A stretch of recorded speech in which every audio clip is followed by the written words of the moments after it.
test 1 2.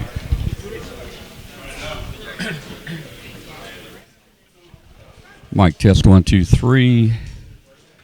Level test 1 2 3 4 5. 1 2 3 4 5. Mic test 1 1 2 3 4 5. 1 2.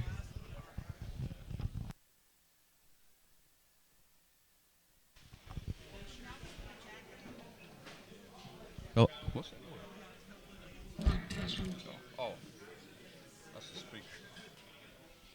All right, mic test 1 2. Mic 2 1 2 3 4.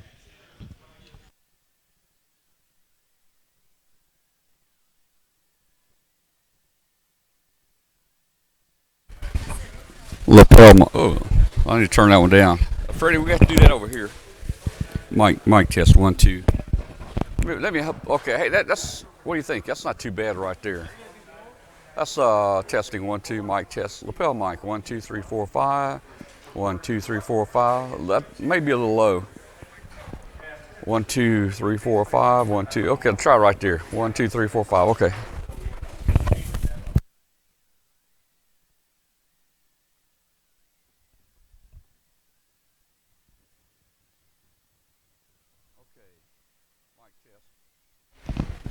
Mic, mic test 1 2. This one, let's see. We'll just have to watch. Doug might speak lower into the mic. I don't know. We'll see. We can bring it up. But on the lapel mics, we'll have to do it over there on the wireless receiver. And then you got your master wireless gain over there for the others.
Okay, well, I'll tell you what's going on, guys. We're getting set up. We'll be giving some prizes out after a while. Hey, the show doesn't start for about another 20 or 30 minutes. The show will be starting. Astronaut Wheelock will be with us probably about maybe 9:30 or around 9:30. He'll be here. He's at the hotel right now, and we were a little worried about traffic this morning, so we'll see when he can get here. But should be here 9:30, no later than 10 o'clock. Thank you, Jerry. Well, I'm glad it's good audio now. I'm sure there will be times today that it won't be great. So we always have a lot going on here.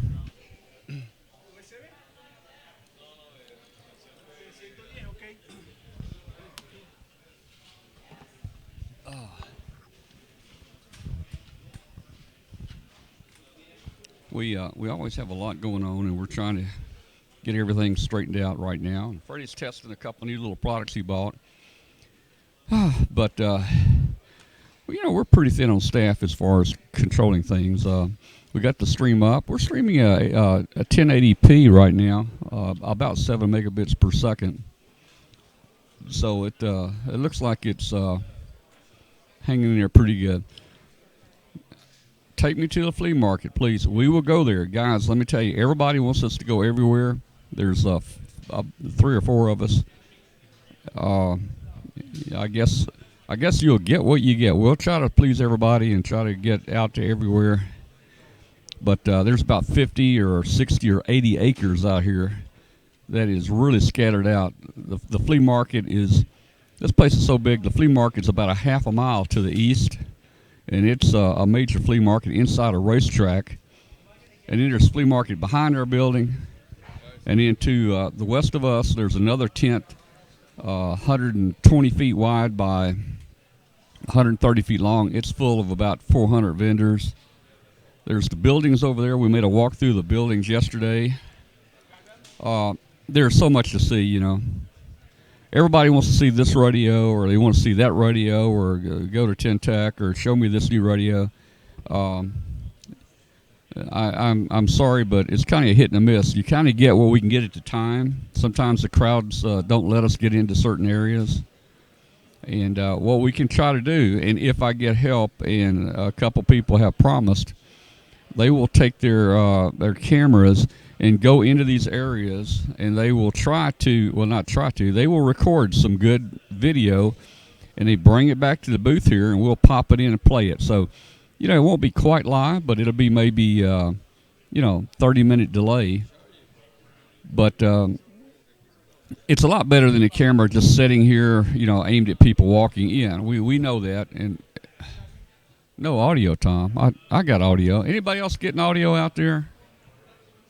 W1DGL says no audio. Yeah, I'm showing audio. Okay. Hey, W8OTR. Hi there. And hey, Bill. My buddy Bill. W5WPL. Bill. Man. Well, Bill, hey, we're going to have to enjoy just the webcast because we sure can't enjoy the show. It's going to be, we're pulling our hair out here. And the problem we face, we don't have anybody here, to constantly monitor and adjust audio levels, or switch video feeds, or watch the chat room, or give out prizes, or work the camera. So, something gets dropped, has to get dropped any minute. Plus, I'm surprised. I mean, there's so many people now that know us, and so many people that come up to us and want to talk. So, I'll get pulled to the side for 5 minutes here, or somebody else is waiting, and there's so many people that want to talk to us, and I can't be, just, real mean and not talk to them. So we're trying to do everything all the time. And wow, we hope to give you a good overview of Hamvention. We'll try to show you some videos. In fact, I've got a video we recorded yesterday. I don't know, it may be boring to some people that may have seen it yesterday, but since the show hadn't started, I'll go ahead and put that video on in just a minute, and you can see some of the outside area and where some of the things are, and that'll be good for you guys. Let's see. It's going to be hit and miss, guys. This is a big place, and it looks like it could be raining again. Of course, if it's raining, we're not going to be going outside the building here if it's raining. N-I-9-Y, yeah. Well, we're trying to be a celebrity, but we just hadn't made it yet, you know. We met with Astronaut Doug Wheelock last night, and Doug is here. And we were worried about the traffic. There were reports yesterday it took 2 hours to get into the flea market. Now, I've got Colonel Doug a VIP pass to get in for VIP parking, and but he has to get to the gate first, you know. And if the road's backed up, he can't get to the gate. It's just little 2-lane country roads out here, 2-lane country winding roads that come out here to this county fairground. So you got to get in line and you got to take your time to get here. We were surprised. We came in the back way and went in and parked in the vendor parking today, and there was no delay at all, absolutely zero. We came right in, parked, and that was it. So yeah, we got more storms coming, and I hear it's 100% chance tomorrow, 100% chance of rain tomorrow. Anyway, Astronaut Doug Wheelock will be with us no later than about 10 o'clock. He should be here maybe 9:30. And hang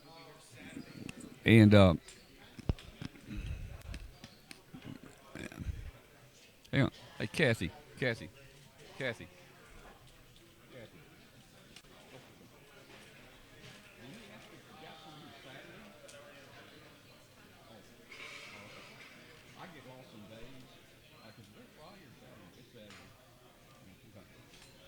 All right. I heard a guy walk by the booth, and he asked if Doug was going to be here on Saturday. And I'm thinking, wait a minute.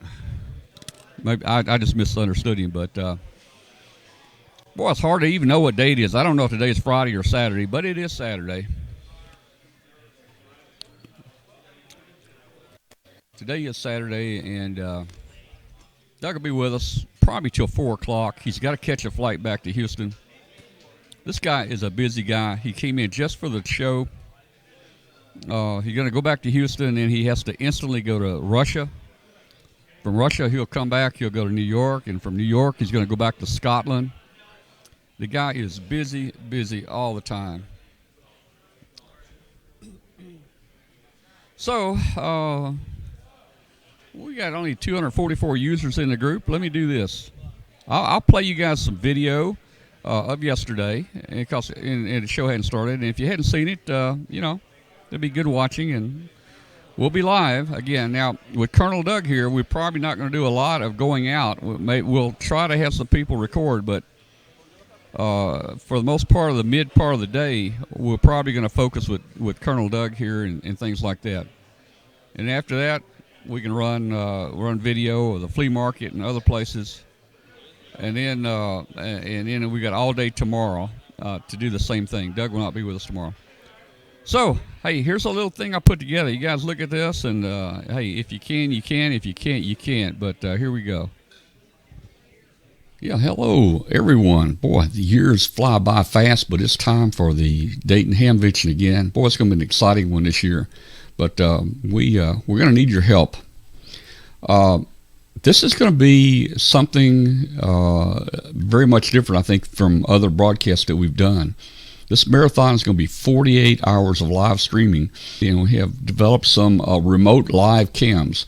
So people will be able to take some remote live cams around and broadcast back to our booth, and we'll put that on the webcast. So that's looking real good. So we hope to bring a lot of variety to you on the webcast this year, from the flea market area, from all the vendors.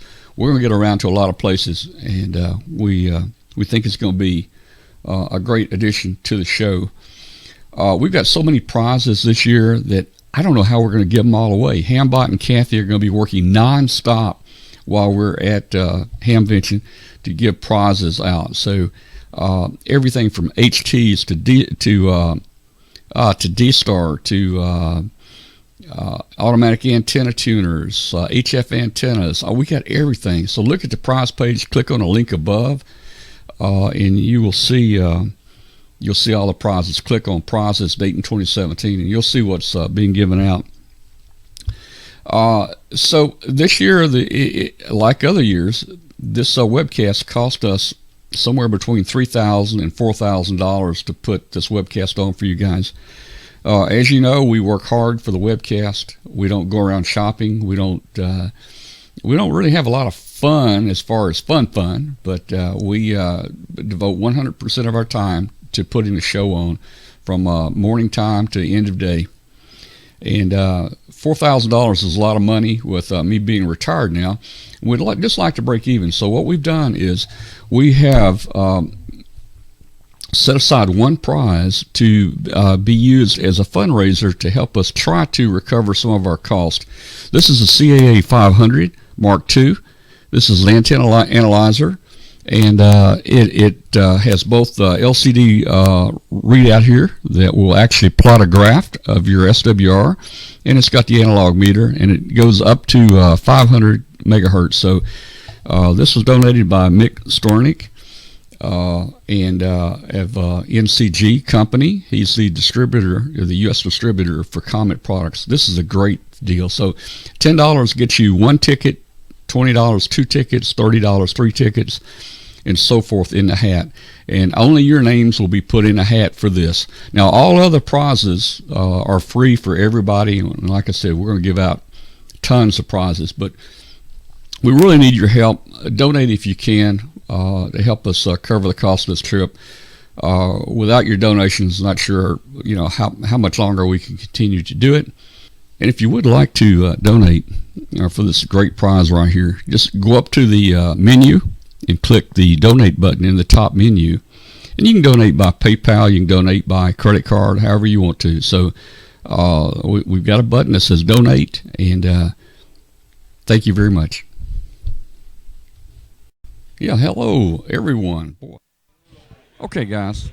If you can, you can. If you can't, you can't. It's not required. We've got so many prizes we're giving out. You do not have to donate to for a prize. All prizes are free to everybody. Everybody is eligible for prizes. Hey, read the prize page. Go up to the prize page and read the rules, because we do have some rules you need to kind of try to follow to keep you out of trouble. And that's a link on the prize page. Prizes date in 2017. And we appreciate any support. This is going to be a very, very expensive trip for us this year, and we appreciate your support. And we've got some good donations, so I think we're going to be okay this year. Thank you.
Adventure awaits.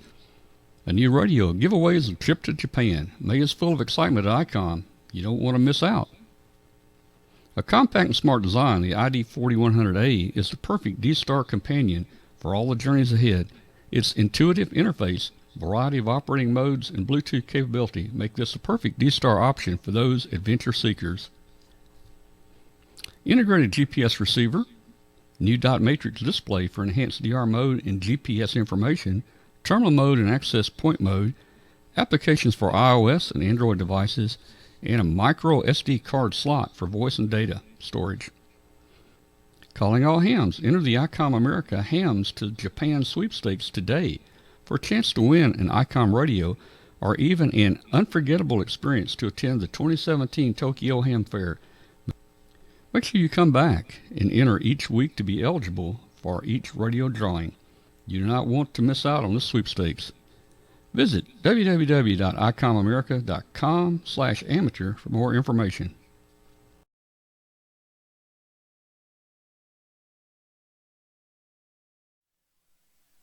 Okay, guys, sorry about that. Okay, we're back. Here's some walk around from yesterday afternoon to see a little bit about the size of the place. Let me see if I can cue that up. I think this is it right here.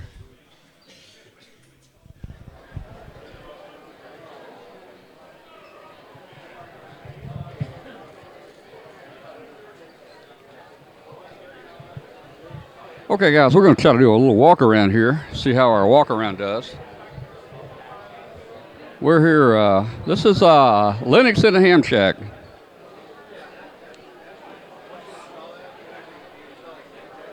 See if we can get through here a little bit. Russ, say hey, Russ. Hi, Russ. Are you guys hot over here? Yeah, we're pretty hot over here. I think it's hot all over. Bill was just saying in the big building over there, ARL, looks like they're about to melt over there. I think we're doing pretty well then. I think we get some good airflow through here. We'll see you a little later, man. We'll walk around a little bit. Nuts and bolts.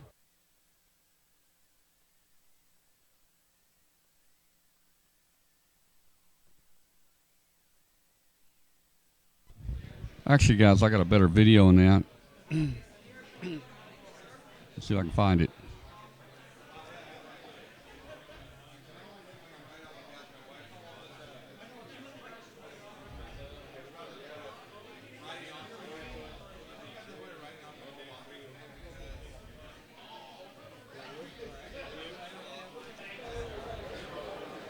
All right, now let me get this queued up. I have some trouble with the videos.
The storm this morning The storm this morning tore down every single booth inside this tent and leveled it. And even some of the poles on the tent almost came up. So we're gonna walk in one of these tents and see how it looks. There's the Ecom van. You can see the antennas on it. Got a hex beam up here.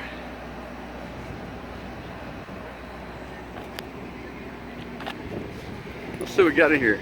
Freddie, now that's what we needed in Dayton when we used to put our tents up, that thing right there to hold it down, right? Oh man, look at that. I like that chair. Yeah.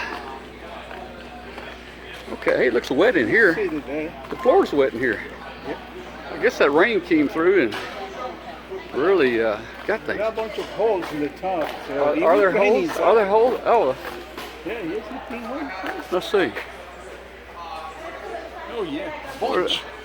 Trying to find the holes. I can't see them on the camera. It's not showing up on the camera. There's one. Holes here, holes up here. That's pretty neat. Yeah, the floor is wet in here. Let's go around this way. You can see it's still early. People are still, a lot of booths are not even set up yet.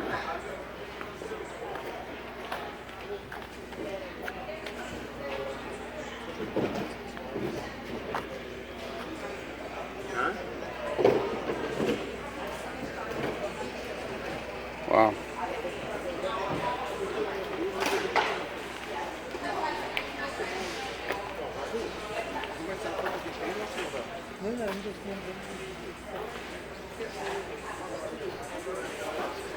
I need to get me a sign for the show, Freddie.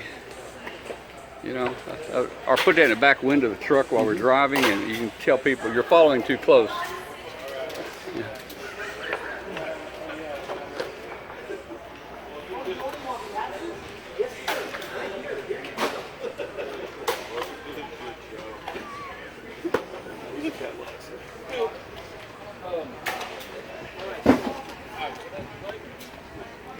We're gonna, looks like they've added another big tent. Yeah. I don't know what's in this one here. Let's see if we can check it out. Sun's so bright right now, I can't tell if I'm recording. I hope so. Well, they got some heavy weights here. I wonder, Freddie, if that's the weight, 1225 right there.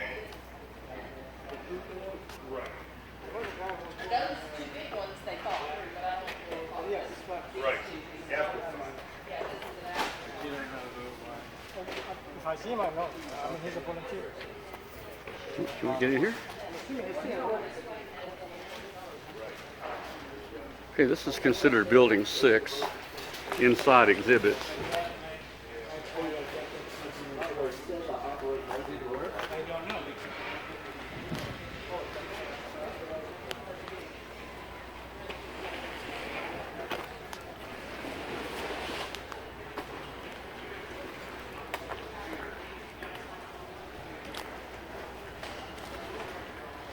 Freddie, it's wet in here. The ground's wet, floor's wet.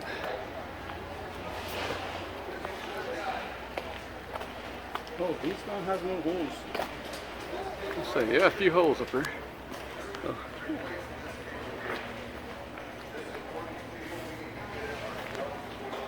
Shack stuff.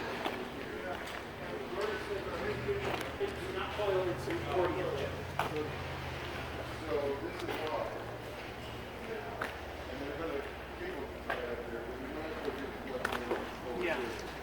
We just need to make sure that PZ shuts down. It's going to take forever. So you know what needs to happen?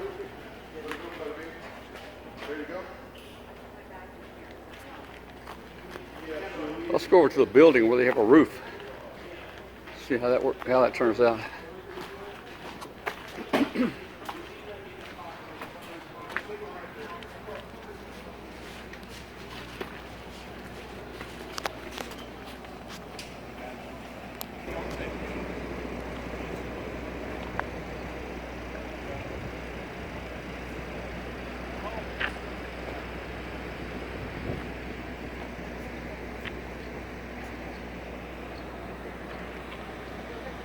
Oh, let's go in. This is building 1, I think.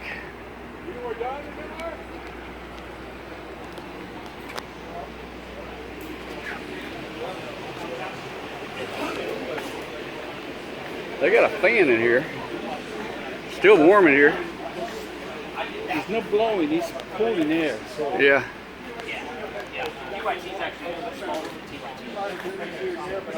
Bridgestone, Collins.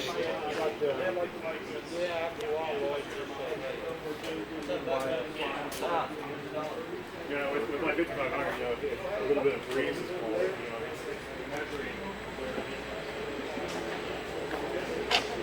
AMSAT.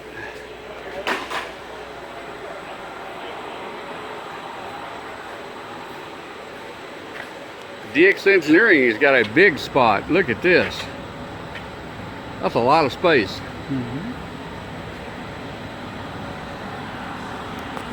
R&L Electronics.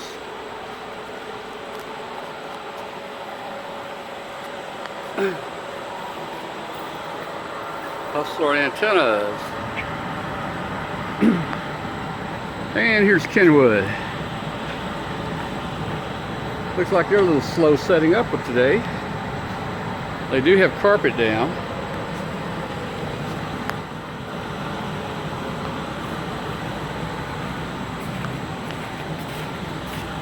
This is the Kenwood, I don't know what this is, TS990 right here.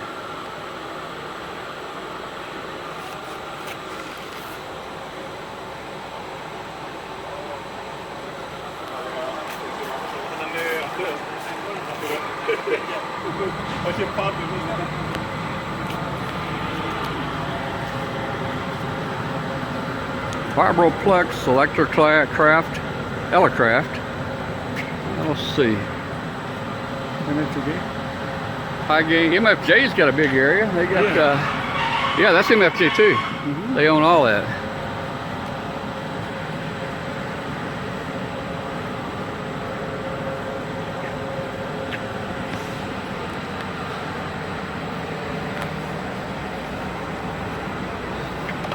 Hello there. Did Richard come this trip? Yeah, Is he here somewhere? He probably sleeping, isn't he? Hi, how you doing? Yeah, doing good.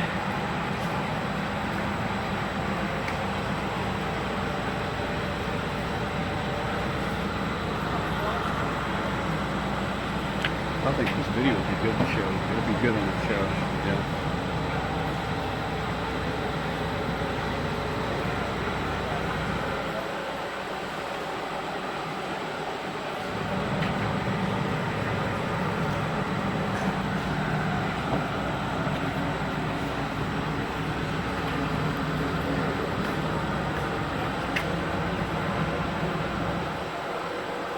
Got some antenna tuners. Analyzers.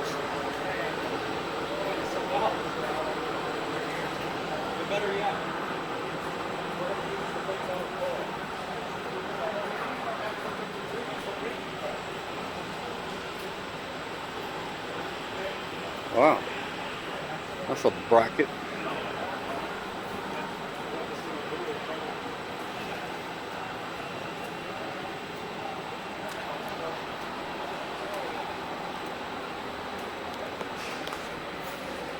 Let's look at some Ameritron amplifiers here.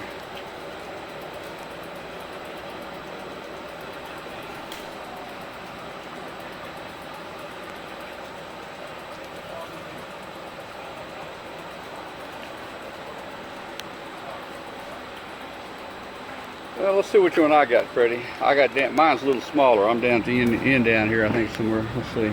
I got the AL 800H. Let's see.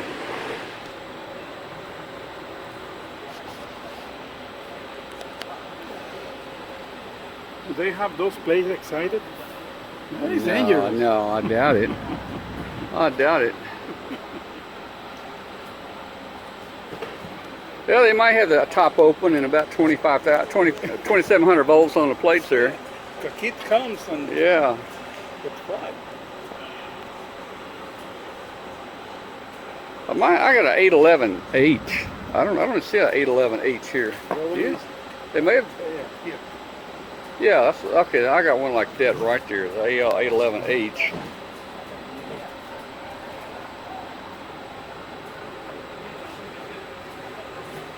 Okay. Let's walk over to the next building.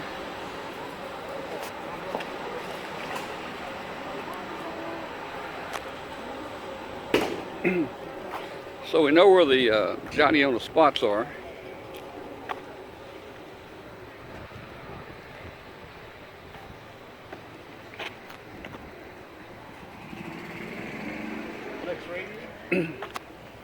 Flex is in here. She knows what it is. I ain't got a clue.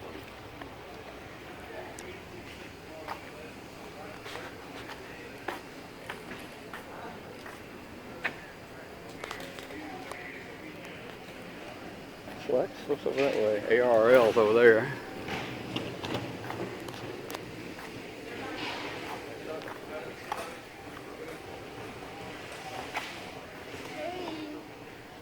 We're just walking around. Hi, Bruna. How are you? Hi, fine, thank you. And Good you? to see you. Thank you. Hi. We'll try to get you on the show tomorrow. Sure. Actually, I'm recording, and this will be on the show today. But if anybody's listening, well, I'll run this on the show in a minute. If anybody's listening, this is Bruna, and you've donated the galley key for a prize on the show again this year. She's done that for 3 years, I think. Wow, 2 or 3 years. 3 years. At least 3 years. Yes. Yeah. This is the third year. Yeah. Yeah. I Thank hope you. you are fine. Thank you very much. Everybody loves it. Everybody wants it. Everybody does. Did you bring it, or did you Yep, bring I it? have it here. Okay. I'll get with you this weekend or something. Yeah, sure. Okay. Like usual. Yeah, yeah. Okay. I thank you very much for supporting the show. Oh, we do what we can. Yeah, thank you so much. Thank you, you too, for coming here every year. Yeah. Well, it's different. Do you like your new place? Yeah, What do you think? not bad, Yeah. of course. The old one. Everybody was liked the old one. real Yeah. data Yeah. on That's the real one. Okay. Good. There is something new to learn. Yeah. Yeah. Good to That see is you. the same. Yeah. Good to see We you. hope. Thank you. Have a good day. Bye bye.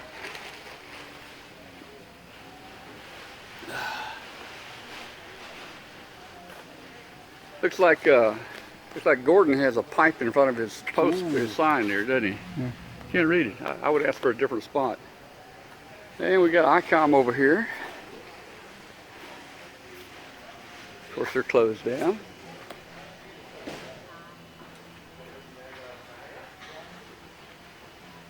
You might take a video then. What Put are- out that antenna. What are they doing? Oh. Yeah. We're going to check out putting up the hex antenna here.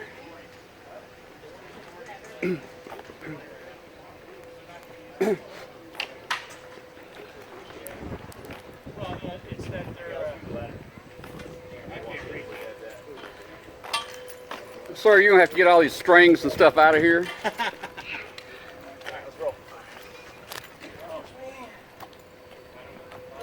Let's go around. Man, This is 80 through 40. is it 80? through 10. Really? Yeah. Okay, cool, cool. We'll just make a quick little video right now. We'll try to get live around, but hey guys, this is Emmett. Hey guys, how are ya? W0QH. Emmett, Chief Engineer Radio Waves. How you doing? Hi, how you doing? Hey, Radio Waves donated a couple of nice antennas for the Yes, we show. have.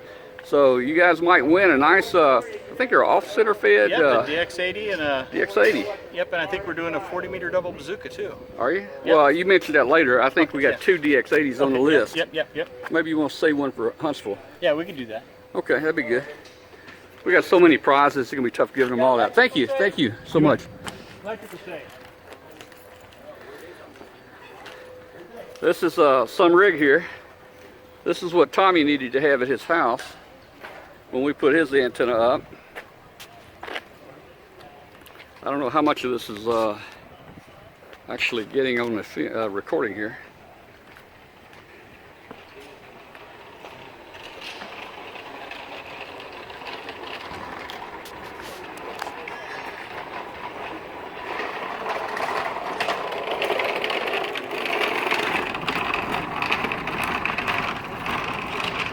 Okay, we're in building 3, I think. I want you guys to look at this tower. Freddie, stand by that tower right there. Stand by that tower so we can see how big it is. That's a pretty big tower right there.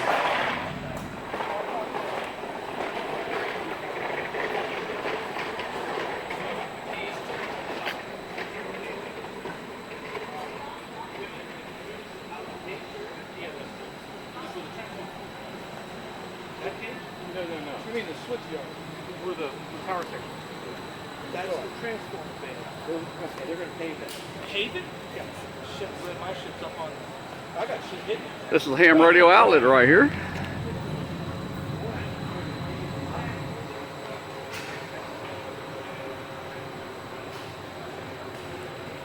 Here's the Yazoo booth.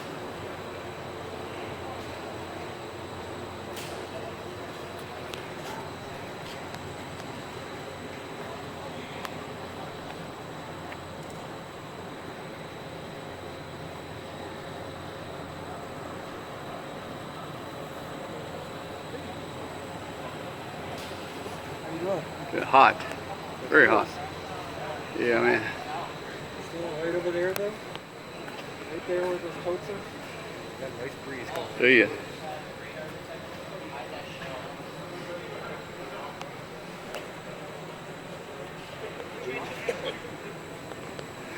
Hi there. Hey guys, how you doing? Good. How are you, Tom? Doing good, man. Y'all about to get set up? We're getting there.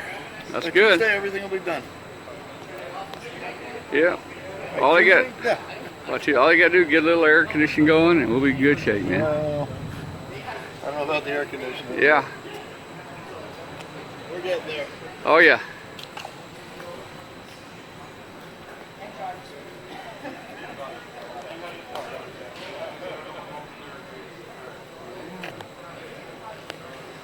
This is kind of cool. For look, USB ports, Yeah, voltage, cigarette lighter plug.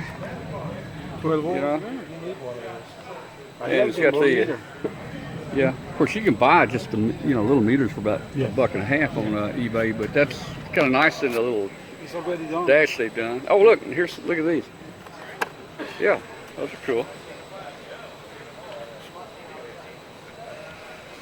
Those are real cool.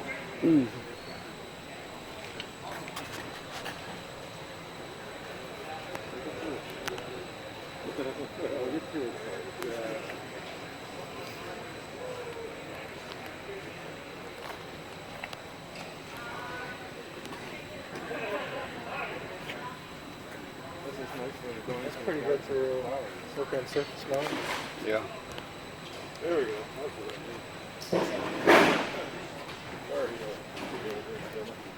I wonder if I could put one of those on my balcony. Pretty pretty.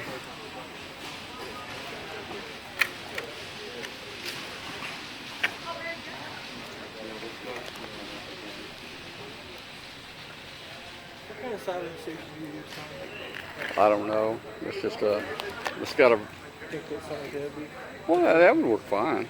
Mine has a knob and a heat, and a digital readout on it. But I never really paid a lot of attention to that.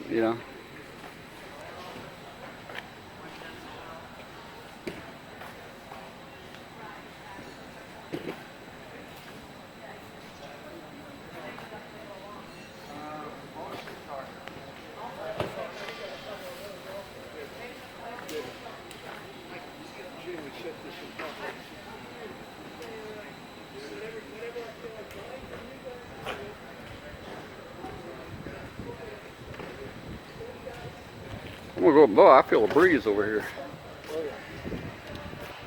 Y'all got a nice spot right here with the breeze coming in. It's quite a breeze. But you would not like it down that way. This is nice.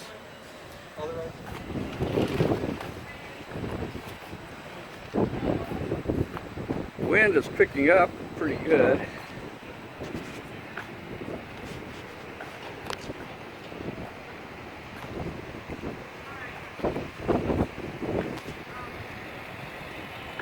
So we're heading back over to our booth right now.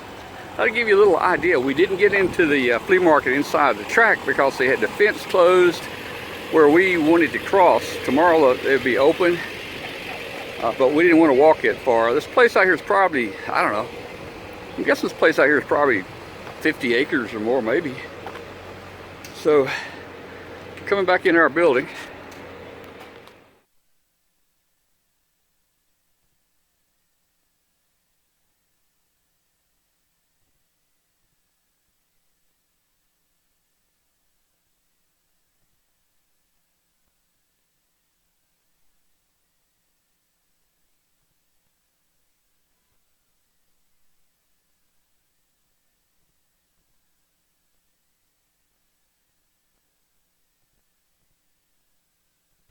Hey guys, how you like my new sign?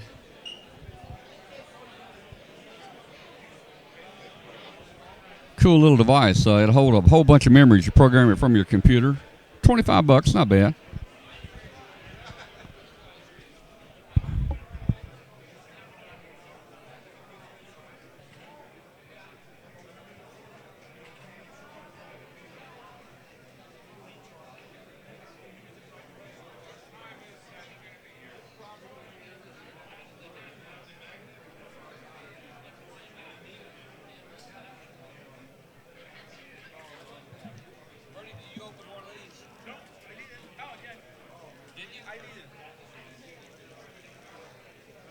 Well, how much are you charging to the UAP cable?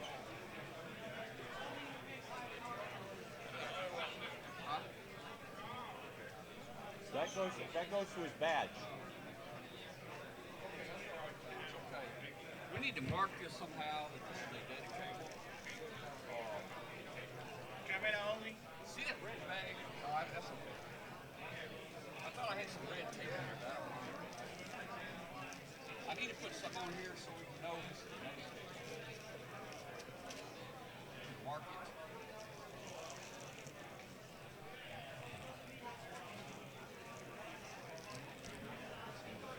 Hey Tom, you should show him my badge.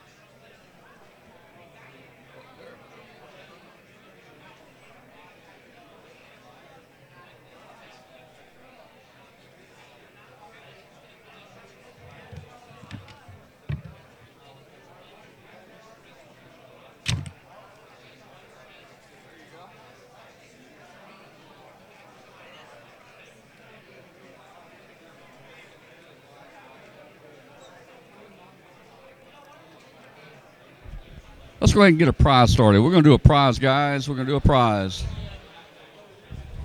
Let's do a prize. Let me see if Hambot's going to run here. Let's get Hambot cranked up.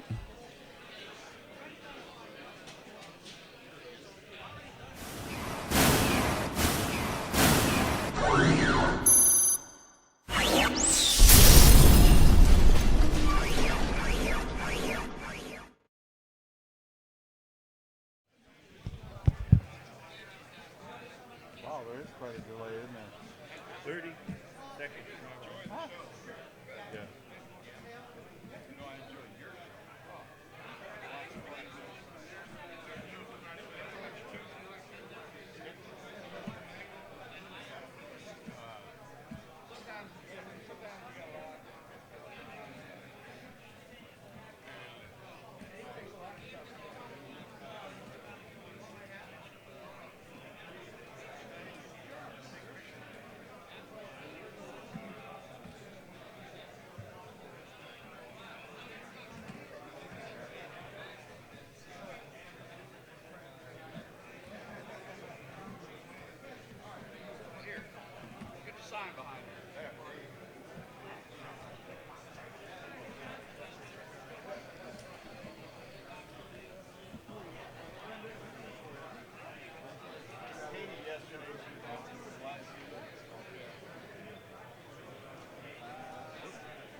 walk around. I can walk around. Gather your people. I'll see you later. All right, man. All right. Just gonna get busy today. Busy, man. You gotta get the people over here, right? Yeah. Oh, that's cool.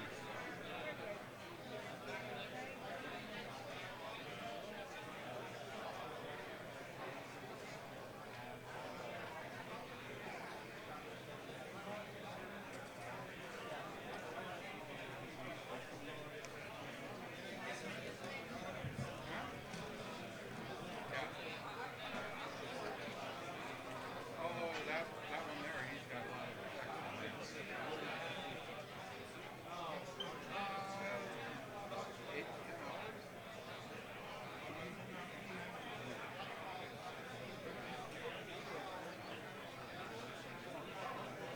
Is that PC online?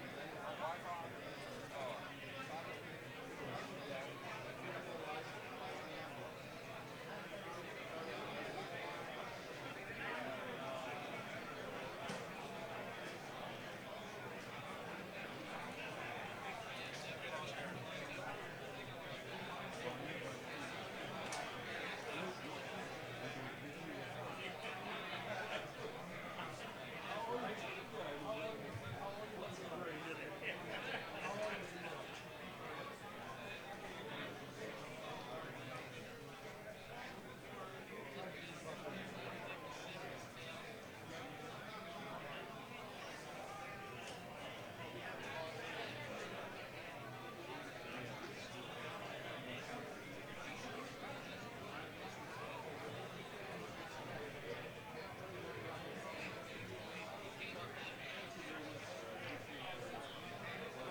Okay, I think we're giving out prizes right now. I think. Let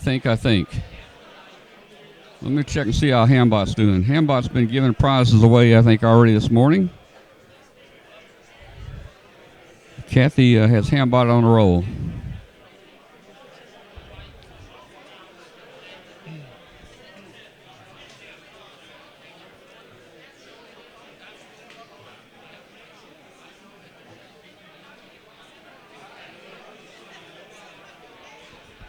Okay, Astronaut Wheelock should be with us any minute. He left the hotel at 9 o'clock, and it is now 9:30, so I expect him to be coming in here any second.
when we're giving prizes out, please stop chatting. I know new people will come in and probably not know what we're doing, but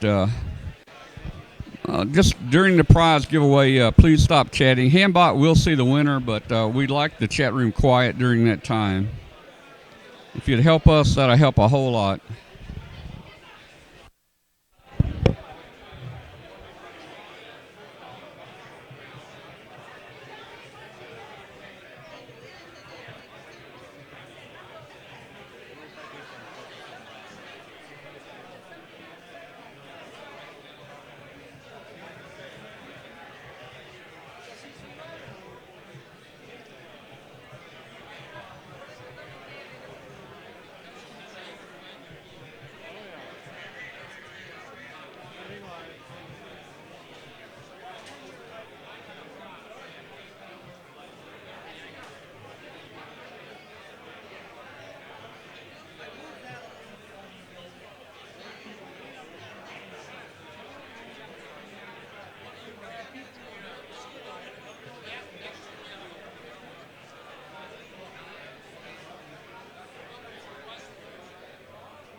Okay. So here's another announcement. I know people are new and don't understand things, but if you to private chat to Kathy, just click on Kathy's name. She's up at the top. She's an administrator. On the check line, you right click, you get. Let me check how it works. I want to make sure because different people use different clients. So. Okay, in the chat room, you go to Kathy over on the right-hand side. You right-click, and you click on message. You right-click on Kathy's name, and you click message. That will open up a private message window to Kathy. And to go back to the show, at the top there, you'll have to click back on W5KUB. So you'll have two windows open.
See if we can find I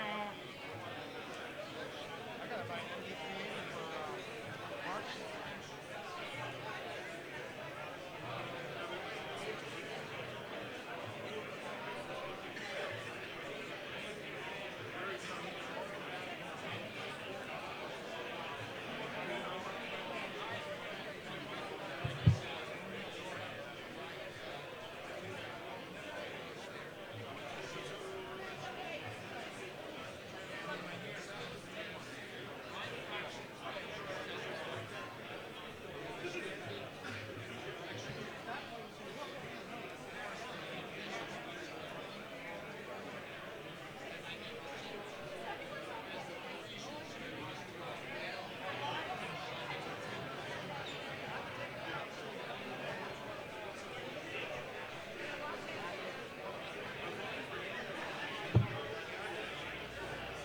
Hey, are we live?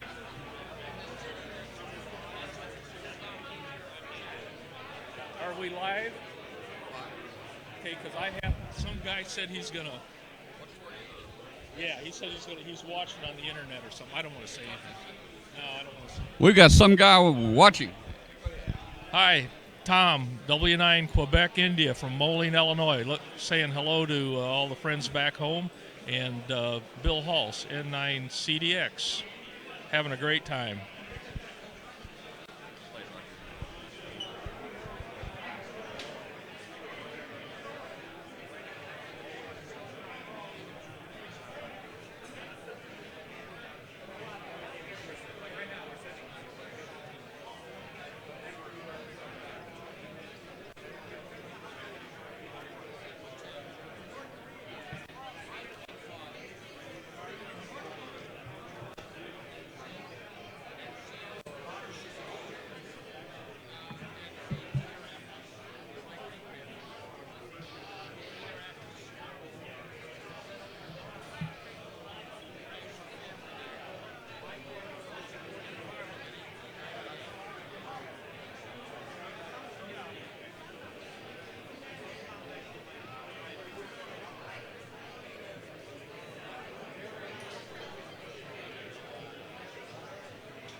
Colonel Doug should be with us any minute. I'm sure he's probably in a parking lot right now. So if you had your wife pull up the website, you'd be live to her now. So, but it's also amateur television live. So. Hey, used you last year when I couldn't make it. So. Is that right? Yeah, oh yeah. Cool. Thanks.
Guys, we will have a number of videos. So we're going to have to bring in probably the flea market and other places just with a video. It's real easy. We just go out there, we take a quick recording of it, we bring it in here, we pop the file in our webcast, and it plays just like we're live out there. It might be delayed maybe 30 minutes, but that's how we can do it. This way we can bring you a lot more different variety in programming, and you can see a lot more things than, I know it's real boring right now just looking at the crowd coming in.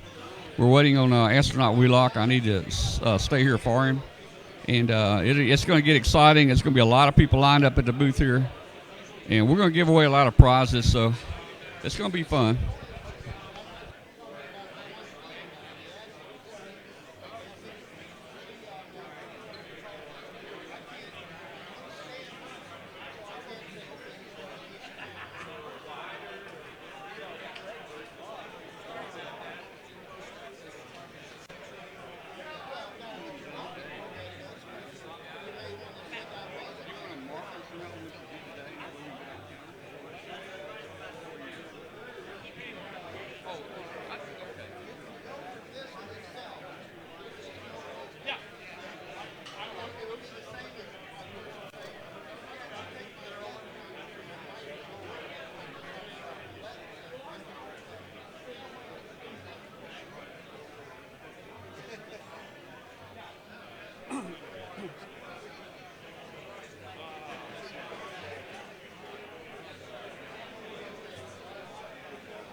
Hey guys, let me mention something. I hadn't even thought about talking about it, but hey, we have a live ham radio show every Tuesday night at 8 o'clock Central, and we have guests on like Colonel Wheelock, Astronaut Wheelock.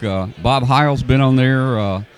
We actually brought the Herd Island D-Expedition in live on our show 3 Tuesday nights in a row, all the way from the Antarctic region. And we brought it in, and you saw the volcano in the background. You saw penguins walking around. Nobody else has ever done that before, so we like to try to do things first. But we got a great ham radio show on Tuesday nights at 8 o'clock on W5KUB. It lasts about an hour and a half or 2 hours, and then, hey, at the end of the show, we have what we call Hangout. Anybody that's got a camera can click on a Hangout link, and they can join us, and they actually get on the show. So it's like 10 of us sitting around a coffee table talking at the end of the show. And we talk about everything, everything.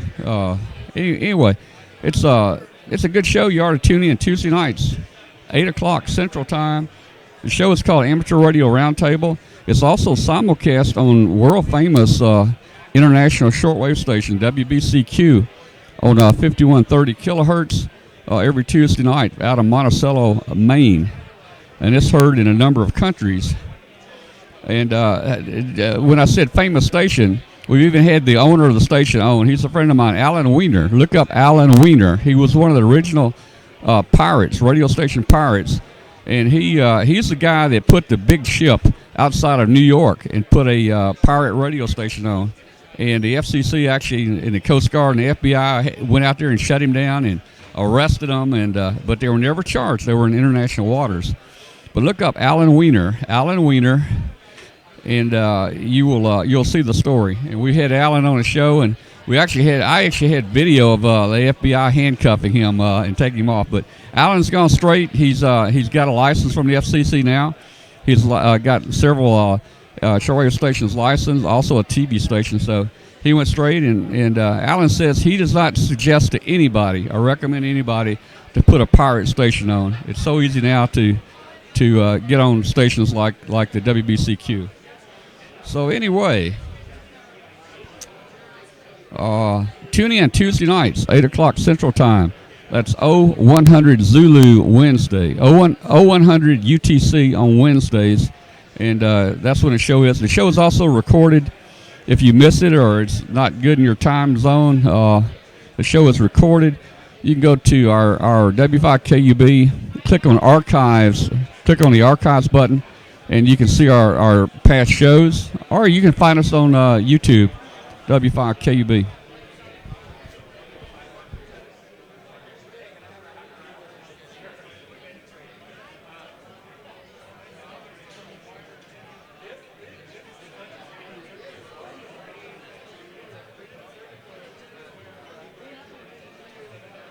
Hey guys, we welcome the amateur logic guys. Not a problem at all. If you were here, Tommy and George came by yesterday to the booth, and we had a good conversation with Tommy and George yesterday. So, hey, we like them. We'll let you guys in. So come on and watch Tuesday nights 8 o'clock.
They sure could deal with a nice hotel. I mean, it's close.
Of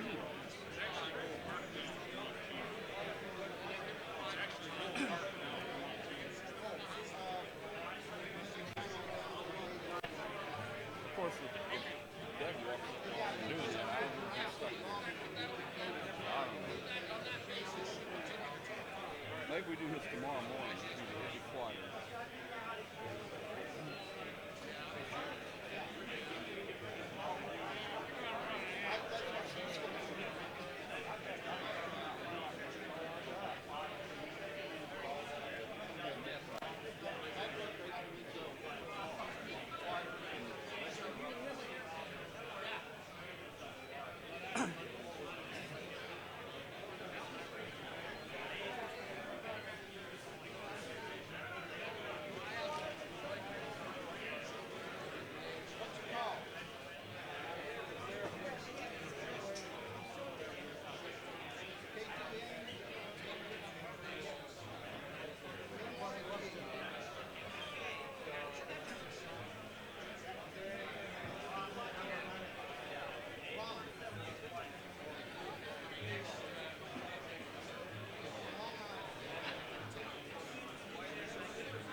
What time will Wheelock be here? Should be here within about 30 minutes.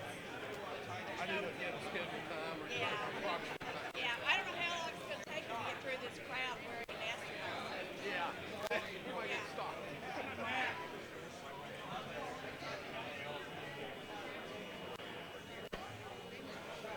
It's too bad about last man standing.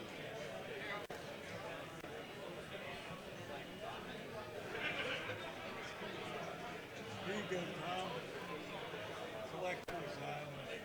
I've been following you for years. There'll only ever be 100 of them. Only 100. One for you too. Yeah, I only made 100 of them. Okay, cool.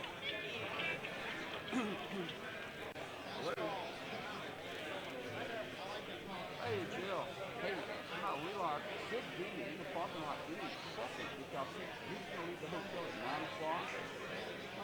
I have not heard from him. I may not hear from him, but I don't know how it's going. When we came in this morning, there was zero. And now it's this car in front of us. And how was it coming in the front gate? Was it back there? Yeah, people were saying that yesterday 2 hours to get in, and today was no wait at all. So look, if you left at 9 o'clock, it's what time is it now? Like 9:40? This should be here, I'm guessing.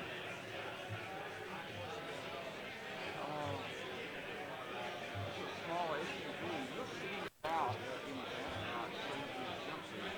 And I'm sure the reserve parking is very, very small. I'll bet you reserve, I bet you got the parking lot probably holds 5 or 6 cars at the most.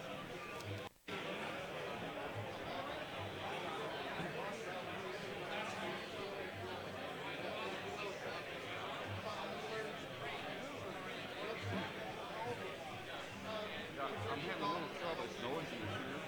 So they're going to direct me, I guess. I hope they direct me out to the parking lot. And maybe just put in a reserve. Who knows? I don't know what the arrangement you guys have. But he's supposed to have a VIP parking, the same parking as the mayor and everybody else. So if you can find that area, if you find that in Goldman, you can probably run into him like 2 minutes. He's so cool. He's so cool if you drive him over. Okay. Well, look, I'm gonna let you go, but look, if you just call me. If you call me, I'll call you back.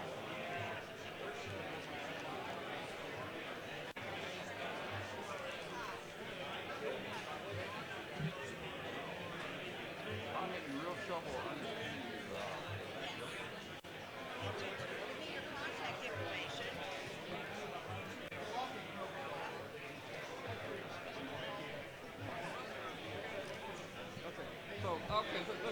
go. I'll call you. I know nothing.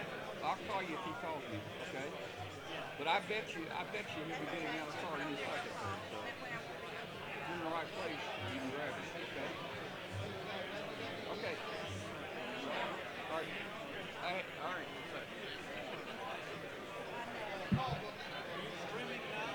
Yeah.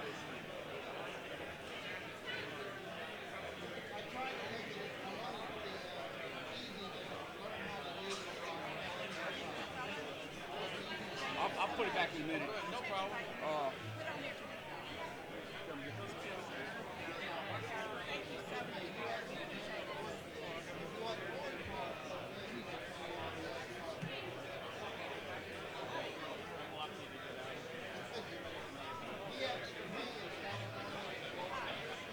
Seen this guy? Yeah, he's a friend of ours. You seen him here today? Not yet. He's on his way right now. But I don't know how long it's going to take him to get through the crowd. I don't know how long it's going to take him to get through the crowd. He's wearing an astronaut suit, and he's probably going to get stopped by. He's out in the crowd, you think? I don't know. He left the hotel at 9 o'clock, so we're not sure.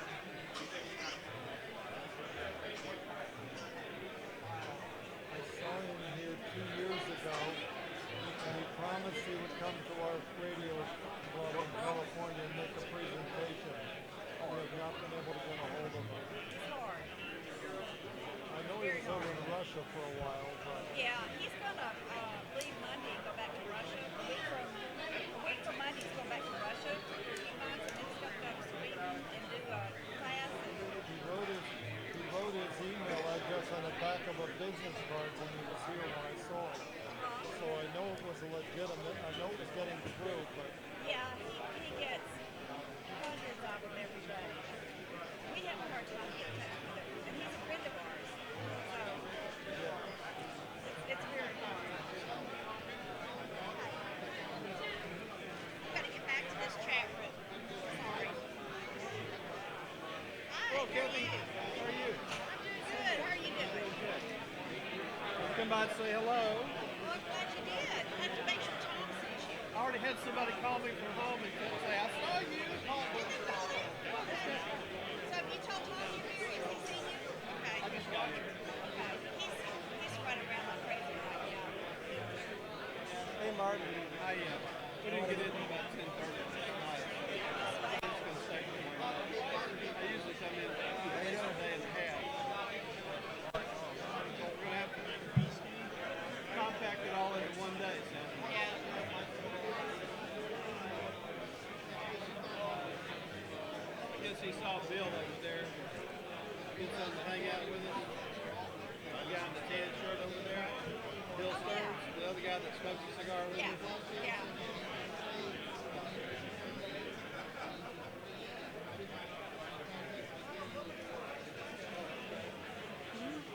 No, I don't need to get in. It's too crowded there.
Perhaps. I don't know if it's on though. It's looking of. It's working. Perhaps. Well, actually, we can check the. Okay. I can check the chat room, see if they hear you. There's a delay, but. Okay. Ask them if they hear you. Oké, Henk, ik hoop dat je me hoort en ziet. Ik hoop dat je me hoort en ziet. Papa Echo in India, Whisky Tango. De groetjes aan Papa Echo 2, Hotel November. Eens kijken of dat overkomt. Stuur maar een sms of het binnen is gekomen. Groetjes. PNIWT. We kijken ook even op het appje of dat werkt. Wie weet. Wie weet of het werkt. Goed. Ik ben benieuwd of je me hoort, Henk. Papa Echo in India, Whisky Tango. Geert vanuit Nederland. Ik hoop dat het allemaal goed overkomt. Kijken of er wat reacties komen.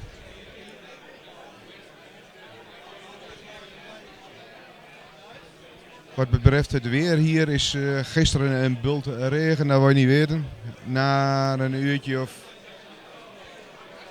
3. Maar voor de rest is het hier op dit moment even bewolkt. Beetje frisjes. Tegen de 20 graden aan en voor de rest kijken we weer wat het wordt. Eens kijken of het gelukt is met de check. Does it work? I think so, oké. Goed Henk, waarschijnlijk werkt het. Groetjes. Ik leg de microfoon weer neer.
Okay, hey guys, our friend Mark Pupo from local guy here is getting his ham license soon. Anyway, he's got a GoPro and he did some recording. So these are walk-arounds. They're a little shaky, but I'm gonna put some walk-arounds on and let you see the flea market out there.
Probably in about 30 minutes.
camera.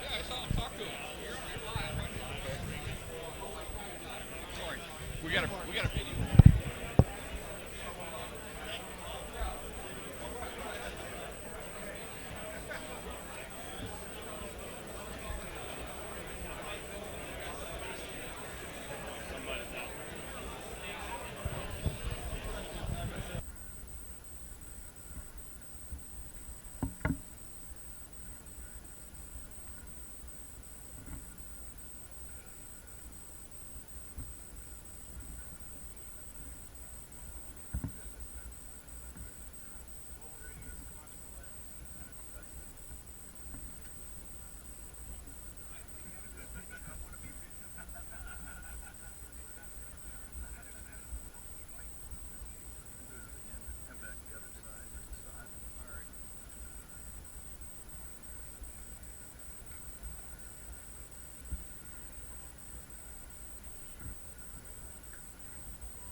All right, guys, we'll get back to the videos later. Colonel Doug just arrived. There he is. He's fixing his hair. I don't think he has much hair to fix here.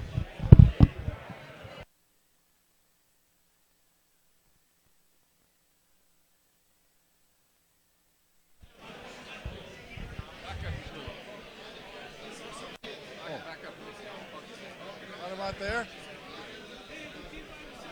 W5ZZT. W5ZZT. Greetings from Hamvention 2017. Come over here, Vic. So you're on TV, right? Yeah. Well, Al? Hal, H-A-L. Hey, hello, Al. How you doing today? Hey, this is Vic's first Hamvention and my 30th anniversary over here. So if you're looking, send me a text and let me know what's going on there.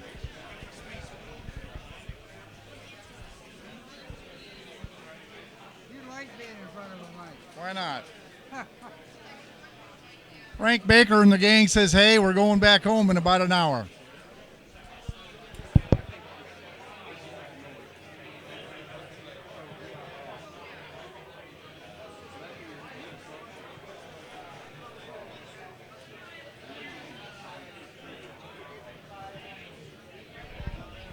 I hope you can hear me, Hal.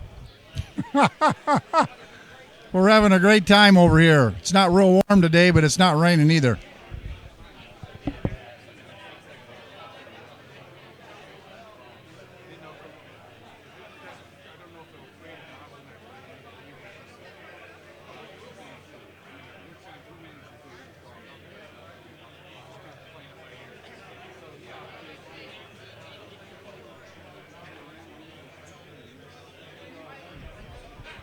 Okay, 73. I'll be talking to you.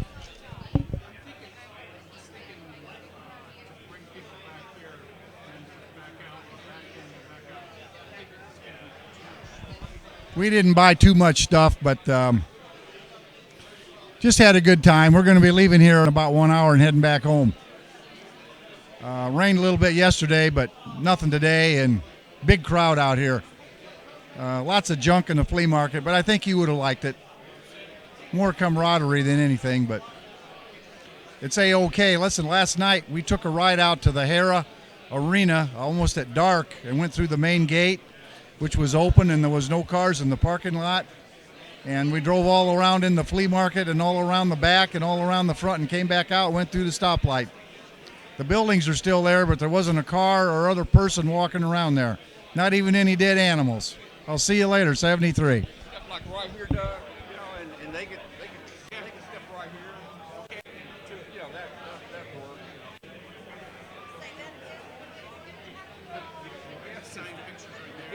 The guest can step in right here, like this, and Doug can stand right there. Okay, I thought you wanted me to Well, stand. we could even stand right where you're standing right now and still have the banner in the background.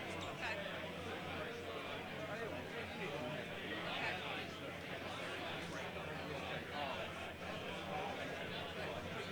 Do you want to do an interview with him first, or you want to do a meet and greet, or what? Let's talk 5 minutes and just introduce him. Bernie's not here. Maybe you can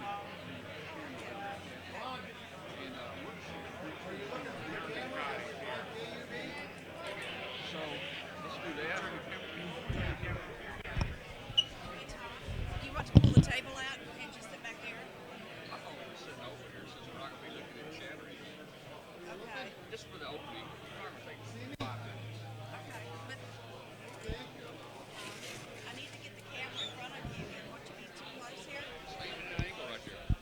You don't want this in the background? I thought you told me you did. All right.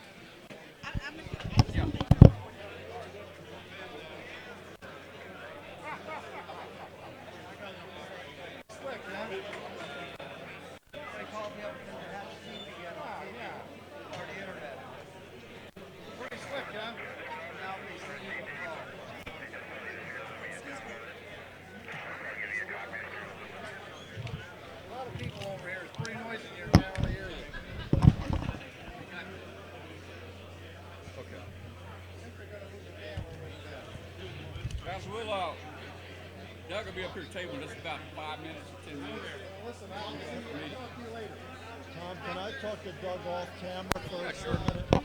Sure. Hey, Doug. Doug? We brought a newspaper for you. Okay. When you were in Springfield. Awesome.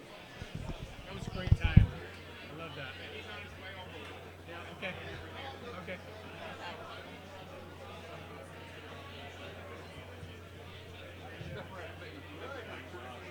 Doug just got one off camera. Doug, my name's Dave.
Or mic test 1 2 3 4. Yeah, just talk it to it. And Check. You can see the 1 V. 2 1 2 3 4. Can you hear me? Awesome. Test 1 2. Okay, I think it worked. All right. Welcome, Doug. How you doing today? Thank you, Tom. Doing very well. Thank you. It's actually really nice. I think it's a little cool for some folks up here just outside of Dayton, Ohio, but it feels really nice for me coming from Houston. Well, let me tell you. Yesterday it was not this nice. It was really warm in here. Really, really warm. So we welcome this cool weather. And but hey, okay. So guys, I'm with Astronaut Douglas Wheelock. And we used to call him Colonel Wheelock, but I guess you're retired Colonel, right? I'm retired now, so people just call me Wheels now at NASA. Okay, we got Wheels with us today. So Wheels was nice enough to come in for the show, boy. He flew in last night and came in this morning for the show. And guess what? NASA, he's got to be back tonight at Houston, so he's going to be leaving toward the end of the afternoon here. Oh, my producer is saying I have to look at the camera right there.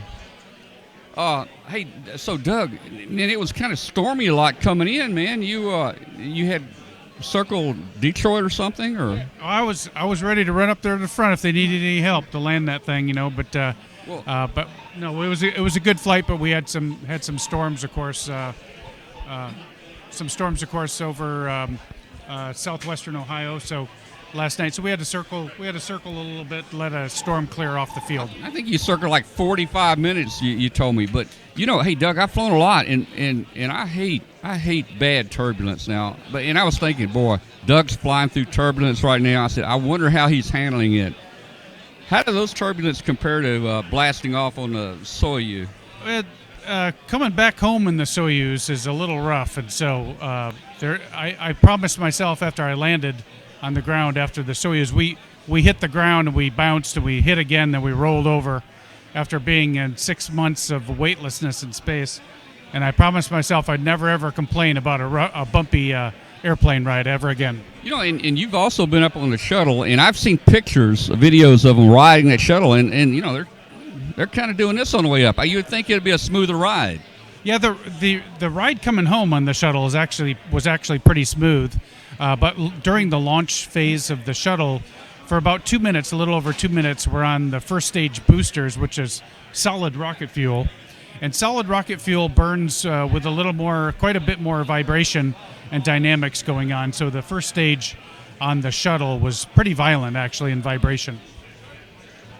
All right, well, we're going to have a lot of people want to talk to you. Hey, the little kids that were here last year and slept on the floor, they're here somewhere. I don't know. Okay, they were here earlier, but they'll be back to see you. We got a lot of people want to talk to you. So Doug, what we're going to do? We're going to move you up to the front table here, where you can kind of meet and greet people. Okay. Okay. All right. So let's do that. Thank you so much for coming. Thank you, Tom.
Well, we are in massive chaos right now, guys. We knew it was going to be like this with Colonel Doug, and we're trying to get him to sit down here where he can,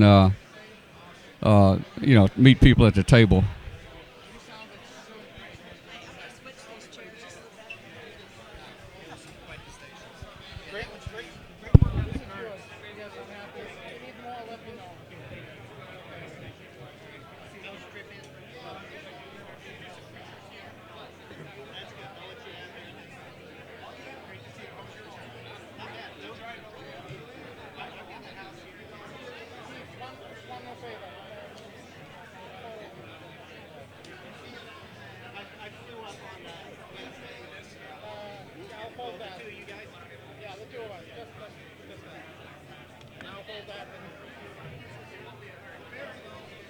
I couldn't believe it. I'm standing here. He just about knocked me over to get to the table. I know. I mean, didn't say anything.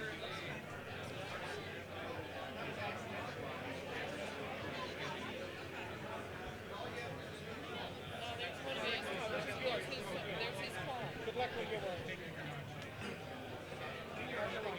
And we'll get back with you just in the rest of it.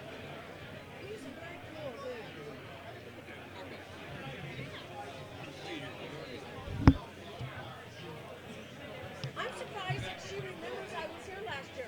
I don't have hair. You look beautiful. Oh, he's got Oh no, I'm cool. I'm not gonna let it grow back. Gonna get a picture. Men seem to like it more than women though. Oh no. How you doing? I brought you the article. I wish I knew you were gonna be. I would have brought the original. It's in color, but this is the best I can do at the hotel. So this is our article, and we even did the segment where you were talking on the radio. So that's for you. I think he talked to me, didn't he? You talked to him? I was in He was Vermont. in Vermont. Nice to meet you finally. I wasn't there when you were there, but that's pretty cool. And my new reversible screwdriver came in, so I got to give you one of those. Is it better? That's cool. But yeah, when I heard you were going to be here, we struggled at the hotel to print it. And, That's cool. Thank you. but that was really great. We really Patriot enjoyed it. Times. Can I You bring can- this you up can- online? You can go to our website and download the April issue, and it'll be in color. If you want, I can mail you a copy. It's 11 by 17. It's a 60, if you give me, you have are you address good in the call book? Or? Yeah, I'll give you an address. Okay, and I'll put it in the mail to you. And send you a couple copies. One of the good thing is, You just write it right there. it's good. The medical.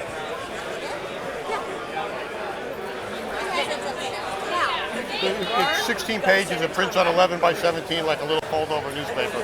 Send it to my P.O. box. I'll get the P.O. box as well. But if you really get you want to come to Dallas, Texas Department of Hospital. Stanford Learn Your comes and studies it. New York, the cancer place, they come. Everybody comes to Harvard because it's the number one learning. And I'm Perfect. Thank you. Thank you very much. I would love to get a picture. Yeah, we'd like to get a. Since I missed you in Springfield. Tell me your name again. John, W-A-2-B-A-T. He's so cool. Here, you can see it on the Yeah, shirt. oh, last year. Yes, I got a picture. I got to get another picture. I got it in my husband's bed. You know what they call them? Women shacks. Yep. You mean a women's shack?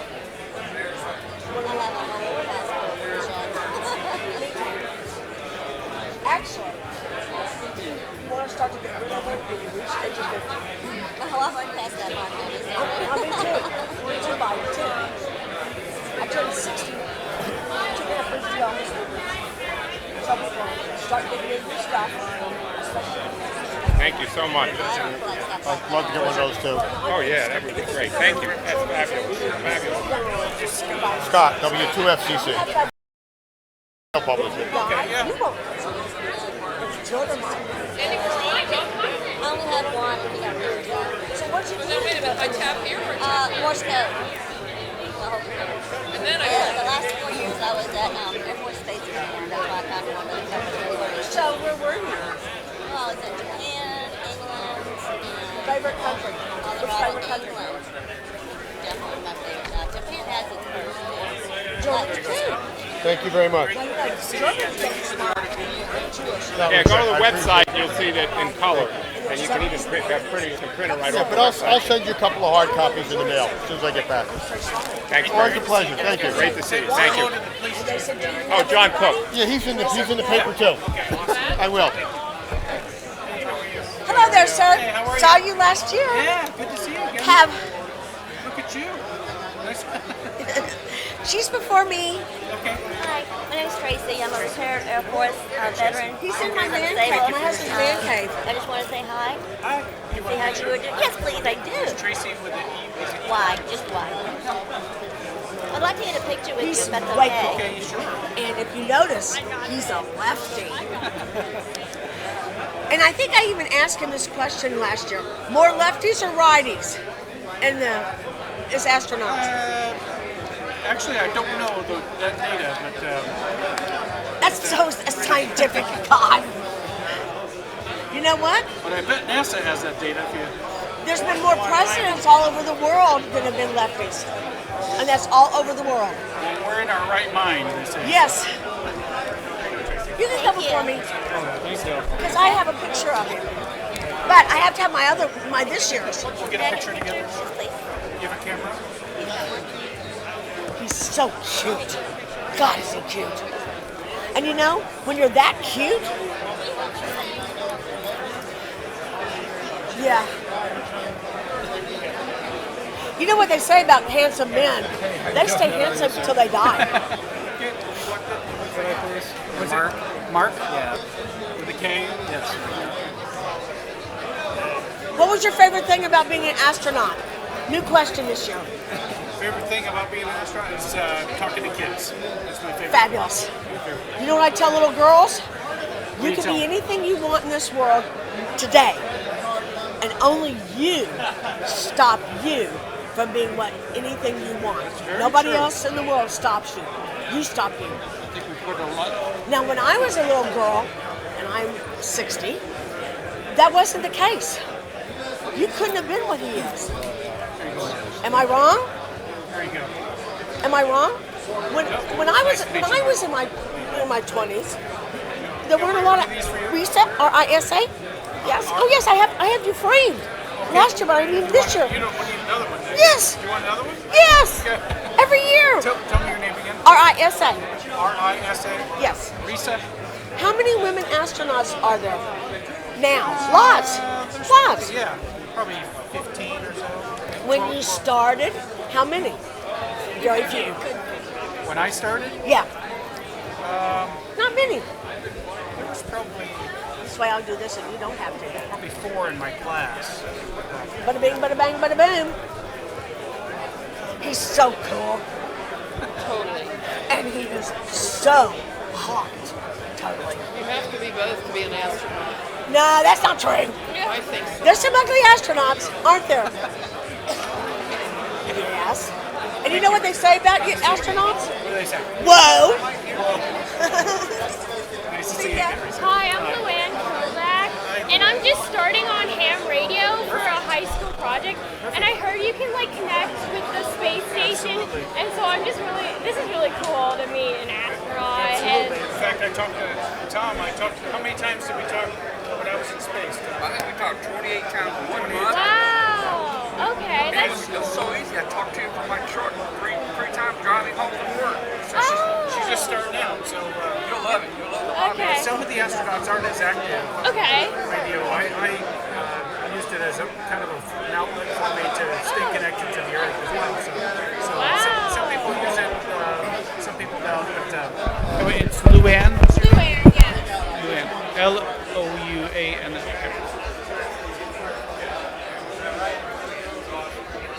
Now, where are you from, Luann? Cincinnati. Ah, wonderful.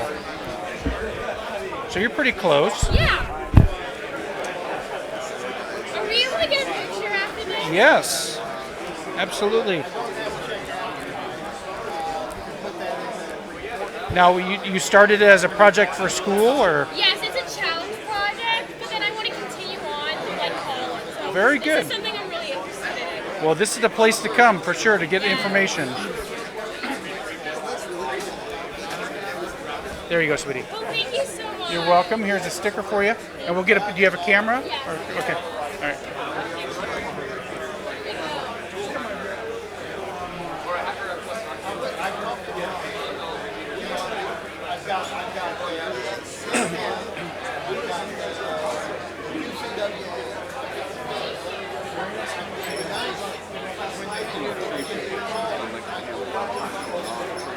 Hi, how are you?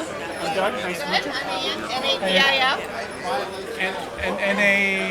And N8 VIF. Yep. Yeah. Hi. N8 VIF. N8 VIF. Yes. Ann with an E. A-N-N-E. Yep. Where are you from, Ann? I'm from Hillsdale County, Michigan. Michigan. So how that's We're quite a right drive on for you. the Was it? corner of, right on the border of Indiana and Ohio. Okay, Michigan okay, is okay. where all three come together. Not too far from Toledo, then. I'm about West- an hour and a half west of- west of okay. Toledo. Yep. A little bit north and west. How long of a drive was that for you guys? You know, it's longer here than it was here, but it's a lot nicer here, Oh. other than the mud. Yeah, yeah. It's great. Yeah, that hair So nice arena. to meet you. I know you've been. Nice to meet you as well, you were Ann. always so busy before, so. And I tuned in Wednesday into the. Oh, when awesome. You guys were driving up here, but. Very good. Yeah, it was busy. Thank you Nice so to much. meet you, Ann. Nice to meet Very you. nice to meet you as well. You guys be safe. Have fun. Hi, how are you? Nice to meet you. Tell me your name. Debbie. Yeah. Where are you from, Debbie? I live in North Carolina, but I live in Kentucky. Kentucky? Whereabouts in Kentucky? It's in Independence, but it's near Florence. Yeah, okay. Okay. Kentucky's beautiful. And they are KI4LY. K-I-4-O-L-Y.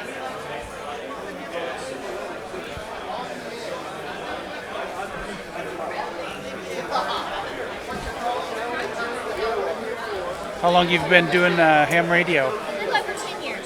Do you like it? Is it fun? Yeah. Okay. Could you make one to my grandson? Sure. Thank you. What's his name? His name is Brandon. Brandon, okay. He's only 8. We're trying to get him into this. There you go. He actually teach me Morse code. Oh, really? He's really good at it. Brandon? Correct.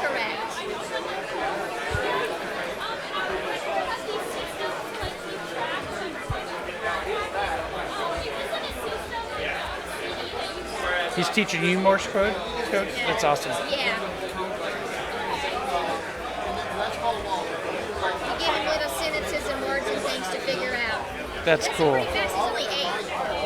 That's awesome. Thank you so very much. There you go. And here's a sticker for Brandon as well. So, thank you. Nice to meet you. Nice to meet you, DP. Are these picking up? These are picking up the sound. Are you online too? Yeah. You wave at the camera.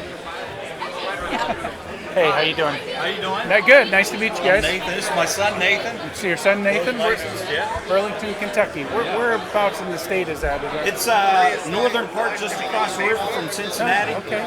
Yeah. Near, Real not too close far to from Florida. Louisville. I'm sorry? You're north of Louisville a little Yeah, bit? yeah, absolutely. Now, you want one of these for you or for him? Just Nathan times 2 or something? Or Sure, yeah. Okay. We've been able to get packets up to the space station. Yeah. That's.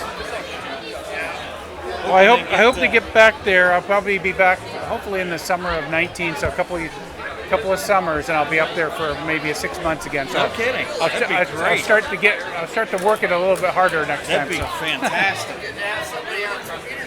Yeah.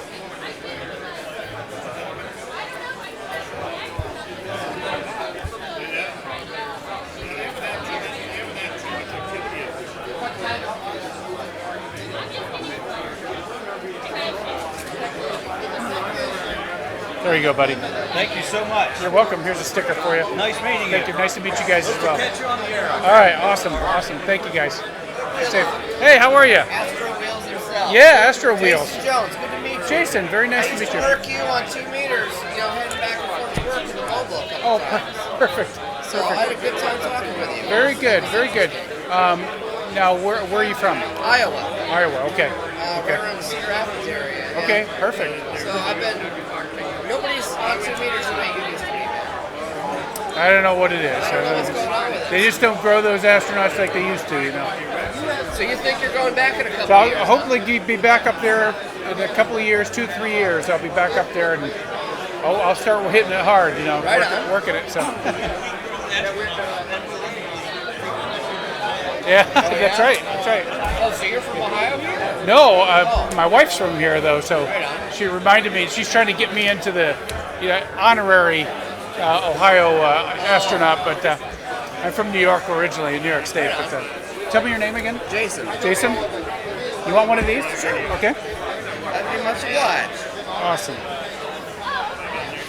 How tired is your hand? Not yet. Not too tired.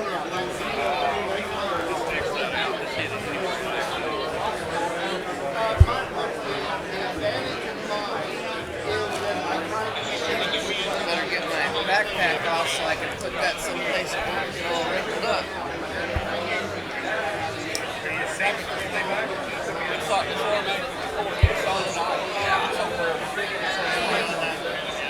It gets heavier as you buy stuff.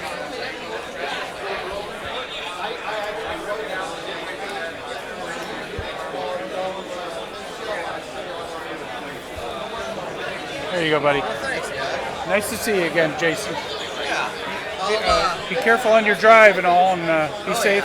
Be safe and have a good weekend. 8 hours is not too bad. That's not too bad. First of all, I want to thank you for your service to humanity. Oh, thank you very much, sir. Thank you very. Where are you from, Joe? You're from here. Okay, awesome. You know what? I was there just real briefly a couple years ago. I would love to. We now have the space segment open. Oh, I would love to come. We have Mercury capsule, Gemini capsule, and Perfect. Do you have a card, Joe? Or okay, I'll. I think our folks back home in Houston have the contact information. I'd love to come see the exhibit. So.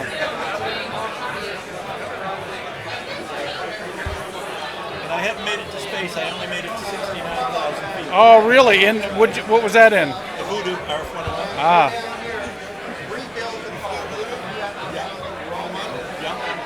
What model? I flew the RF. I used the B for a transition. Yeah, no, I was a training flight back in 1977. My Canada in Canada. My There you time go, Joe. was 1970. So. Thank you for your service, Joe. You're welcome. I really appreciate it. Really appreciate it. Nice to meet How you you. doing? Bill. Army, yeah, that's right. I was Air Force also, but in Canada. In Canada? Yeah. Yeah. Did you drive down or? Oh yeah. I was just saying, I flew Voodoo back in Canada back in the 70s. Oh, back in Canada. Okay. Yeah. Space was a dream, but I just didn't have the stamina to do it. How high did you get in that thing? The Voodoo? Yeah. Probably about 55. 55.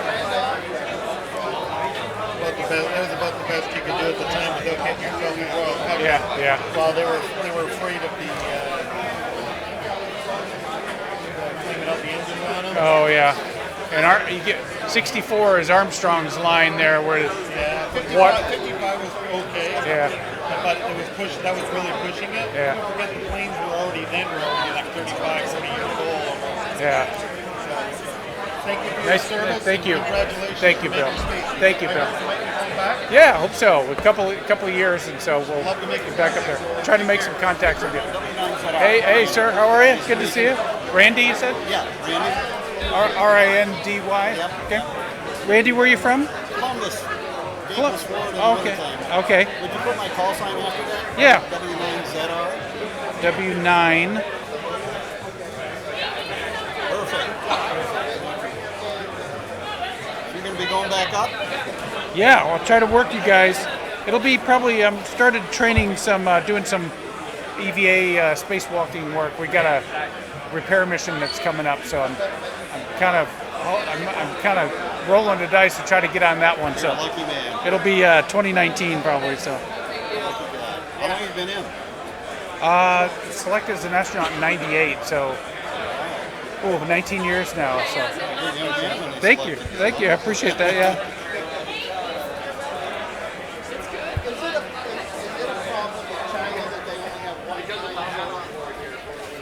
There you go, Randy. All right, thank you again. You're welcome, Appreciate sir. There you go, sir. She's American. Let's see if those little kids didn't come back. But hi, how are you? I'm Doug. Nice to meet you. Janet. You wrote this for you, or okay? And is it Janet? Okay. Where are you from, Janet? Tennessee. Bristol, Tennessee. So that's eastern Tennessee, right? So, right at Virginia, like Virginia line. Okay. That wasn't. How bad of a drive was that for you guys? That's not too bad. That's not too bad.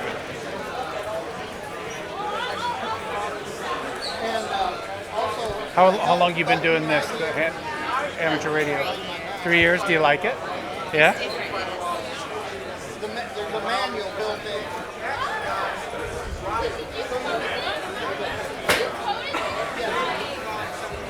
There you go, Janet. You're welcome. Here you go, sweetie.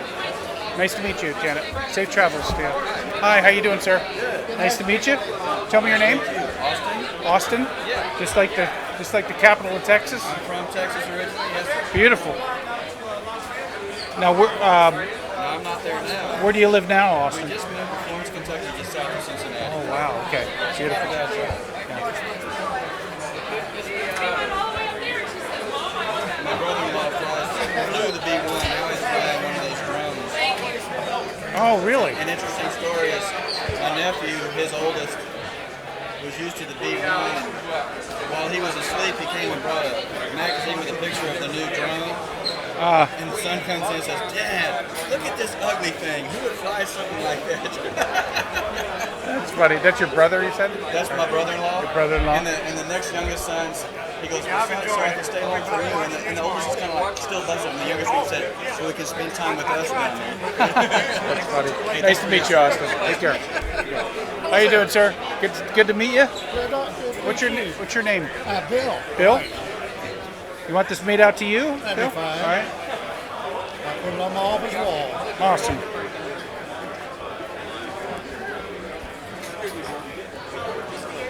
Tom sometimes keeps us caught up on your travel. You sound like you're a busy man. Yeah. Where you from? Where you from, Bill? From New Albany, Indiana, right across from Louisville, Kentucky. Oh, okay.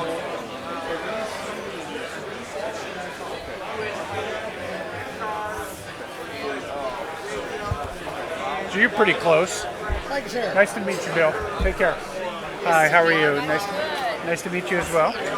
It's for you, Jan. I'm Jan, yes. Okay. And I know there have been times when I have radio operator up there on Yes. the air, and we've tried to get it, but my husband has a peanut whistle of antennas, he calls it. Whenever he goes, my peanut whistle is... That's funny. Well, when I go back up again, I intend to get back active on it. You know, we have it as an emergency communications, and so some people, and in fact, I don't know if they've had a few since I was up there in 2010, and they've had a couple of people that have used it, but I think I set the record for the most active on it. So, and that was actually by accident at first. You know, I thought, let me just pick this thing up and see if I can reach anybody, and of course it started a great. It went viral, so to speak. So, Jen, where did you say you're from? I'm from the Twin Cities in Minneapolis. Oh, okay. And actually, St. Paul, Minnesota. Did you drive down, or Yep, we did. We came with our... how far is that? Huh? How long of a drive is that? About 12 hours. That's not too bad. That's not too bad.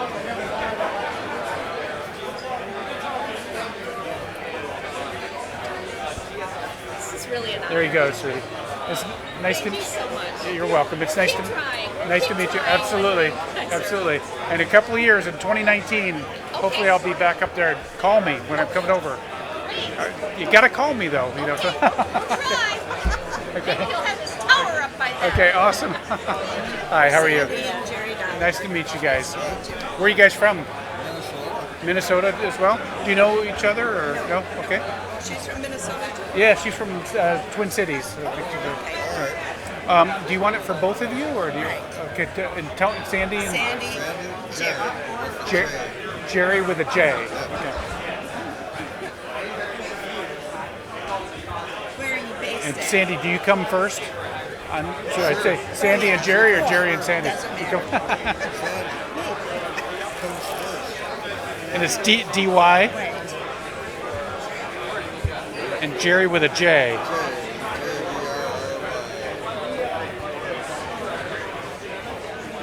So we all live and train in Houston, Texas. In Houston? Yeah. Okay. Have you been there? Yes, we were there It's in March.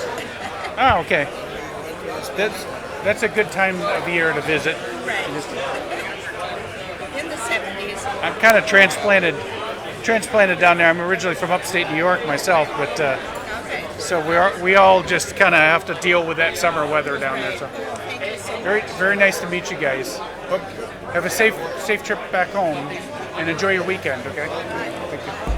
Hi, how you doing, sir? Before that, I was involved with the Yeah. Scout Jamboree contract in 2010 when we talked to you. Yeah, that's and right. You did a great job That's with the Scouts. awesome. They loved it. That's awesome. I hope we can do that again. Make it to Mark, M-A-R-K, my son. He actually got a chance to talk to you. Okay, awesome.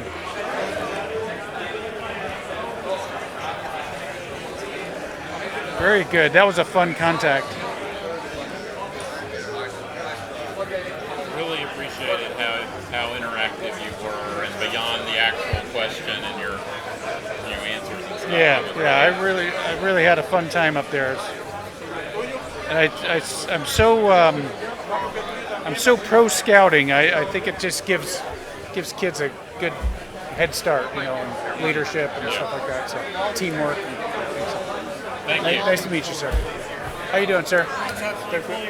Oh, thank you very much. Thank you. It's cool you're here as well. Oh, I'm sorry about that. This is for you, or? Actually, it'd be for my wife. But if you could, can you just do what you did up there? What I do up there? Oh yeah. Just sign and put the call sign, yeah? Okay. And that's that was My wife actually has one of the prints from, I think it's Jim Beam did the print, and then signed by almost all the people who walked on the moon. Oh wow. She has that on her office wall. It's an original painting, and then they did one of those really nice replica paintings. Oh, okay. Where it's got all the brush strokes and everything. Yeah, that's cool. So she'll be thrilled to actually. Absolutely. It's nice to meet you. Okay. Hi, how you doing, sir? Nice to meet you. Good, nice to meet you. Where are you from? Minneapolis. Minneapolis as well. Oh, lots of folks from Minnesota coming through. So, you want this for you, Bill? Or okay.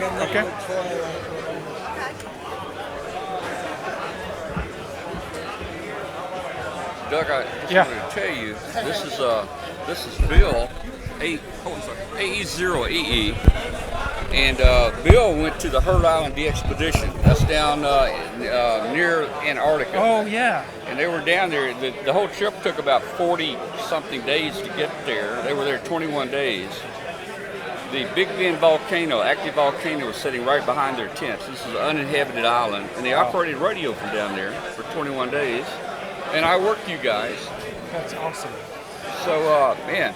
That's awesome. What a great expedition. We went, when we were on the ship, we got so that we were pretty much opposite spot on Earth from where I lived. Yeah. I was like, the only way I'm going to get farther from home than I am now is going to space. Absolutely.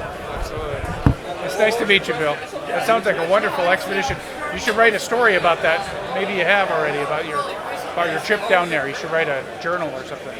I'd love to read that. It's also kind of fun. When I was just getting into ham radio in grad school, there was an email that came out from our section manager saying there's going to be an ISS contact from the local school. And I told some of my office mates that it was going to be a good day, and I was like, we should go out and actually listen to this. So we go out onto the campus quad and we're listening to that. That's cool. That's cool. Weird things and getting questions like, what do you do about washing your hair in space? Like doing laundry in space. Great questions. You have. And we were just, it's kind of fun. Usually the message is study hard so stay in school. And the message we're taking away from it is study hard so you get out of school already. That's awesome. That's awesome. Well, it's very nice to meet you, sir. You have a safe trip home and a great weekend this weekend. So, take care. Hi, how are you? Susan Huntsville. Uh-huh. My husband is a silver sloopy. Oh, okay. Very good. Very good. Is your husband here as well, or? No, he's Okay. not. Okay. Oh, okay. You didn't drag him along just as a. Well, he wants Okay. to come to, he went to the Air Force Museum. Ah, okay. Okay. Now, is this for you, Susan, or We can make it to Mark? Okay.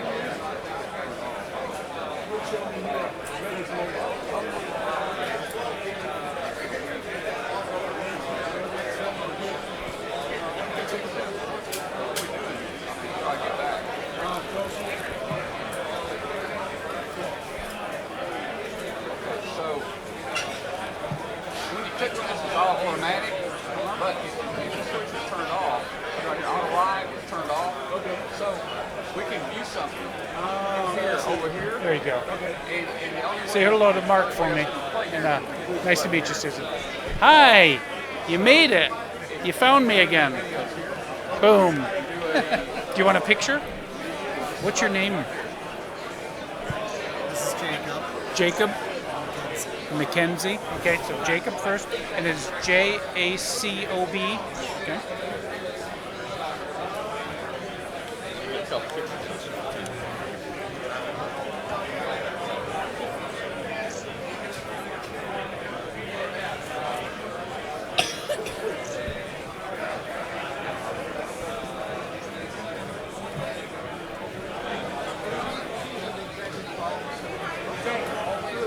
Guys, email address, I'll send these to you.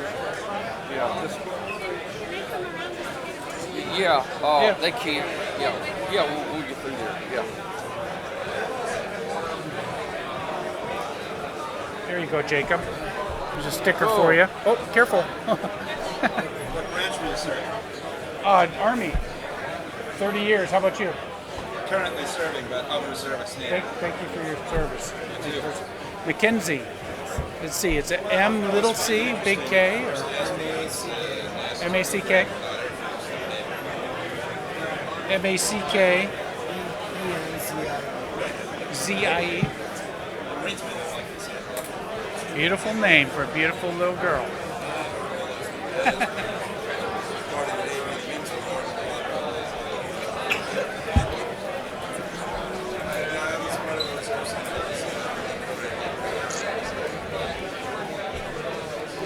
We used to go do our runs outside, and the Marines would run in the opposite direction towards us. And left several times. There you go, sweetie. And it's a sticker, so, but ask mom and dad before you stick it on something, okay? You can just peel that off and you can stick it on something. Okay, just be careful though. Make sure you. That was close. All right, you want to get, they want to get a Yeah, picture. we'll get a picture Hey, I tell together. you what, hey guys. Just sit there. Yeah.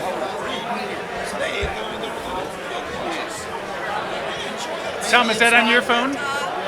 Is that on your phone or? I'm gonna get a picture.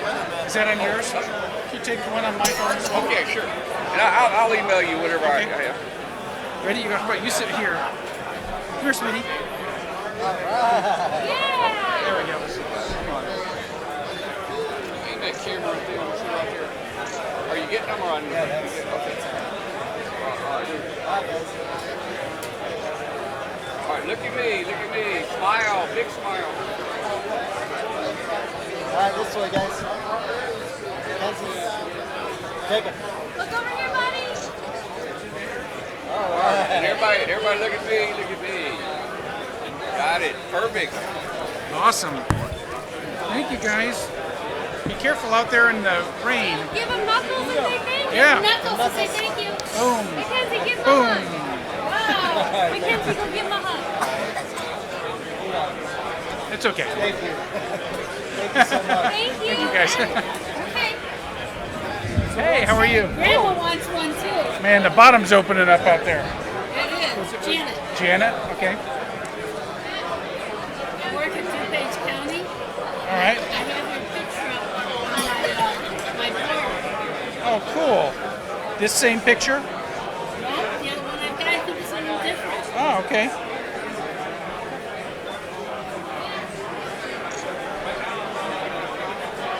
So this one's going to go right next to it. Perfect. There you go, Janet. Thank you. Stay dry out there now. Sounds good. You gotta get a picture.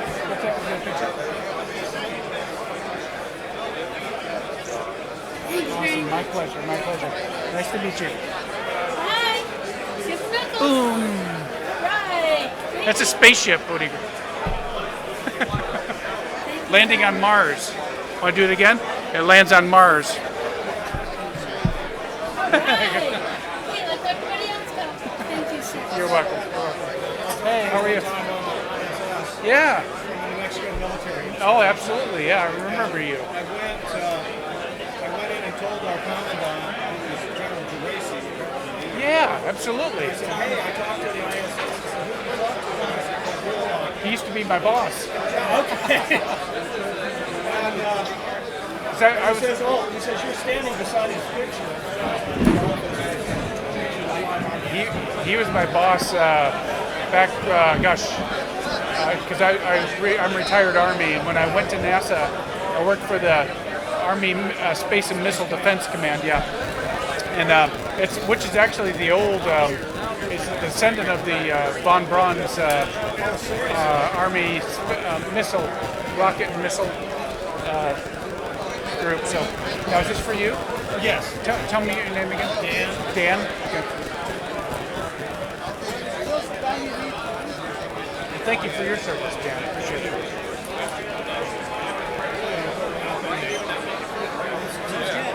Oh, yeah.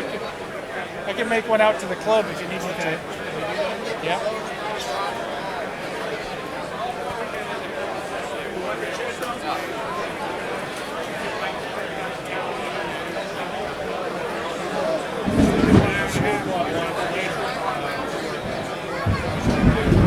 Yeah.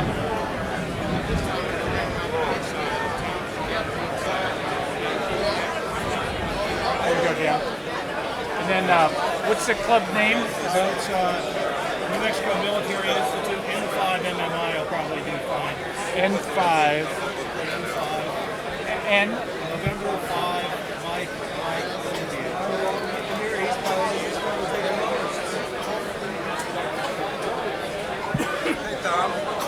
I'm Adrian. I don't know if you remember me. like 3 times that year. Oh, that's awesome. Once from home and twice from there. I was at St. Bart's and I went left. And we did the show.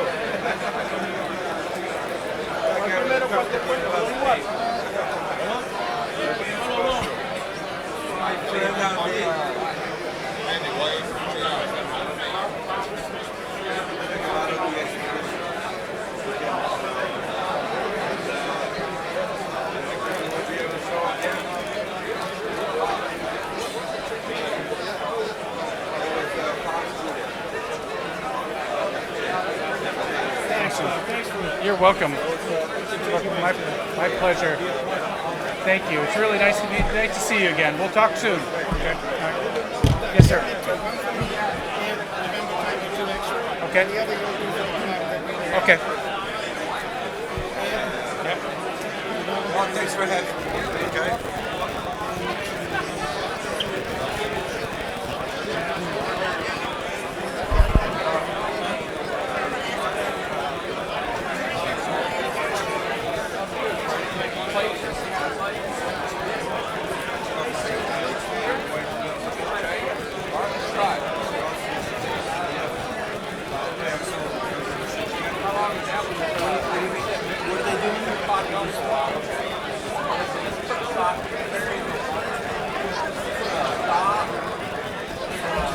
Go ahead.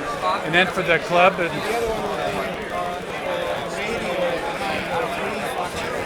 Okay. This is the club. Okay.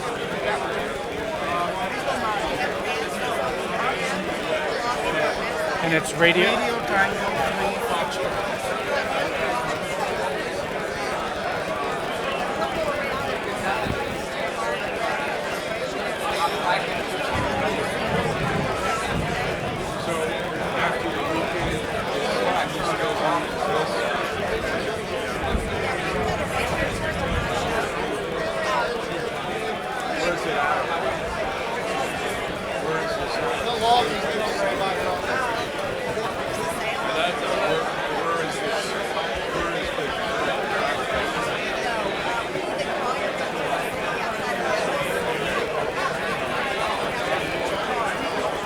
There you go. Yeah, absolutely. Give you a couple of those. There you go, sir. Thank you, Ed. Thanks again. Thanks again. Appreciate it. How you doing, sir? Good to see you. I'd like to thank you. You have given my wife at home a lot of pleasure watching your interviews. Oh, very good. Very good. You tying in with Tom. Very good. I think we're going to do another one or two more today. So, you want one of these for you? For you? Or for Bonnie? For Bonnie? Is it Bonnie or what? Well, I'm a neighbor on the site. If we want to do my community and I want to get something going with Ham Radio. It's also Tuesday night.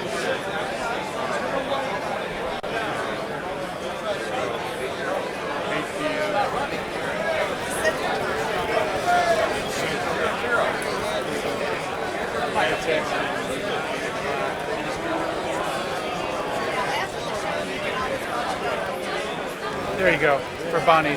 Say hello to Bonnie for me. Awesome.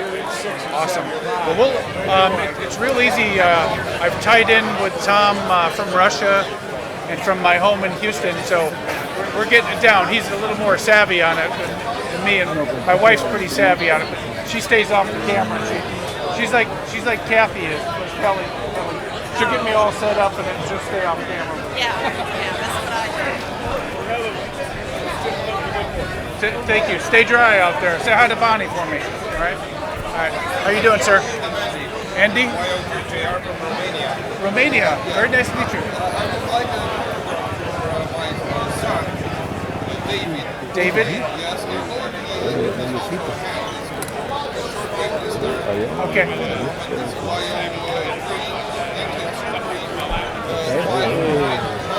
Okay. Okay. Tell me his name again. David. Okay.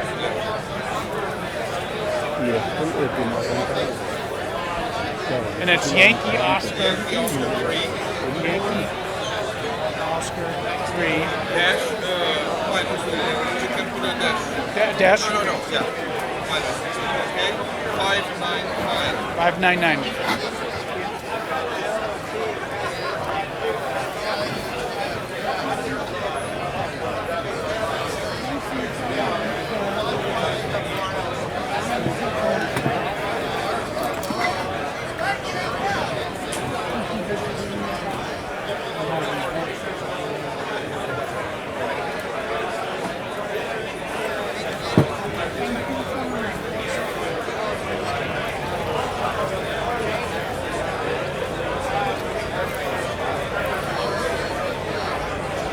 There you go for David.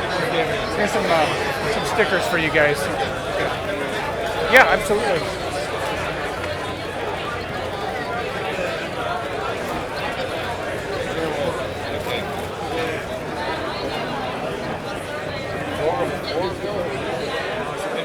My pleasure. Really nice to meet you. Good. How are you? Good to see you. Tell me, you want one of these? Yes, please. Friend of mine. What's it? Terry. Terry? All right.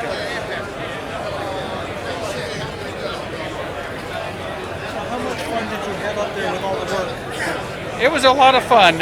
It is a lot of work, though, and space is such a harsh environment that everything is breaking, a lot of radiation, so computers are just crashing all the time. So it's difficult to keep the ship sailing. I didn't feel that way, but you do feel a little stuffy the first little bit, yeah.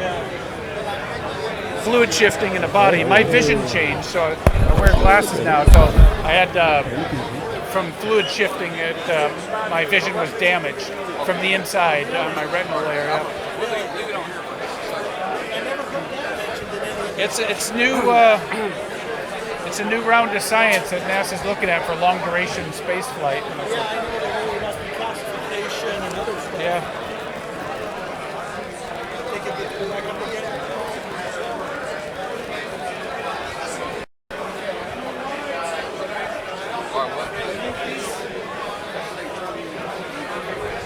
There you go for two.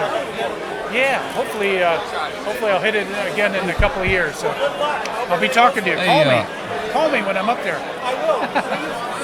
Keyboard at the ear when it was up there. Perfect. Hey Doug, we got Hot Friday Night watching back in Memphis. Hot Friday nights. Say hello to WH4 Hot Friday Night. Hot Friday nights. Good to see you guys. Welcome to Dayton, the Hamfest 2017. It's a little rainy. I think we're inside, but we hear the thunder outside. I'm not sure if it's combat zone a while ago. You heard all the noise there? Man. Reminded me a little bit of Kandahar, back over there. But we're okay. We're nice and dry. And I think everybody's coming in now. We're getting more people at the booth. Yeah. Maybe because it's raining outside. I think so. How you doing, sir? Thank you so much. Thank you very much. Is this for you or? It's possible to get two. I don't know. Yeah, sure. Okay, one for my son. What's his name? Brad? B-R-A-D. Okay. When he was younger, I sent him to space school. Oh, cool. Falling in love with it. What's he doing now? He's actually runs his own video production company. Oh, very cool. He's also a software engineer. Where is he living? In Pittsburgh. Pittsburgh. Are you from Pittsburgh as well? Or? Okay.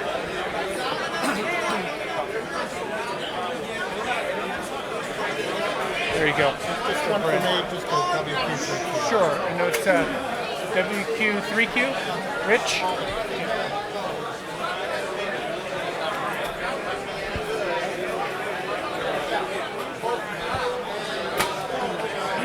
You only transmit to schools though when you're up there, right? Well, not just the schools. When I was up there, I just did a lot of freeform on my own time, whatever continent I was over. But how would they find out? Because every time I try to find out, they say, no, only through a school. Well, it depends on the crew member. It's not mandatory for a crew member to. I found it as a nice outlet to stay connected, with the planet, So it's good. But not everybody likes to do that. So it really depends on the schools are like a mandatory outreach kind of thing.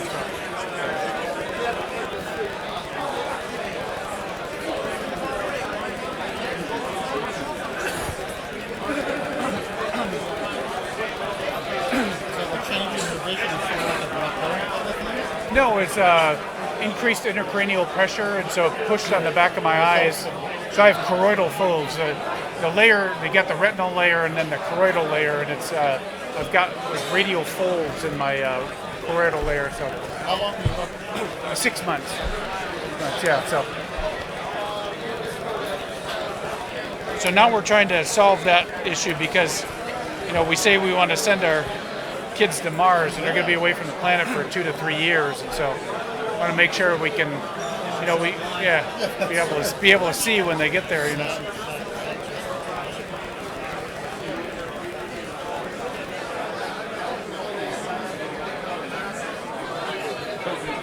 There you go, Rich.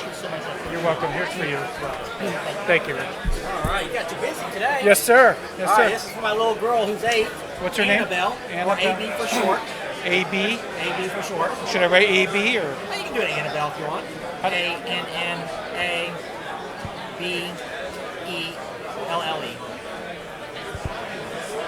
She's all about space right now. Oh, so. cool. She's doing her presentation on space on Monday, so. Oh, cool. How old is she? 8. Yeah, 8. Oh, well, she could take this to school on Monday. Yep. Will you get back home before Monday? Okay. Thank you much. I appreciate it. Thanks for her. Have a good one. Nice to meet you, sir.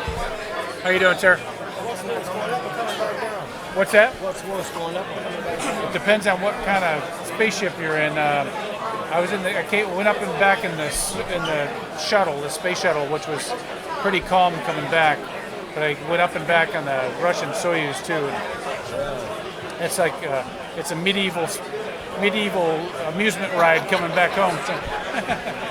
Is this for you, sir? Yes. You're Sam? Okay. That's amazing. Do you still go up? Yeah, I'm going to go up. Hopefully, within 2 to 3 years, I'll go back up.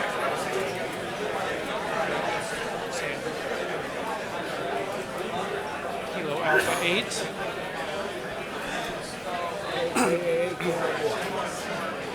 KWO.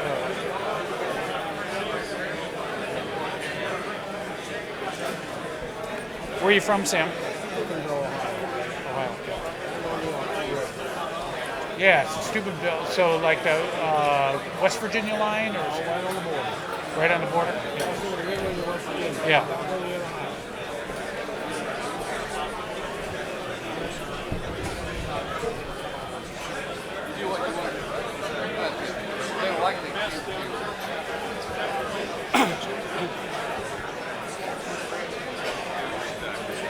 Hey, Kathy, we're going to get ready to do one now. The next. What? There you go, Sam. Here you go, buddy. Nice to meet you, Sam. Enjoy your day, okay? Enjoy your weekend. Hey, how are you? Nice, good. Nice to meet you. You want this for you, or give me your name? Mark. With a C, okay?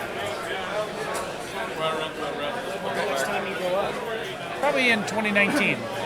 Yeah, a couple of summers. So, yeah, training now. So, yeah, but it's some of the depends on your mission. You know, what the mission I hopefully will go on is we're doing a big repair on the space station. So, a lot of practice for that. So.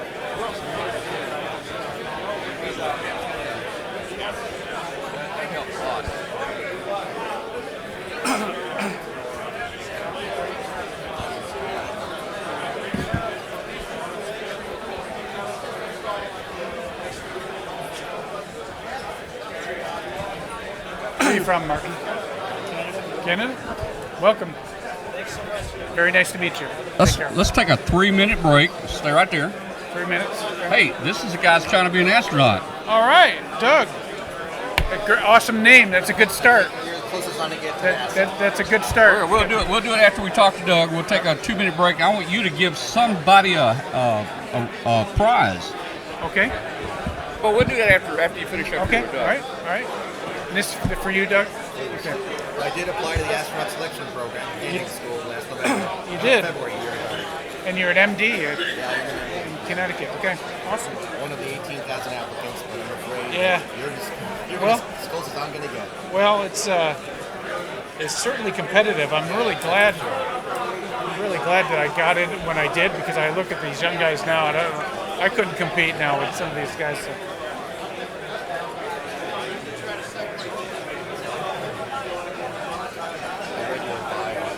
Going up again.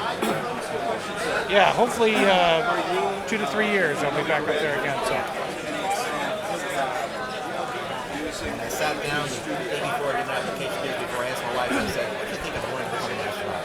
And I've done many other things in my life. She said, I wouldn't be surprised. Okay, we're gonna have a mobile rig coming up. Our next prize will be a mobile rig. We're gonna have Doug be the guy that announces it here with Hambot. I think it's going to be a TM281 mobile rig. That's awesome. There you go, sir. Nice to meet you. Nice to meet you, Doug. Good. Best of luck to you. Give us 2 minutes. Let's do a prize, Doug. All right. Kathy's going to pull up a prize there, and you can. It's going to be for a mobile rig.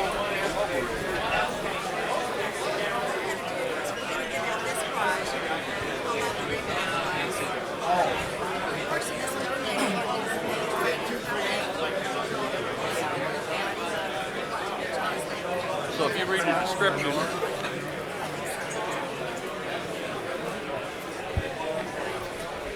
Okay, we're getting ready to award a prize to someone. The prize on this drawing is a Kenwood TM281 mobile transceiver. This was donated by Maine Trading Company, and big thanks to Richard Lenore. So a Kenwood TM281 mobile transceiver.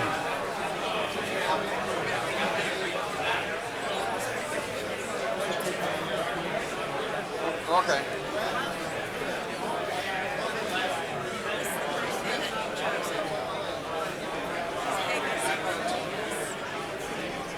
Okay, the winner is KB0TS, Kilo Bravo 0, Tango Sierra. Is he here? He's already won it. He's already claimed it. He's here and he's claimed it, and congratulations to Kilo Bravo 0, Tango Sierra.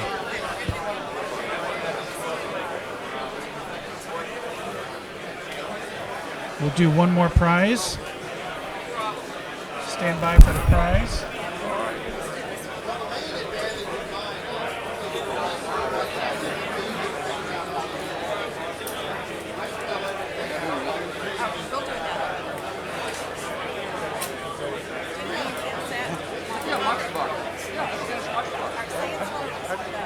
How do you pronounce this in Yezu? Dennis Machtenbacher.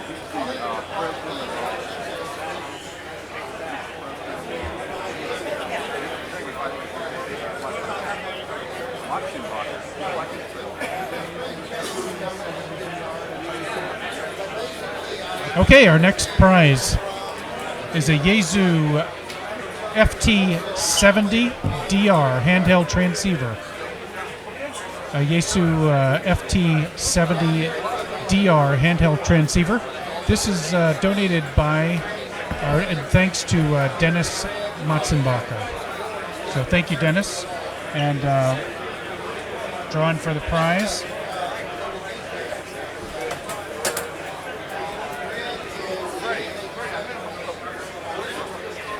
Okay, the winner is Whiskey 8, Kilo Fox Whiskey. Whiskey 8, Kilo Fox Whiskey. Congratulations.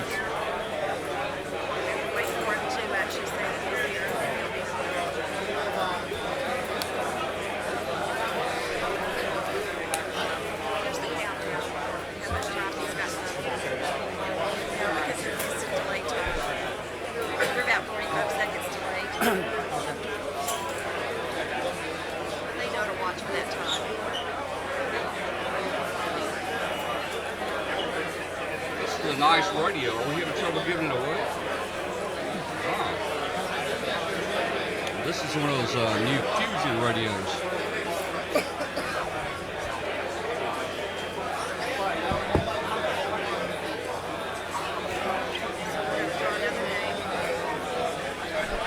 Okay, we're going to redraw for the Yezu FT70DR handheld transceiver. Stand by. Okay, we're looking for Whiskey 4 Alpha Alpha X-ray. Whiskey 4 Alpha Alpha X-ray.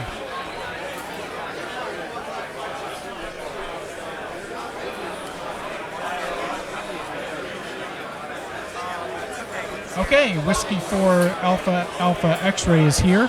Congratulations. Okay, we're going to do one more. Some heavy interest in the prizes, so we'll do one more.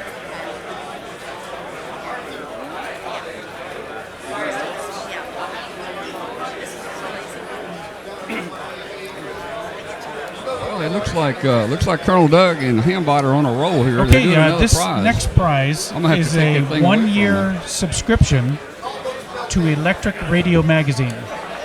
A one-year subscription to Electric Radio Magazine. This is donated by Electric Radio, thanks to Ray Osterwald. So thank you, Ray, and we'll go ahead and draw.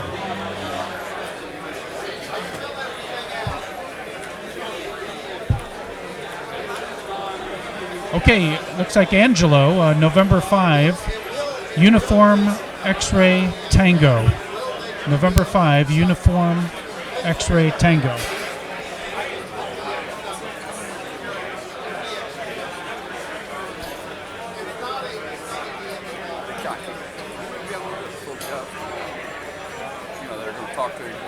Scoot a little bit. Kathy wanted me to keep it around. Also, that's good. Yeah. Oh, sorry. Hey, John. Hey, how you doing, man? Good to see you again. Good to see you again. By the way, my buddy Mark, he signed a photo and gave me some patches to pass on him. He thanks you very much for the. Good. Maybe I can get him to view it today. Awesome. Awesome. That'd be great. Thanks. Absolutely. Okay, November 5, Uniform X-Ray Tango made it just under the wire. Yeah. Nice job. So thanks, and we'll be back with more prizes shortly.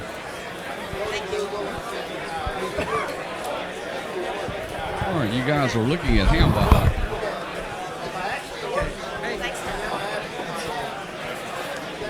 Hey guys, how are you? Good to see you. Amadeo from Spain. Oh yes. And if you make your signature for my doctor, it's 4 years old and it's crazy about stars. And Tell me the name. Lola. Lola. Lola. Lola.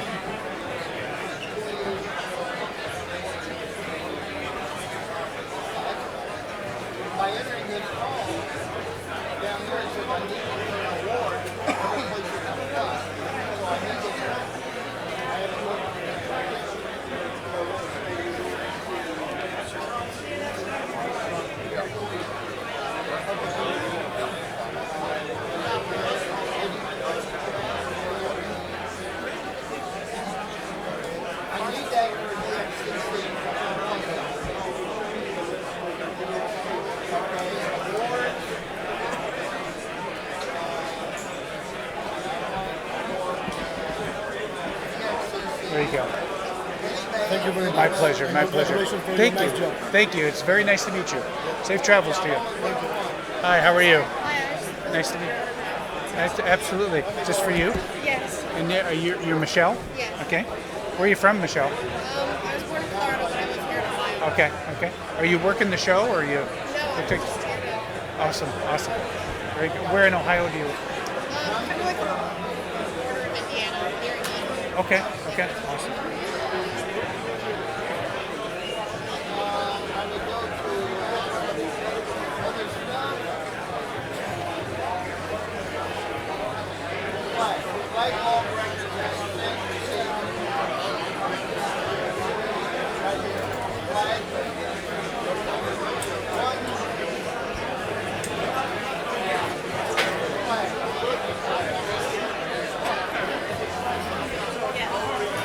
There you go, sweetie. Very, very nice to meet you. Take care. Have fun. Enjoy the weekend. Hey, I would like to. Hey, how are you? Hi, my name's Bill from Bill? Indiana. Bill? And I would like to get something for my grandson, Dylan. Dylan? Yes, Is it D-Y. D-Y-L-A-N? Yes. Okay.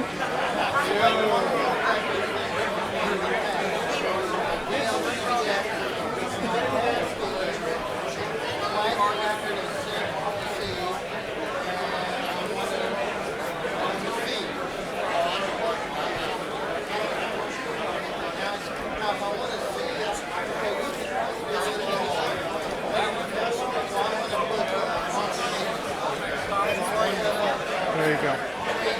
Just love that. Thank Absolutely. Nice to meet you, Bill. Hi, how are you?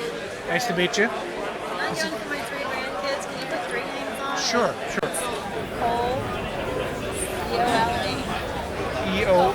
C-O-L-E, Okay. Cole, Jacob, and Grace.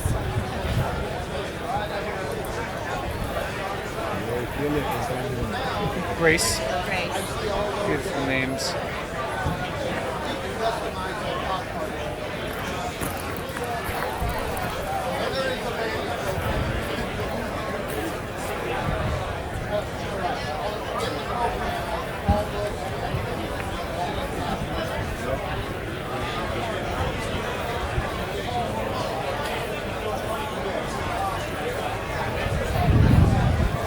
There you go. Here's some stickers for them. Thank you. Enjoy your weekend. Very nice to meet you as well. How you doing, sir? Are you a big Reds fan? I am. Awesome. Big Red I Machine. want this for my grandson, James Cat. J-A-M-E-C-A-T. Okay. He loves flying and loves... Jamecat. Yeah. Jame Cat. That's awesome. I got to take a picture of that. I got a buddy of mine. His name is Tom, but he goes by Tomcat. So I'm gonna tell him that I made a picture out of the Jame Cat. Awesome. James. Awesome. Are you from the Cincinnati area? Or? Yep.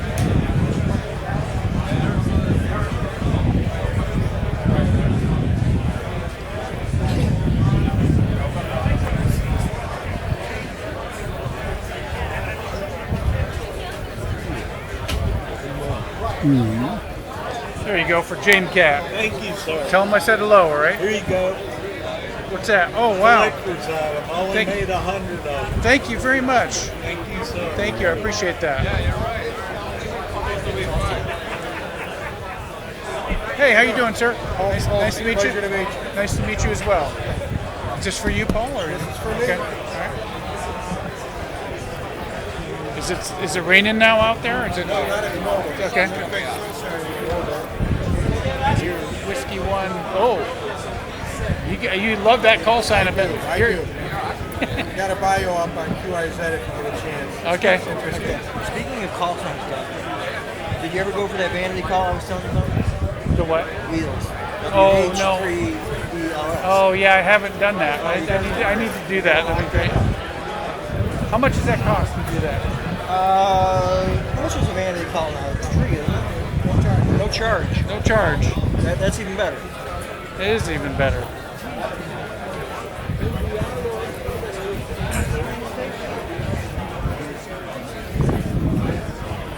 Now, what do you think? You guys got wheels. You got the call WH3ELS. That's cool. That would do it. There you go, Paul. All right. There you go, sir. Nice to meet you, Paul. Thank you for your work here. Thank you. Thank you. Hi, how you doing, sir? My name is Ross. Ross? I'm from Israel. Israel. Yeah. Thank you. Well, you traveled a long way. Yeah, nice to meet you as well. Ilan Ramon was one of my very good friends. Very good friends. We trained together at NASA, so I miss him a lot. And do you have a call? I'll write your call sign. LA.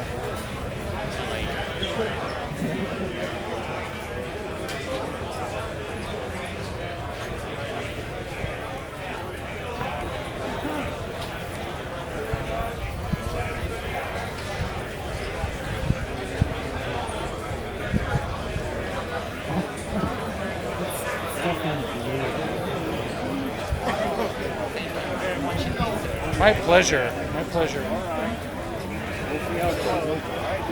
Thank you. There you go, Ross. There you go. I'll bring you down. Yeah, absolutely. No problem.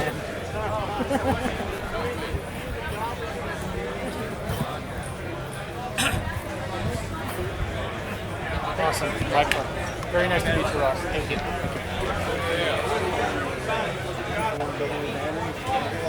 Hey, how are you? Very nice to meet you. Do you want one of these? Or? I would love that. I work at the base. Oh, awesome.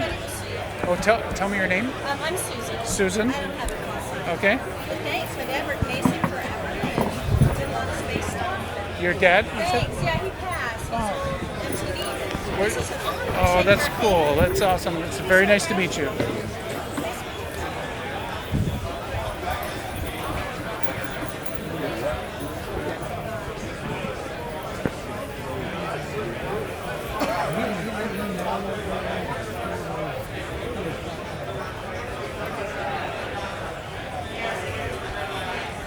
Whoops.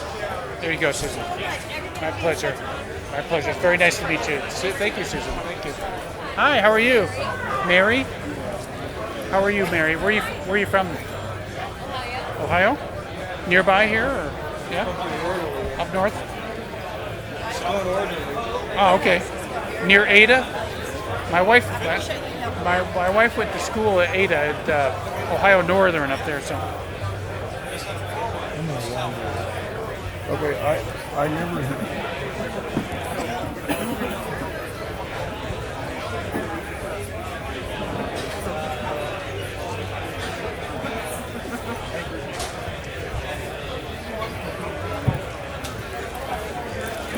Here you go, Mary.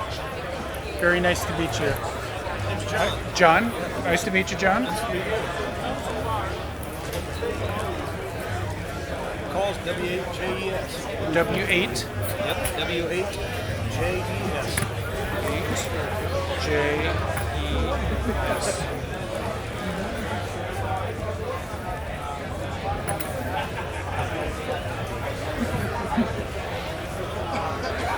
Looking through the buildings, I had the wrong building. I finally figured out what building it was. Yeah. Then it started raining. I couldn't get over We it. heard the thunder. It was amazing.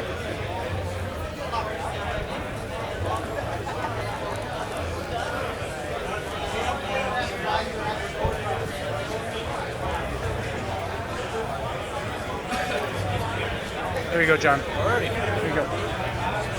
Nice to meet you guys. You guys be careful driving. Have a good weekend. How are you doing, sir? We appreciate it. Oh man, I love being here. Love being here. So Name's Tim. it's Tim. T-E-M. T-E-M. Tim. Okay. And Tim, do you have a call? Is that your call sign, KC?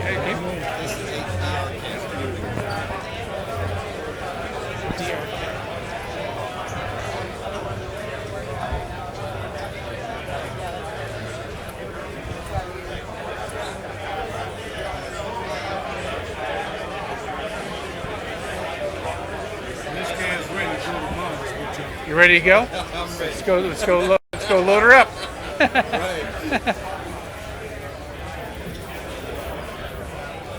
Where you guys? Where you from? Detroit. Detroit. Okay.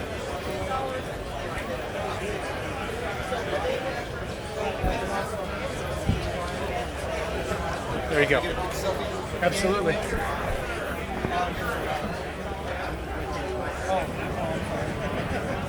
Awesome. Thank you. Everything go get done? Yeah. Okay. Yeah. How much longer do you think you got? I'm not sure. I'm not sure. No problem. Just check it in. Okay. You need anything? You need lunch or something? I'm good. Good. Thank you, Keith. Thank you. Ken, you're Ken? That's my call, son. Ken and 10.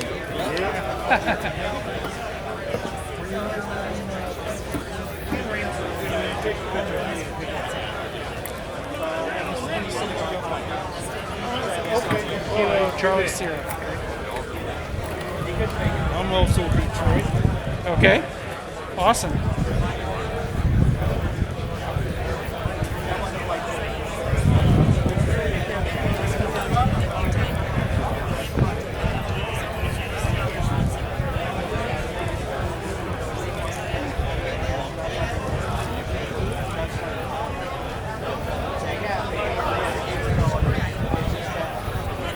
There you go, Ken. You guys, yeah, absolutely. If I would, I would go to Mars with you. Got it. You guys have a great weekend. Be careful driving home, okay? All right. Hi, how you doing? Good to see you, sir. Is this for you or? This is for my daughter. What's your name? Karista. Karista. K-A-R-R-I-S-T-A.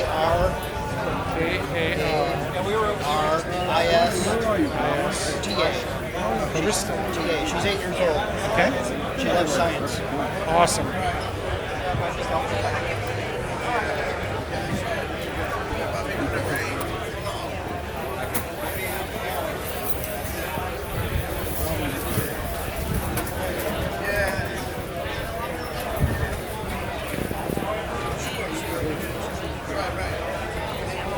There you go.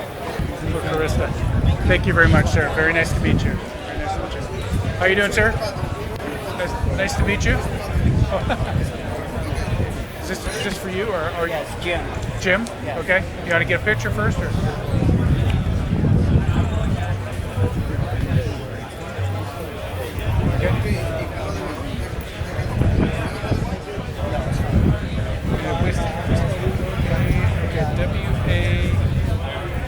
My son is watching you on TV. Oh, awesome.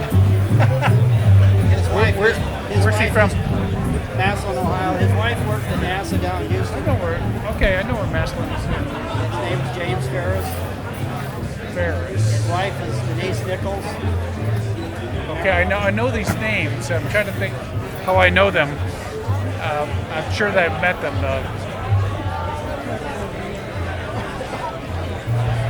He's in Houston right now. He's watching you on TV. And this is your son? No, this is for real. No, your son is watching? Yeah. Awesome. Well, hello to your He son. gave me a call. He gave me a call and said, hey, get over there and see the astronaut. Oh, that's cool. What's his name? James. James? So I think these mics are on. So James, good to talk to you from Houston. I'll be back down there later on tonight.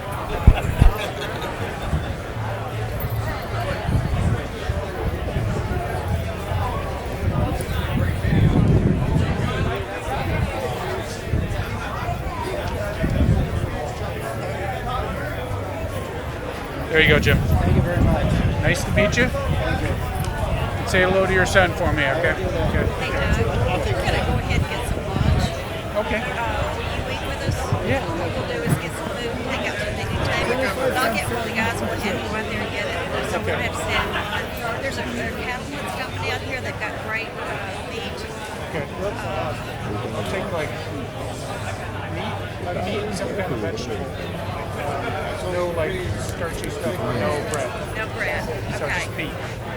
Okay. So like if it's a ham rolled pork, I'll take pulled pork without the roll, or take a steak without bread or whatever. Okay. Barbecue sauce is fine. Hey, how are you? Nice to meet you. Get a picture? Awesome. Tell me your name. I'm looking at your Roberto? Yeah. Okay. Roberto Merino.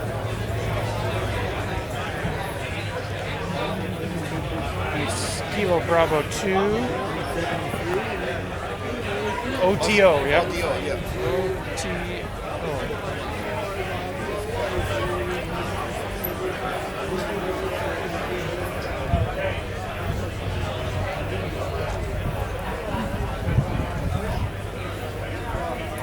Can you do me a favor? Yeah. Can you write one like this, just to Giselle Merino? Okay. That's for my daughter. She's in. Okay. Next year she will come home. No problem. Thank you very much. There you go, Roberto, for you. That's what Giselle Merino. How do you spell her name? Giselle. Gisell.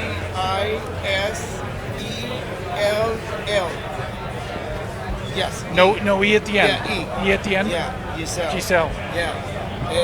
That's it. And right. Okay. Yeah. What is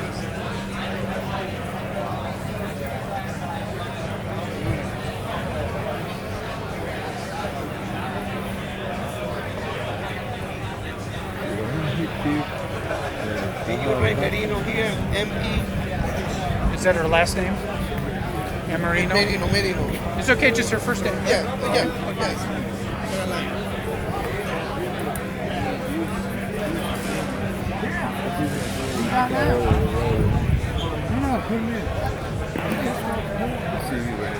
There you go, for Giselle. Yeah, thank you very much. My pleasure, Okay. Roberto. Nice to meet you. Nice to meet you. Enjoy your day. Stay dry out there now. All right?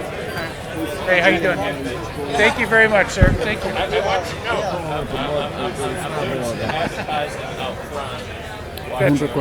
cool. This is a friend of mine here. That's awesome. That's awesome. Hello, amigos. Hello, Is this for how you, are Bill? you? Yes. Doing good. Having a good time. Oh yeah. WC. I keep on listening to the space station, but I don't hear it. I don't know what those guys are doing up there. Yeah, I like it. Like when Doug was up there. You know? Yeah. Well, he's a great ambassador. We'll have to. It'd be far worth practically a whole month. I mean, I'm flying my eyes out. Nobody's there.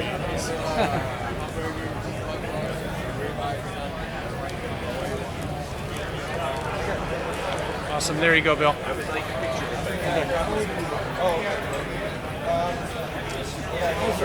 My pleasure.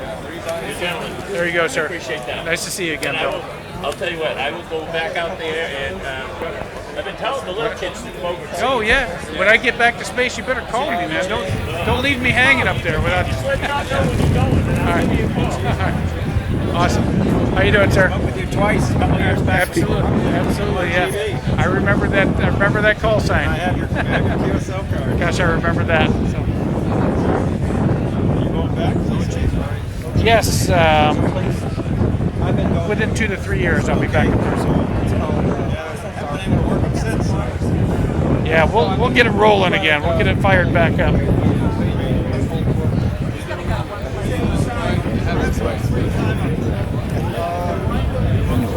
What's that now? I'm sorry. Yeah, yeah.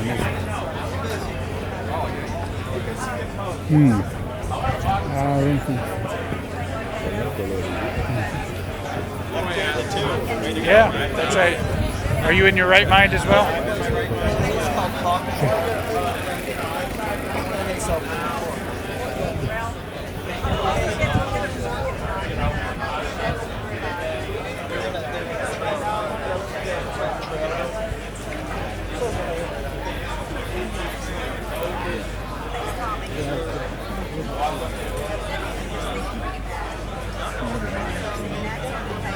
Awesome. So great to see you again, George. Take care. Absolutely.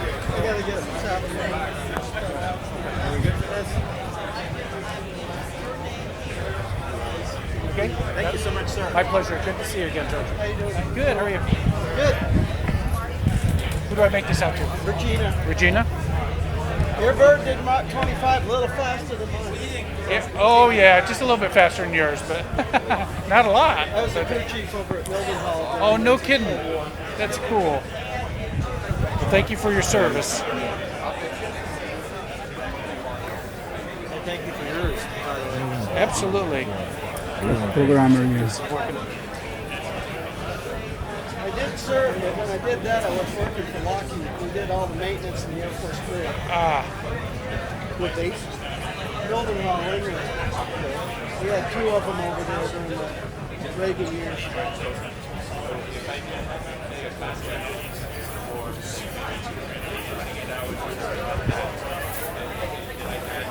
Here you go. My pleasure. Here you go. A couple for, I don't know if you got one as well. Running out of steam there. Hi, how you doing, sir? Fred? Thank you very much. My pleasure. One for my granddaughter, Lizzie. Lizzie? Okay, is it? Lizzie. I.E., okay. How old is Lizzie? Lizzie is 11. Very good. Growing on 18. I moved this. That's where choice if I stand there and block. Down there in front of the camera. In front of the camera? Yeah. That'd be better.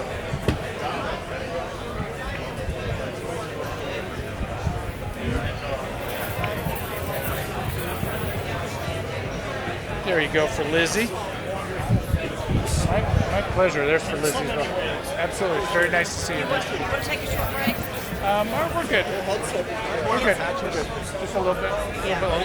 Good. How are you? 100 watts in the wire podcast. Awesome. Patrick, you said? Yep. Okay. Can you make it out to my nephew Jackson? Jackson? Yep. Okay. How you liking Dayton so far? I love Dayton. I love coming here to just, so much history with the Wright brothers and everything. And, I mean, for a flyer to come back here, it's like coming back to Mecca or something.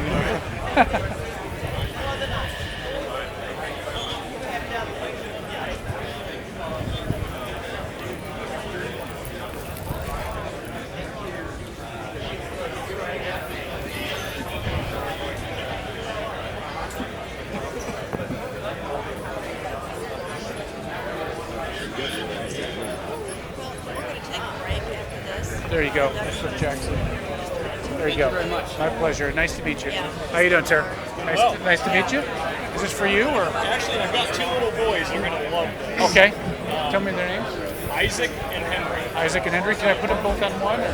That's fine with me. Okay. And it's ISAAC, the traditional spelling.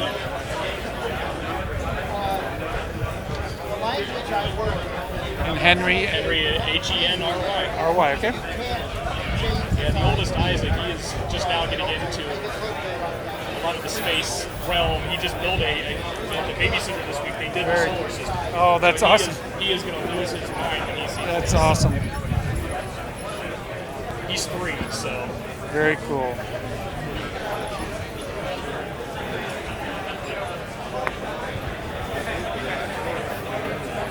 That boy's been kind of intrigued with the whole NASA realm myself. I actually went to school in Huntsville, Alabama. Oh, wow. Okay, I worked yeah. at the Space Center there when I was in college. Oh gosh, well that's pretty much where it all began. I mean, it's like, It is.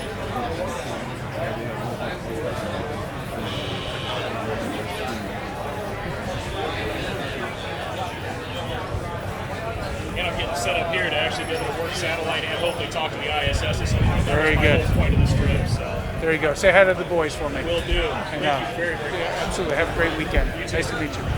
I'm trying to stop the line here for a Okay. break, but these guys here has got an interesting story. Okay. Hey, Herman. How are you? Nice to meet you. This man is Claude Nicolier. Yes, I know Claude. You know him? Yeah, absolutely. He is HP9CM. Now, he has an amateur radio license too. And we do run this call sign at Swiss Air Force Museum. Claude is the president of the museum foundation. Oh, that's cool. Okay? That's it would be cool. fun if I can bring back one with HB9 space and show it to Claude when we are back. So this is the name of the museum, or is it? No. It's the Swiss Air Force Museum in Flea. Swiss Air Force Museum. Okay. Yeah. And the call sign we run there when we have space activities is HB9 space. Okay. So if I put it to my friends at HB9 Space. No, to my friend HB9CM would be perfect. Claude is HB9CM. Claude Nicolier's call sign.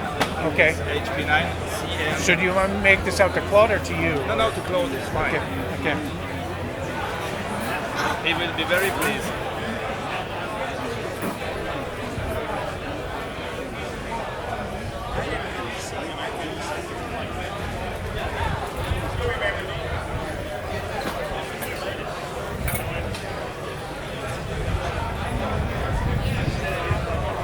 And it's HP. Hotel Bravo 9. Chop.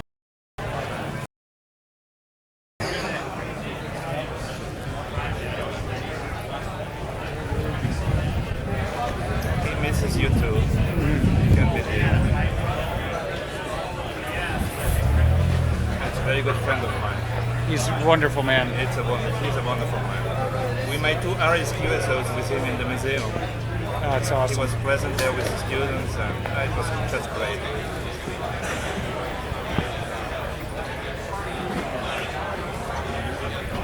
He will be very pleased. Good wire, right?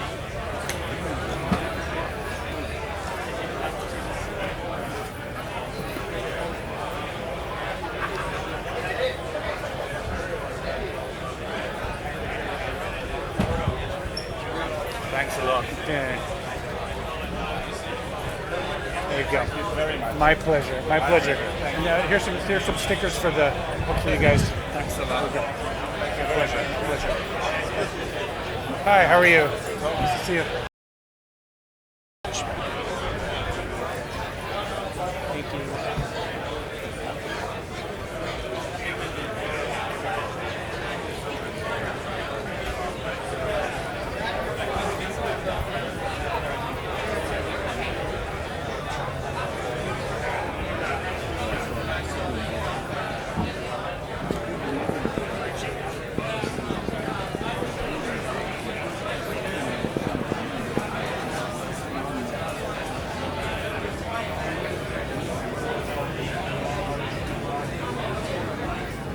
Okay. There you go, Tom. Very, very nice to meet you. Very nice to meet you. Hi, sir. How are you? Good to see you. This is for you, Yes, Stefan. please make Stefan. it. Stefan.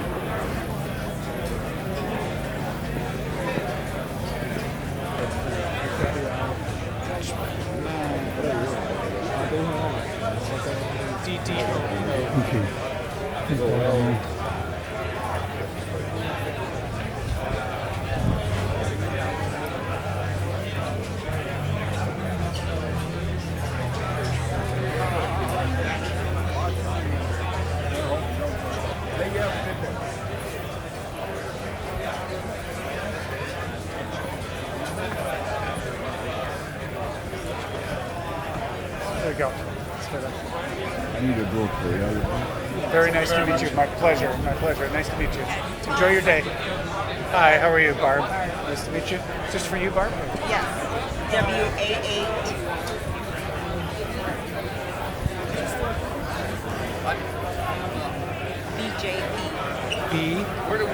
J. P. Correct.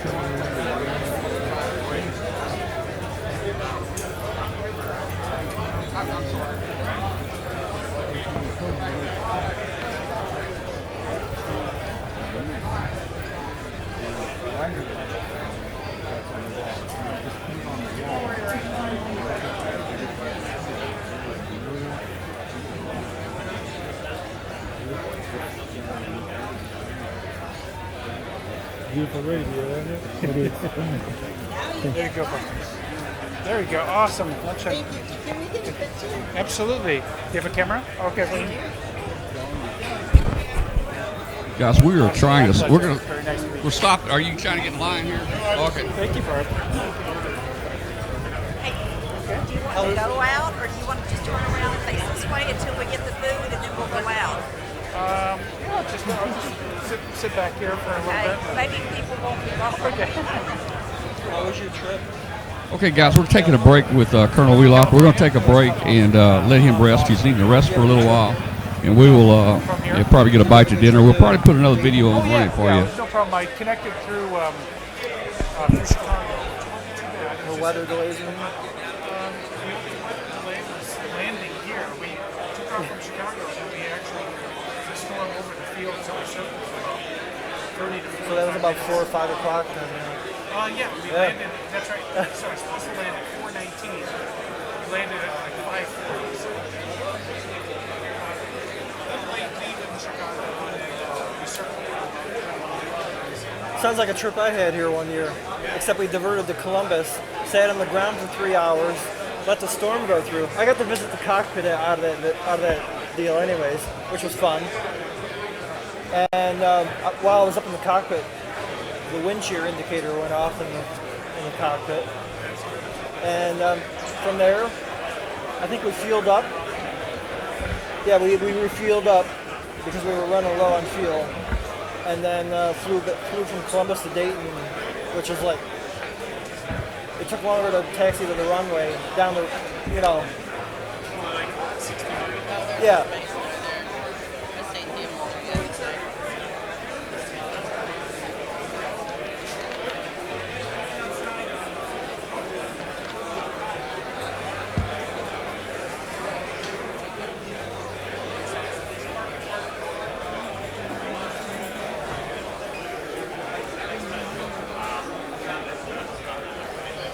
Yeah, it's pretty rough in that aisle.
Jeez.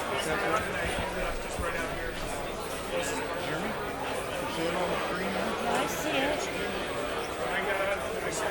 Tom Fury went to the race last year. Walked by.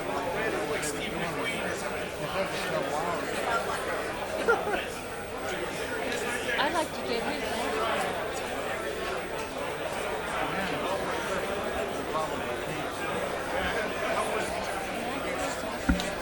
If you'll come back in a couple hours, well, he's just now taking a break for the first time, and we got food coming, so feed it, and then maybe in a couple hours he'll do it some more. And what do they charge for Nothing.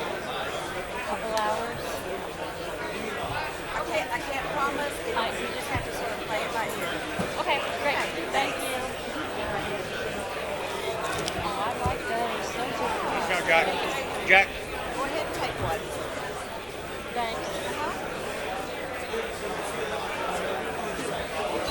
Wow. Okay.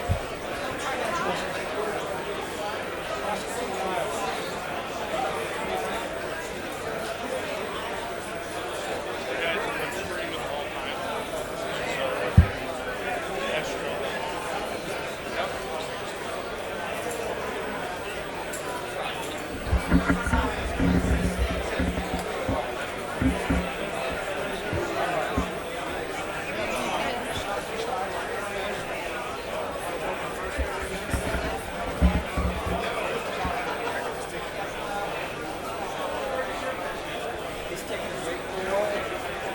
So, we did go with the same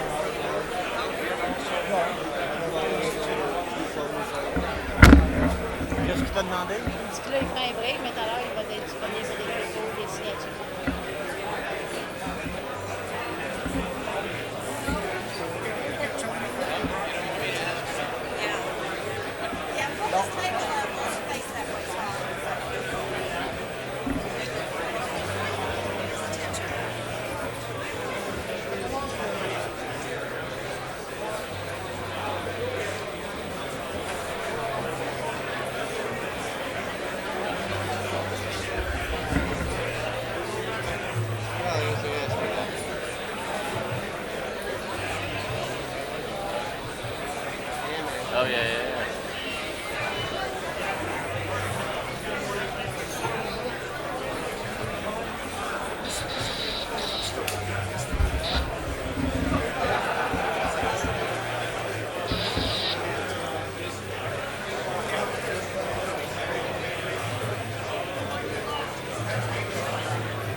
What's your location? I'm about, I don't know, 100 feet beyond the cross in the direction we were going. Alright, I'll catch up with you. Want to hold up your stick?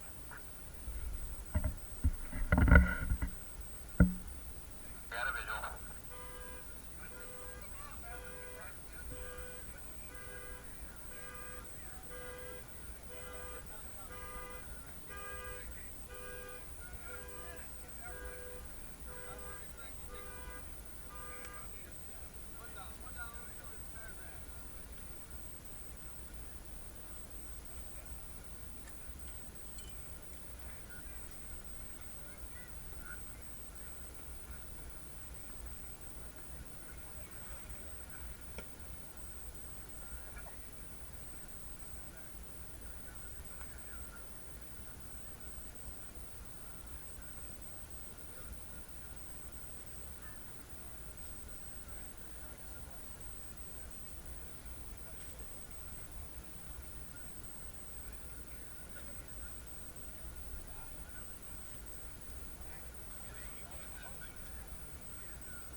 Guys, we're going to have a question and answer with Colonel Doug here. So this is this next 1 hour will be for you, our viewers, to interface with Colonel Doug. You'll be able to talk to him and ask questions. So this is going to be a cool interview here, or a cool spot. Not so much an interview.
front of me, or do I need to? Let's clip it up a little high, just so it would be closer and constant. Just clip it like some anywhere.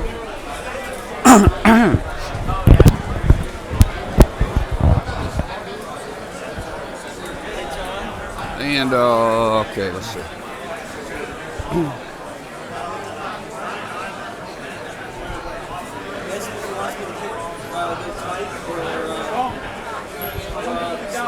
You want to put it down? Okay, you have to stand by it.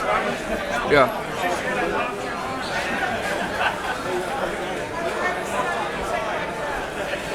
Send a note to Kelly. And you know, hey Doug, this is also recorded. It's on forever, man.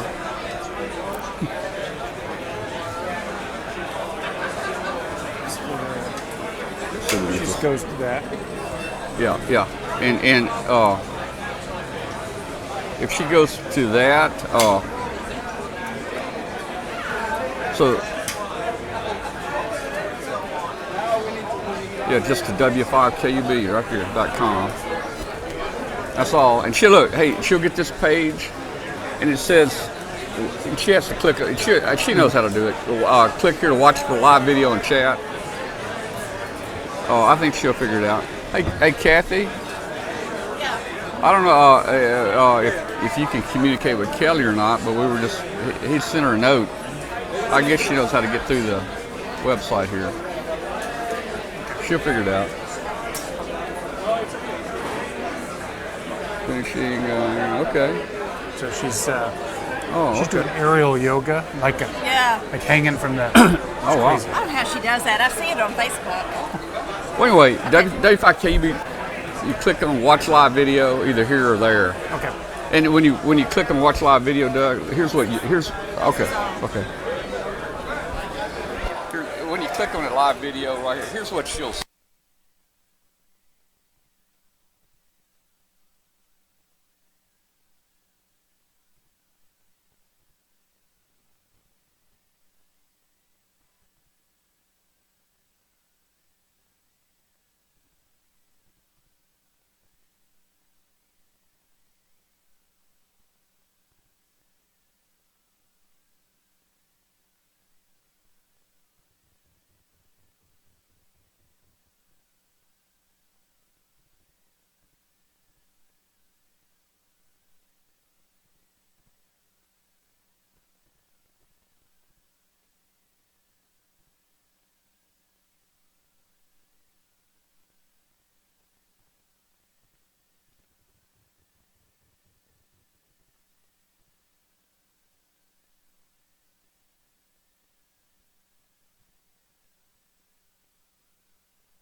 Is that mic on or off? That mic off? Turn it off.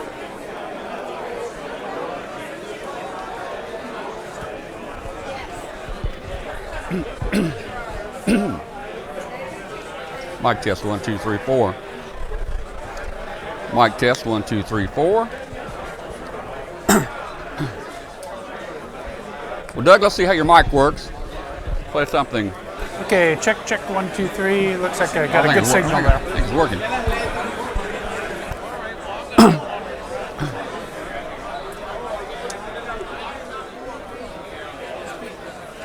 What do you need? Oh yeah, let's put speakers out there so people can hear something.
All right, mic, microphone test. 1, 2. 1, 2, 3, 4. Freddie, are you hearing it over there? Are you hearing it, Freddie? Oh, you don't have power yet. Test 1, 2, 3, 4. 1, 2. 1, 2, 3, 4. You hearing it out? You hearing it okay? That's helping. How about you, Tommy? You hearing it on that speaker over there? Okay. All right, we're about ready here. Let's see.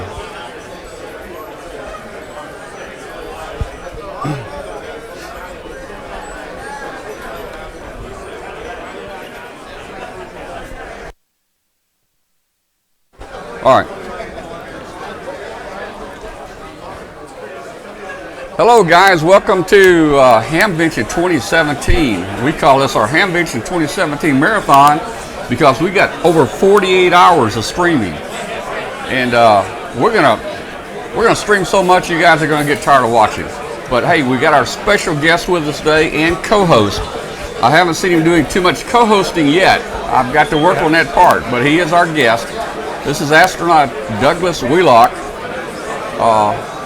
Do you say NASA astronaut? Do you say that, Doug? Yeah, we could say that. All right. And I didn't know I was a co-host until Tom started reading me what my duties and responsibilities are, and I thought, I'm not trained for that. We're going to work on that, and you do get a performance review that comes up next month, so we'll work on that. But anyway, hey guys, you're talking to a real American hero here. And you got to be a hero to set on one of those rockets with all that fuel in there, and when they light that thing at the bottom. And we're going to ask Doug in a minute how they light it. I've always wondered how they do that. But man, I don't know if I would ever be able to do the things that this guy has done. He's done many different, very important spacewalks, and we'll talk about some of those in a little while. He just retired, about a year or two ago from the Army. Retired active duty, that's right. Retired active duty Army, test pilot, Apache pilot, too. I flew both helicopters and fixed wing as well. So these are Army wings, so for those Army aviators out there. So Army wings so what do you like best, man, a helicopter or a fixed wing? Well, there's good and bad of both of them, and it's a little bit. I think it's a little bit harder to learn how to fly a helicopter, because you have your hands and your feet going at once, and learning how to fly a helicopter it's actually pretty entertaining to, not for the person learning, but for those watching from the outside. It's kind of entertaining to watch someone learn how to fly a helicopter. I'm not so sure I agree that it's that difficult to fly a helicopter, because I have taken the little control unit there and brought that thing up and moved it around and floated around and landed with almost 10 minutes of training. I remember my first flight instructor. Actually, we were in the helicopter, and for those out there that have ever flown a helicopter, you'll know what I'm talking about. When you first learn, they first have you hover. And of course, that's the big difference between an airplane and a helicopter, is the hovering part of it. So, and you would think it might be the easiest part, but no, it's for me it was the hardest part to learn. And usually the flight instructor would pick the helicopter up to a 3-foot hover and hover there and just be rock solid on the heading and just no oscillation at all. And then, okay, you have the controls, and pass over the controls. You take the controls and you start, and now this kind of number starts, a little bit of, we call it a PIO, a pilot-induced oscillation, and you tend to over-control. And I remember my first flight, I'm starting to, the death grip on the controls, some sweat running down my face, and my flight instructor looking over and saying, "What are you doing?" I'm trying to hover. It's like, well, that doesn't look like hovering to me. So, and he'd take the controls and he'd put like one finger on top of okay, get it rock solid again. Okay, you have the controls, and same thing. So it took a little while to learn how to hover. I tell you, Doug, you've had an exciting time being an astronaut, and you've made a number of space flights, right? You've been you've gone up both on the STS and also the Soyuz. So now, you've been in space a couple times or 3 times? I've been in space a couple of times. Okay. I did a short duration mission on the Space Shuttle Discovery back in 2007, and did 3 spacewalks on that mission. And then in 2010, I launched on a Russian Soyuz rocket and went to the space station for 6 months. And I did 3 spacewalks during that mission as well. So I've been to space 2 times for about 6 months total. Now, you've done some really long spacewalks, haven't you? I did have a couple. One spacewalk was more than 8 hours long, and that's because we had some trouble with some ammonia on the outside of the space station. We use ammonia. It's actually liquid ammonia outside that's used to carry heat loads to the radiators on the space station. And I got some ammonia on my suit, and so it's pretty deadly stuff. We don't want to bring it back inside. So did you take your suit off before you came back in? Yeah, you hold your breath and take your suit off and come back. No, not quite like that. But what we do is we, if we get ammonia on our suits, usually we'll bake out in the sun, and we call it bake out, and we'll hang out in the sun for it to sublime into space, into the vacuum of space. Once we know that we're clear, we come back in to the airlock.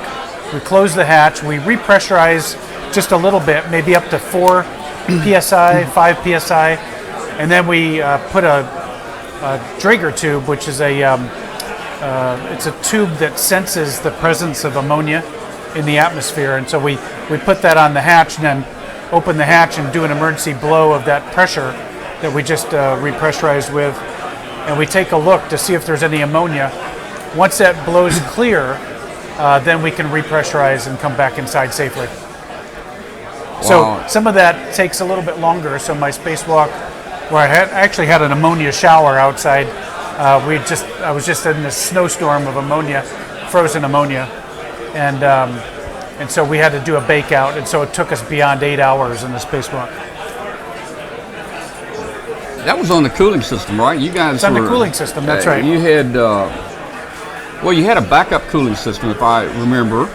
That was working, but if the backup cooling system went out, you guys would have got a little warm in here. So you had to get that thing fixed, right? Yeah, we have to have cooling, and cooling runs. Well, all of our equipment that's running, all of our life support systems is primarily the most important part, obviously, for human life, and so those systems are regenerative life support systems. So all the air that we breathe is recycled, and we take the CO2 that we exhale, knock the carbon off, and pump the O2 back into the cabin to breathe. We recycle all of our water on board the station. In fact, we have a joke on the space station that yesterday's coffee is tomorrow's coffee. A little joke we have on the space station. But we recycle all that, everything that we need to survive. And all that runs, of course, needs power to operate. And if you lose cooling, we lose power, end up losing power to those systems as well. So it's a bad day when you lose power on the space station. Well, I remember the first time you came out to Hamvention with us, and our generator went out, and everybody said, "Uh-oh," and you said, "That's a bad word to hear." Yeah, you don't want to hear "uh-oh" in space. Yeah, that's a bad I word. would imagine that's pretty bad. Man, Doug, we've got so many things we want to talk about, and already we're getting comments from the chat room. They're wanting you to talk to the guys up there so they'll make more ham radio contacts. But they do that after hours, and it's a little difficult. Some people, I was very active, but I almost sort of stumbled into it. We have of course a ham radio on board, and they approached me before NASA approached me before I went to space, and they said, "Hey, since you're going to be the commander of the space station, wouldn't you like to be checked out on the ham radio?" And I said, I didn't realize we had a ham radio on board. Mm-hmm. They said, "Oh yeah, we can, and you can use it as a emergency contact point for communications if all of our other communications fail." I said, "I probably better have that as an arrow in my quiver, so to speak, as a commander." So I got my technician license and went to space, and I was there for a total of 6 months, but I was probably in space for a week or a week and a half, and I thought I should go down and pick up that ham radio, see if anybody's listening on the Earth. And so, of course, we went viral that year, if you remember Tom. I talked to Tom several times in Memphis and had made contacts around the world, and sort of went viral, so to speak, on ham radio. You made so many contacts. We were so impressed that you always seemed to be on there, man, and you were making contacts every day. I could almost count on you being there, you know. And I would even slip away from work just to, have a chance to talk to you guys up there.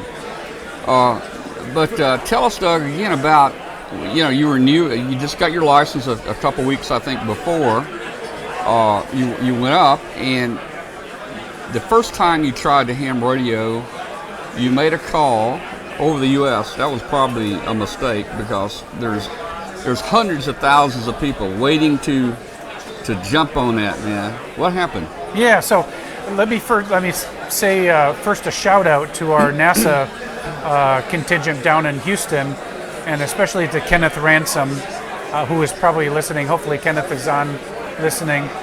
Kenneth trained me and gave me some really valuable tips once I got to the space station.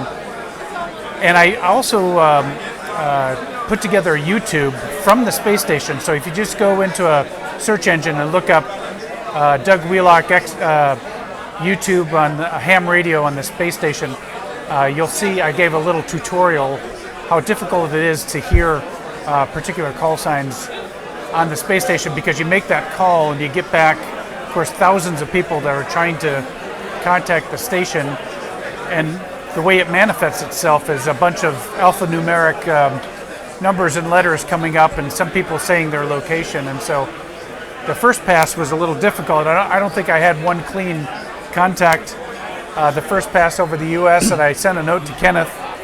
I said, help, I wasn't sure how to handle the situation. And I cover this in my YouTube presentation, my video. And Kenneth helped me out by saying, well, the ham radio community is really very, very cordial to each other. And so if you identify one a bit of a call sign and you call that person, everyone else is cordial enough to kind of lay off the airwaves a little bit to allow that contact to happen. And we go from contact to contact. So it was sort of an iterative process for me to really make some good contacts. Doug, the term we use is a pile-up. When you make a call and you get hundreds of people calling you all at the same time, and sometimes it's difficult to pick those calls out. And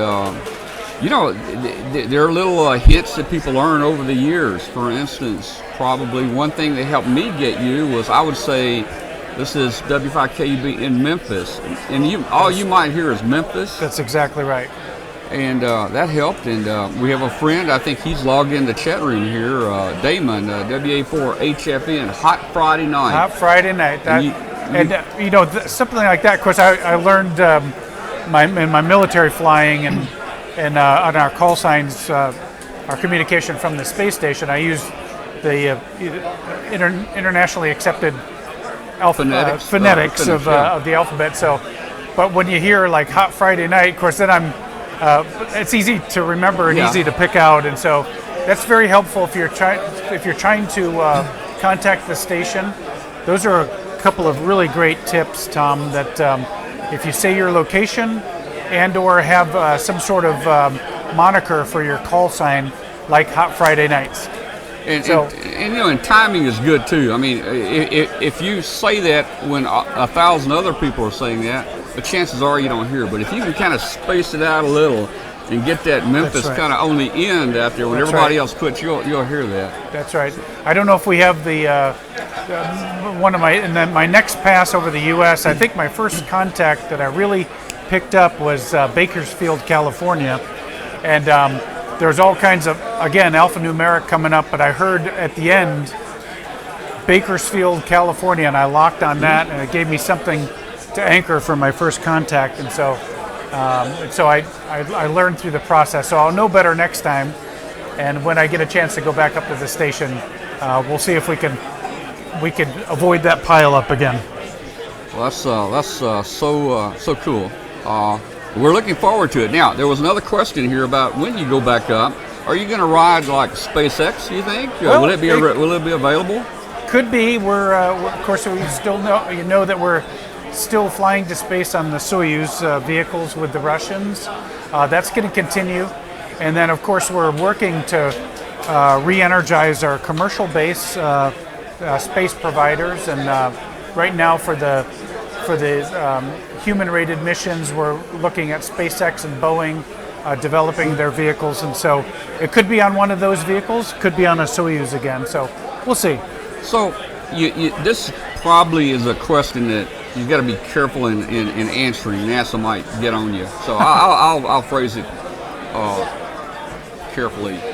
How many successful like SpaceX launches would you feel comfortable with before you sit on top of the rocket? Well, of course, it's always good to. There's a difference in flying cargo and flying people, of course, and so I wouldn't be as worried about as long as there were successful launches and the reliability of the rocket system. I would tend more to be more interested in the life support systems inside the capsule, and that's kind of where we're heading now, is just kind of working out those the proper testing for those bits of hardware as well. So, and in this kind of business, you develop a trust between the people actually designing and building the rocket and the people riding on the rocket. So it's no different than the trust we had in the folks building the space shuttle and things. And so when the engineers say that it's safe, and we've had a couple of successful flights with life support systems and the heat shielding coming back, because for me the most important part is the returning safely to the Earth. It's fine if you get to space, but if you don't return safely to the Earth, you don't get a lot of volunteers ready to sign up for that mission. So we're very much excited about the commercial companies coming online and carrying our astronauts to and from the space station. What branch did you start in? I guess that was a military question. Yeah, I was in the Army. In the Army for 30 years, 4 months, and 12 days, actually. So, and retired from the Army and switched over as a civil servant working at NASA. Now, were you? Of course, you've been an astronaut for about 19 years. 19 years. Did you work both jobs, Army and? That's right. At the same time. I was active duty Army while I was in the Astronaut Corps, and so it's not unusual. In fact, there are a lot of people that come up through the military route. Certainly not required to be an astronaut, but when I came on board, we had about 50-50. It was 50% of the Astronaut Corps were either prior or active duty military of all the different branches, including Coast Guard, and then the other half, or 50%, were civilian scientists and engineers. I think it's a little bit less of a military contingent now, but it was certainly a job that I was able to do sort of parallel with each other. So we met a doctor this morning that is trying to become an astronaut. He has his application in and going through the process. But you're telling me NASA is going to be selecting a few new astronauts, right? That's right. We have a class selection coming up in just a couple of weeks, and so watch the news at NASA. And how many people will they select? I don't know the exact numbers yet. It's potentially going to be somewhere between 10 and 15. Okay, 15. And how many people are applying for that job? There were, I hear there were 18,000 applicants to those positions. So you're going to have to be at the top of the game to get that job. That's right. And again, I don't know the final number, but I think in a couple of weeks you'll be seeing that announcement coming out of NASA. Hey, did you have your food handy? People are starting to ask about the food. Let's talk about space food. Yeah, some tasty food here. I brought some along here with me. We didn't have to order the steak and hamburgers a minute ago. I didn't know that you had this so close by that. Yeah, so we could have heated that up. I didn't know if you were going to feed me, Tom. So So I brought along my. Can you zoom in? Broccoli au Broccoli au gratin from space, and that's pretty tasty. some creamed spinach as well. Yeah. And so, Doug, if you weren't gonna feed me lunch, I was gonna dig into my goodie bag here. Let me hold this a minute. Yeah. This looks like a piece of wadded up brown paper. Well, and what is that? Broccoli. So the next question, if anybody asks what it tastes like, that's about what it tastes like. It tastes about like that. Piece of wadded up brown paper. So you can see it's dehydrated. We do have a port up here where we actually have a needle on board the space station. We can plug this in and we can inject either hot or cold water into this. Again, this is. How about flavor? Can you inject any flavor in there? Unfortunately, we don't have flavoring to inject in there. But you rehydrate it with water, either hot or cold water. You kind of mash it around a little bit until it gets rehydrated. This says to let it set for 5 to 10 minutes. No, that's an awful small al amount. dente. That's a small amount of food. You must eat 5 or 6 of those packets at one time, don't you? That's why I lost so much weight when I was in space. Man.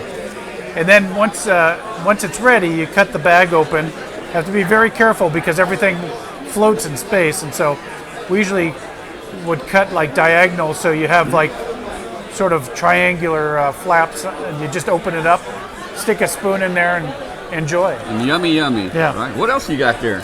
So this is that was broccoli. This is steamed or creamed spinach. That looks pretty tasty. That looks really good. It's It's got a little green to it. Yeah, so. it's green.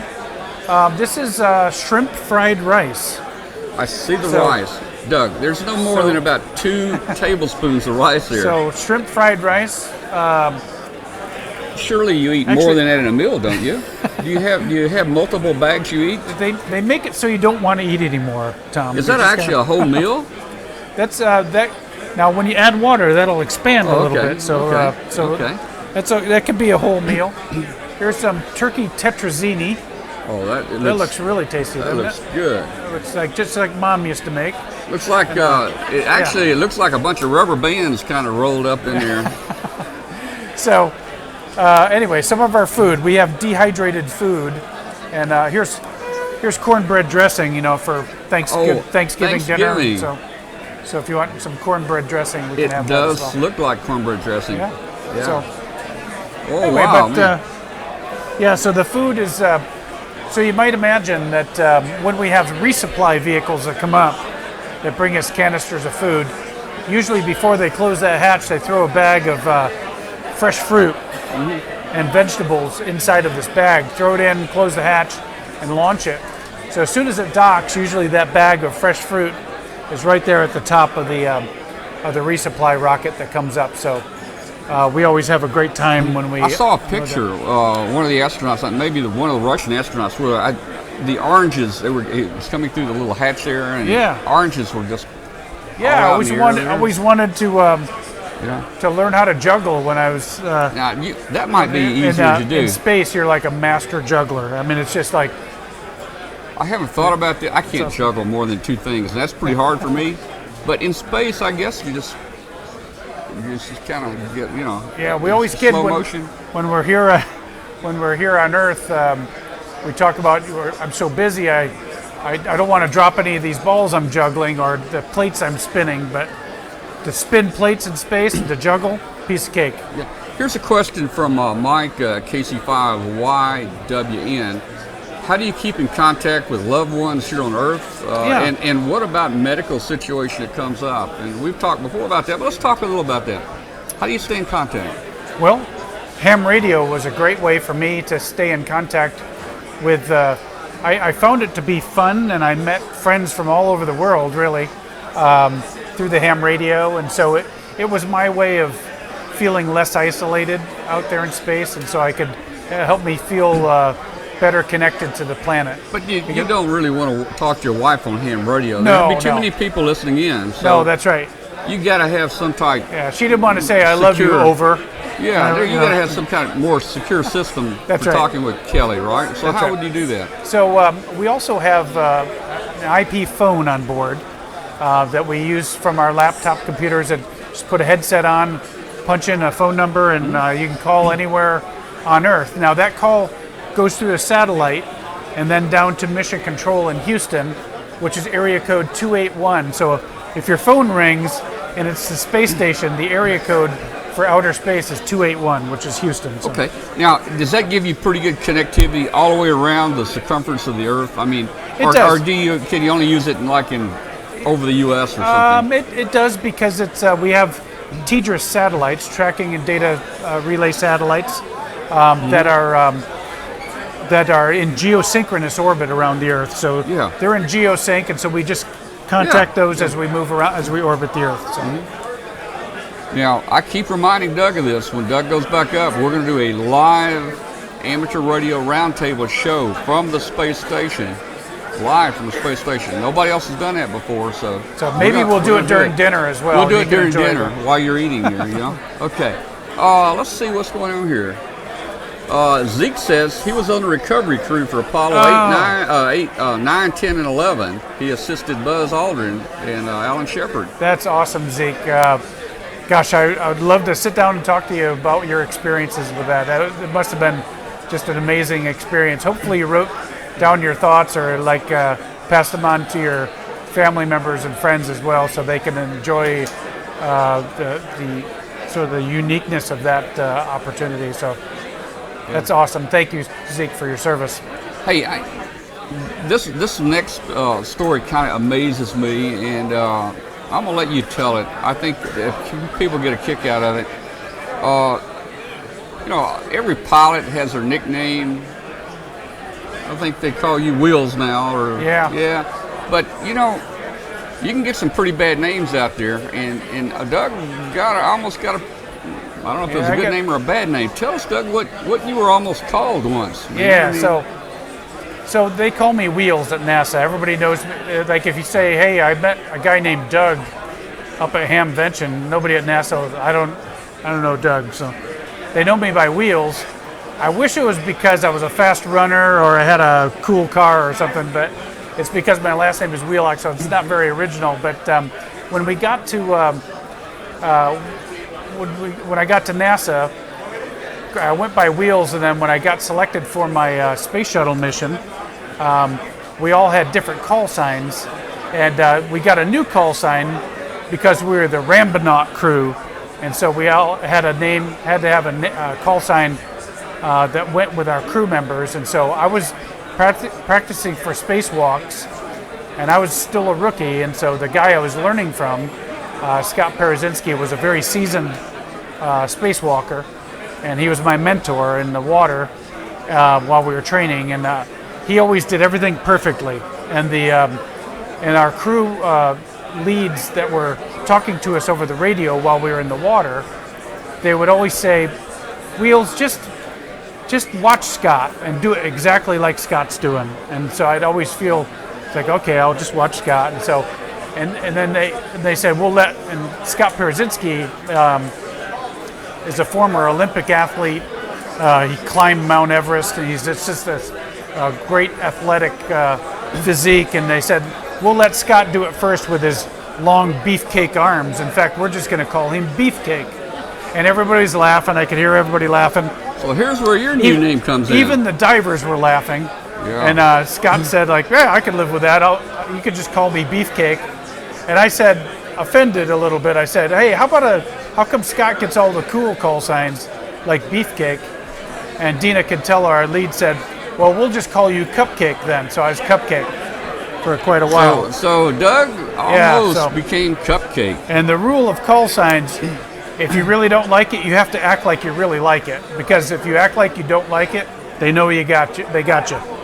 Well, that's pretty bad. And as I've mentioned before, the guy on the Big Bang that went up, he wanted to be called Rocket Man. I think he was Fruit Loop or something. He wanted to be called Rocket Man, but they called him Fruit Loop. So I don't know what would be worse, Fruit Loops or Cupcake, man. Yeah, so I was Cupcake. It took me a while to shake Cupcake, too. Oh, wow.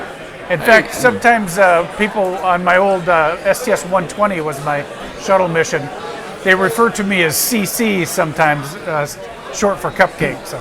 There was a question back, it was a two-part question earlier about what do you do in case of a medical, deal. So that's certainly something we worry about, and you worry about somebody having appendicitis or something like that. We do have a pharmacy locker on board, and so we have pharmaceuticals to help us. We have a cold or some sort of fever or something that needs medical attention in the way of pharmaceuticals. We also have the ability to, if we have lacerations, which is easy to do in space. You think, how could you get a laceration in space if you're just floating around? But the problem is, you have astronauts, you get them in space, they like to act like Superman, like flying through. And at the end of all of our modules, there's a big metal hatch. And you have to be careful, because if you're flying like Superman, you're going to have to stop at some point. And so hopefully it's not your head on the corner of a hatch or something, stopping you. So we do have the ability to suture in space as well. We do have the ability to work with a dental emergency as well. And so we train one person on the crew to be the chief medical officer on board the station. And for my crew, I was the chief medical officer, and I got 3 weeks of training at a trauma center. And I learned how to suture, I learned how to intubate, I learned how to put in catheters, and that's about it. Oh, wow. And other than basic life support, life-saving tips that I learned from the Army. So I told my crew members, I said, hey, don't anybody get sick, because guess who your doc is? Me. So surprisingly, my crew stayed very healthy while we were in space. Well, that's great. It's one way to do it. Yeah, a quick question, man. How do you have enough oxygen up here in the space station? Do they bring it up and replenish it, or that's a great do you have question. some kind of type generator that does something, or? That's a great question. We do have oxygen generating machines. We also have figured out how to. We can take water, which is H2O, right? So we can break it apart. We get electrolysis. That's right. And we get hydrogen. We get oxygen. We pump the oxygen back into the air and we breathe it. And the hydrogen, we can either vent it overboard.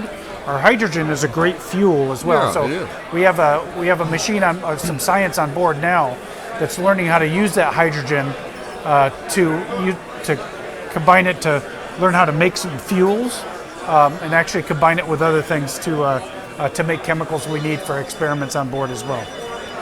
So and we also have oxygen tanks as well. And so when we exhale, I mentioned earlier, we have carbon dioxide scrubbers as well. So when you exhale, you exhale CO2, which has a nice juicy O2 on the end of it. So we just put it through we knock the carbon off of it, pump the oxygen back into the cabin, and rebreathe it. Here's a question. How much drinking water on board? You guys don't need but like 1 gallon to support the whole crew for what, 6 months, right? I mean, yeah, we have a lot of water on board. Usually these resupply capsules that you see coming up, we put a lot of water on board because we can use water to drink, we can use water to rehydrate food, we can use water to make oxygen. So water is very, very important, of course. And vitally important. That's why we get so excited at NASA if we say, like, hey, we found water on Mars, or we found water on the backside of the moon, or on the pole of the moon. We find like frozen water. That would be a great thing to find, because now you can not only have water to drink, but you can actually make oxygen to breathe, and you can make hydrogen for fuel. So. Yeah. That's cool. Plus, you recycle. You recycle a lot of the water. We recycle everything, and like I mentioned earlier, yesterday's coffee is tomorrow's coffee on board the space station. Now, how long did it take you to get used to that? Did you have any reservations about drinking that? Well, there's also some funny YouTubes out there. I don't think they're NASA-sanctioned YouTubes, but there's some funny YouTubes about the urine processing. Actually, it's not just urine. We also reprocess our humidity out of the air. So we reprocess into purified water that we use to drink. And so it's actually a great. This is where we're making incredible technological leaps in how to build regenerative life support systems, which will help us here not only going on to Mars or maybe back to the moon, but the things that can help us here on Earth as well, with water purification and things like that. So. Well, Rocky here is asking about taking showers, but you guys are only up 6 months. You didn't even need to take a shower, did you? Actually, there is no shower on board the space station.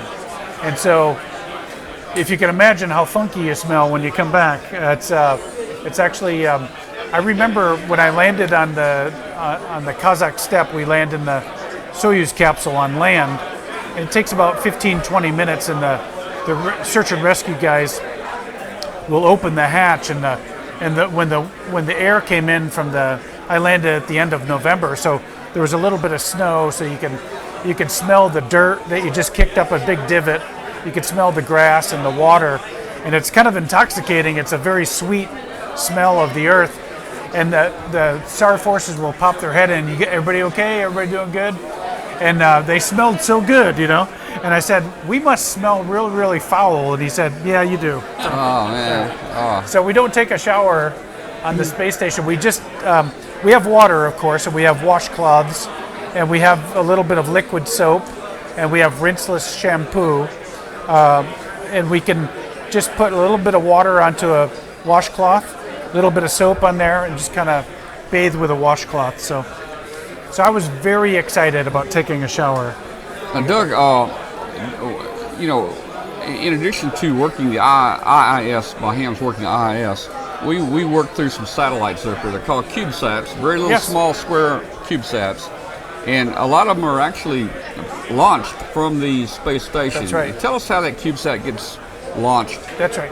On board the space station, we have a number of different laboratories, and one of the laboratories is a Japanese experiment module, the GEM, and inside of that module, there is an airlock.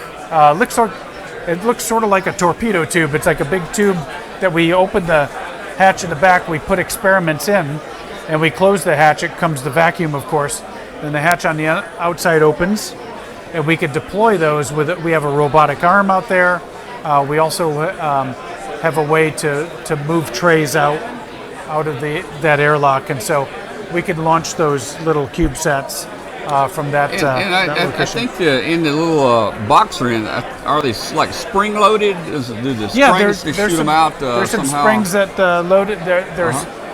We try to time those so where they go off at the right time. We want to make sure that we, of course, want to get the correct separation force, so you don't have rebound when you come back around with orbital mechanics, and you want to kick it away at a place where you can control the orbit of those things. So, well, here's a lot of great science coming out of those. So here's a huge fan of yours, Carrie, KI4 EBS, huge fan of yours. Hi Carrie. Hi, Carrie. How are you? Okay.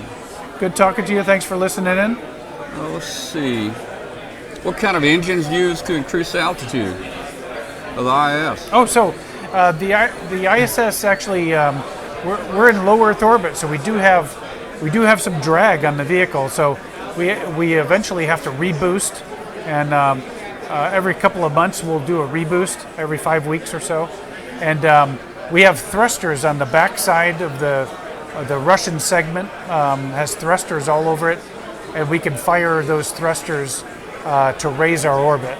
And so there are engines on the back. We use hydrazine as fuel, and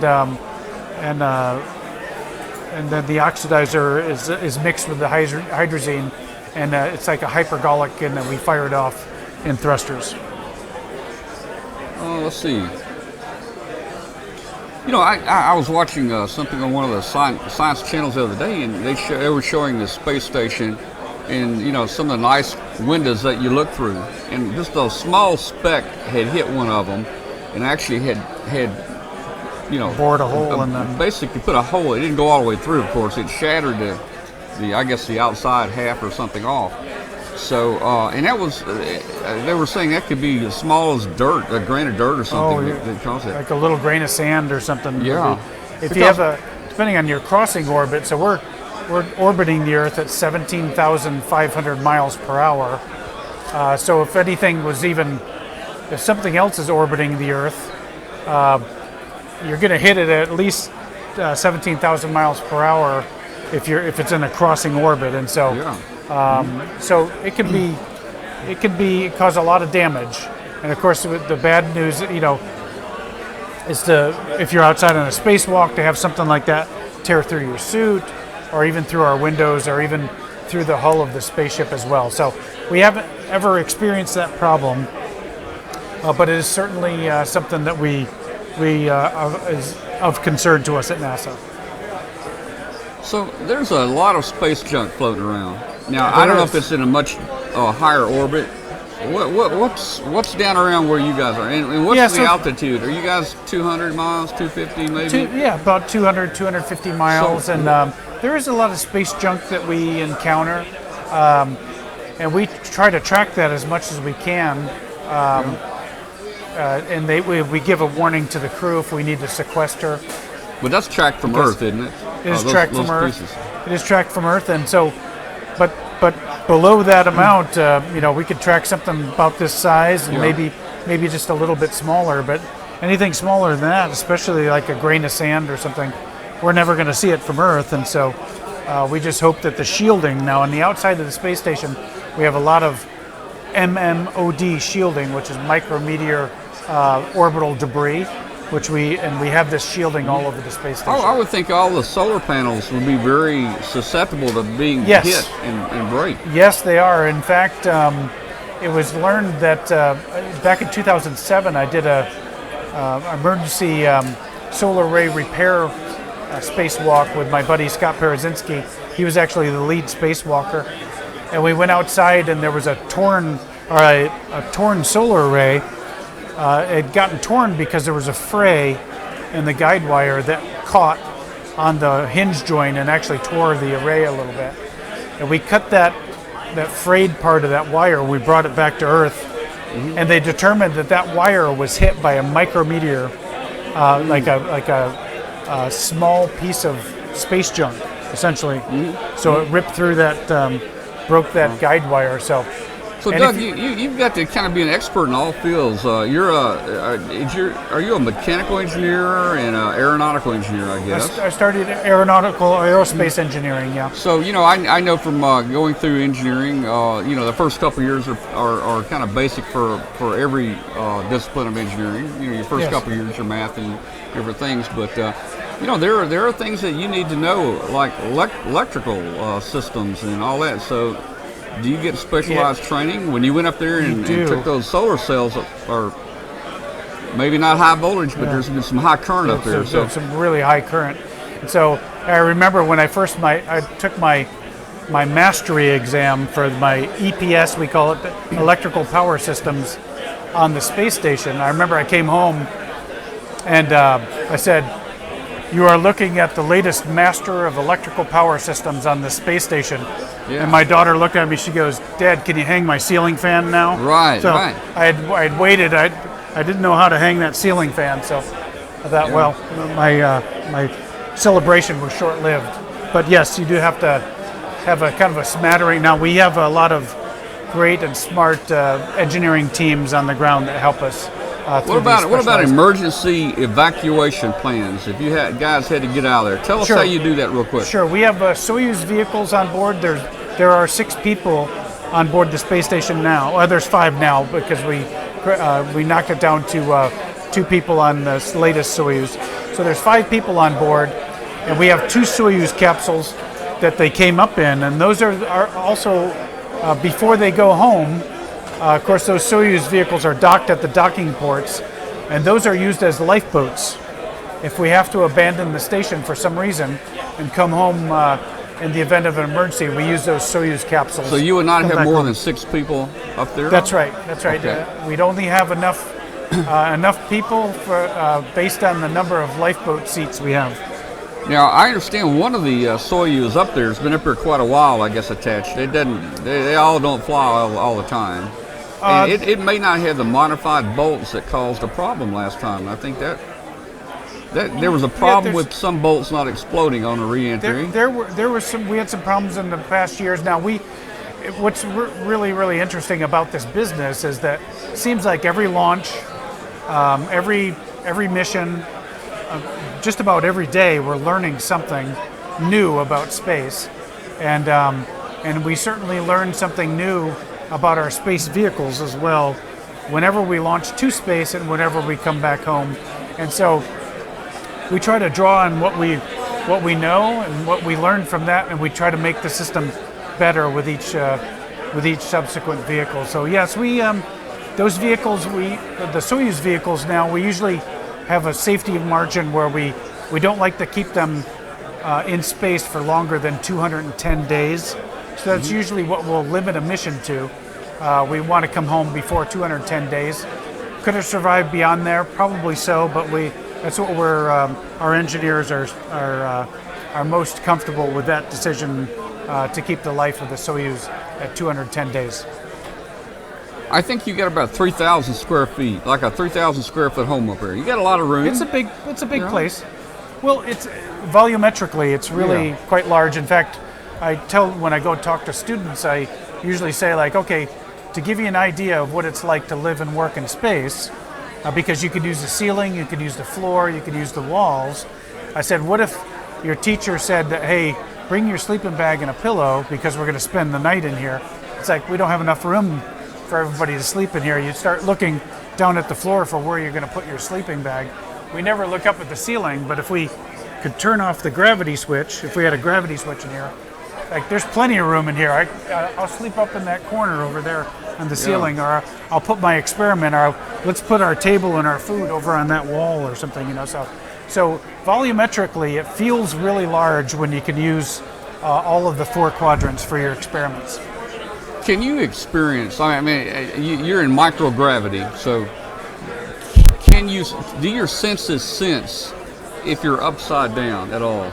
Or is it completely beyond your physical ability to sense that? It's vestibularly, it's impossible to tell if you're upside down or right side up. And so we are in microgravity. We call it microgravity because we're still falling around the Earth. The space station is falling around the Earth. And so you're weightless, but you're still completely under the control of Earth's gravity. And so we're actually falling, but we're traveling so fast that we fall around the Earth.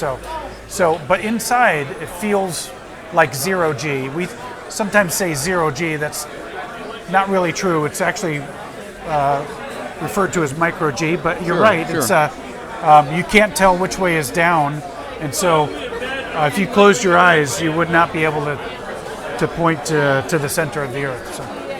Yeah.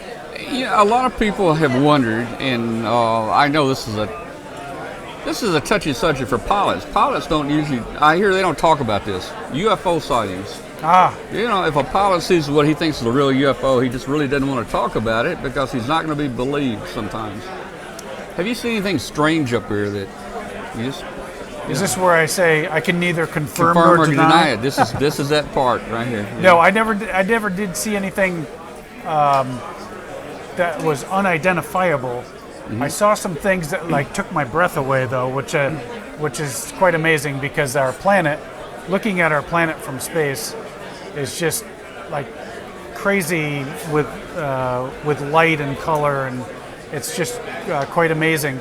But I was outside on my spacewalk one time, and I was kind of working on the outside of the space station.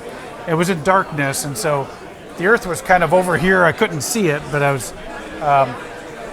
I saw a flash of light out of the corner of my eye, and I thought, if I look out there and there's an alien out there, or a UFO, I'm going to freak out a little bit. But step one in space, Tom, we always learn is step one is don't freak out. So don't freak out. Don't freak out. Don't panic.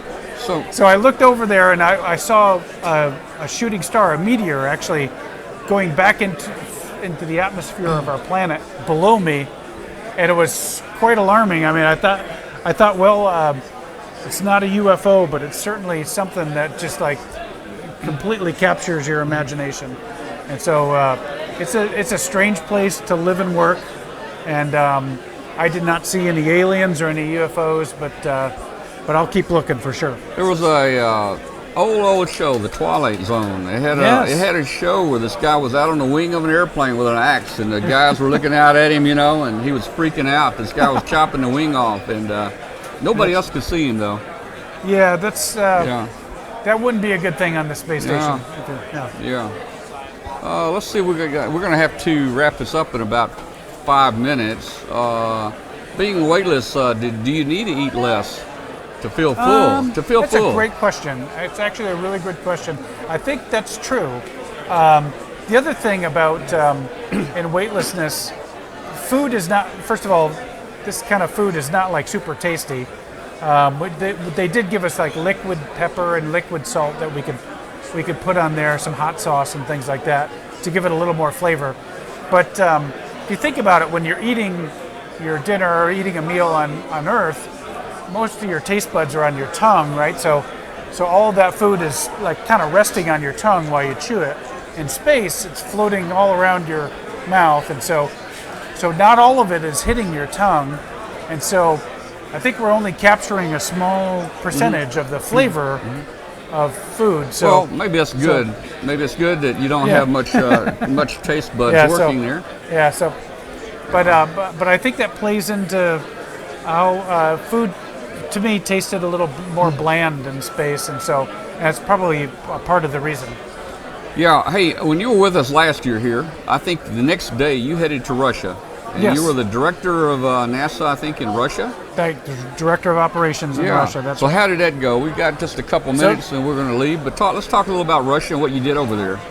So we have, of course, we retired the space shuttles in 2011 after the last flight. And so now we're flying to and from space with the Russians on the Russian Soyuz vehicle. And so right now, as we speak, we have several, I think 3 or 4 U.S. astronauts that are in Russia right now, just outside of Moscow, to the east of Moscow, about 40 miles. There's a little place called Star City, and that's where our astronauts live and train over in Russia. And they get ready to fly on the Russian Soyuz, and we have a little NASA sort of compound over there where we have trainers that come over and help with their training. And I was the director over there for the past year. So I lived and worked in Star City, Russia. Had a great time. Really, really love our Russian partnership with our cosmonaut friends and our trainers over there. It's really, really a great experience. Very enriching. Yeah, and I guess that you guys the space program is trying to keep the politics out. There's been a lot of things going on over the last few years, and you guys just try to not bring it up, right? Yeah, of course, we're certainly aware. Yeah. Probably more aware of what's going on politically between our two countries, and I have to say that I really, it's such a great privilege to work with NASA in this partnership with Roscosmos, our Russian partners, because that's all transparent to us. We let the political world take care of the political world, and we, at our level, with astronauts and cosmonauts and engineers on the U.S. side, engineers on the Russian side, it's all very transparent to us. And how do you vote? Can you vote when you're up there? Yeah, you can vote from space. You do electronic ballot or something? You can do electronic ballot from space. I have not been in space during an election. During an election, but during this last presidential election, I was in Russia, so I did. I filed an absentee ballot, much like our military members that are stationed around the globe can submit an absentee ballot. So that's what I did for this past election. Doug, we could talk for hours and hours. You got such interesting stories, man. And hey, guys, what we're gonna do? We're gonna stop here. Doug and I have got a quick meeting to go to, probably a 10-minute meeting. We're gonna go do that, but we'll be back. Doug will be back in the booth here in maybe 10 or 15 minutes. So. Hey, thanks to everybody out there, and hey, send us your questions, and we'll see if we can get you answers, man. Thanks for joining us, and we'll get the questions that we don't get to. I'll be joining Tom again on his. He does Tuesday night shows, and I could tie in via Skype and answer some more questions that way as well. But thank you for joining us. One last question: is there a new shuttle in the works? That new experimental secret plane that landed the other day, right? We do have an experimental secret plane, and that's all I'm going to say about that. Yeah. And we're developing a new spacecraft, a multi-purpose exploration vehicle that's called Orion. We're going to be going out deeper into space, hopefully back to the moon, and certainly in lunar space. close to the moon and giving our systems our life support systems and our technological systems kind of a shakedown in our efforts to go on to Mars one day. All right. Hey, thank you, everybody. Thank you. And hey, Kathy, she can't hear me, but she got earphones on. Oh, all right. Well, Doug, we're going to run over. I want you to meet somebody before we go. Well, let's take this off.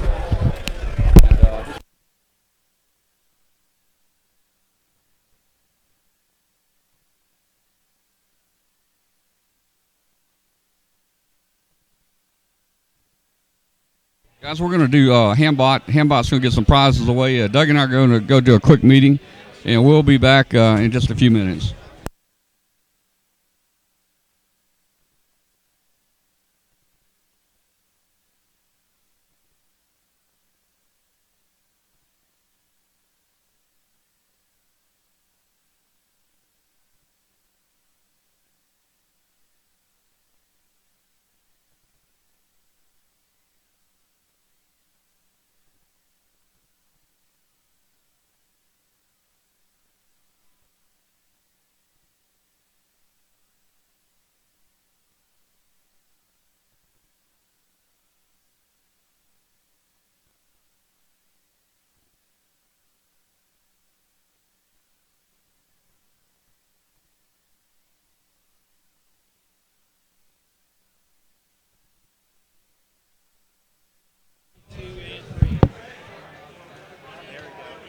Tom, you want to get in? You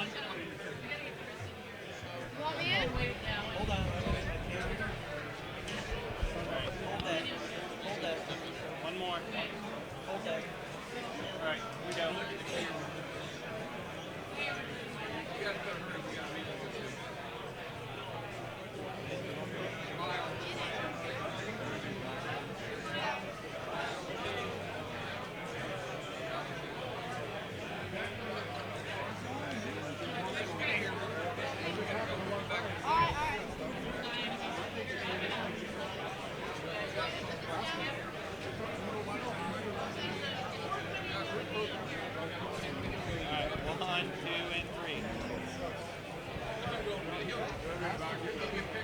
Thank you very much. Here,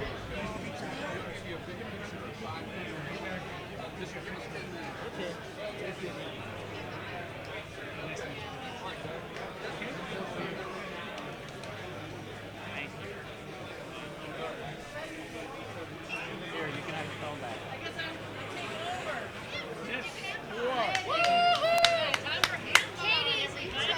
Katie's in charge. This is gonna go one of two ways. It's gonna go one of two ways. Either really good or really bad. Alright, Katie, you got this. Let me move this. Can I have just a few minutes to move the yeah. Thank you.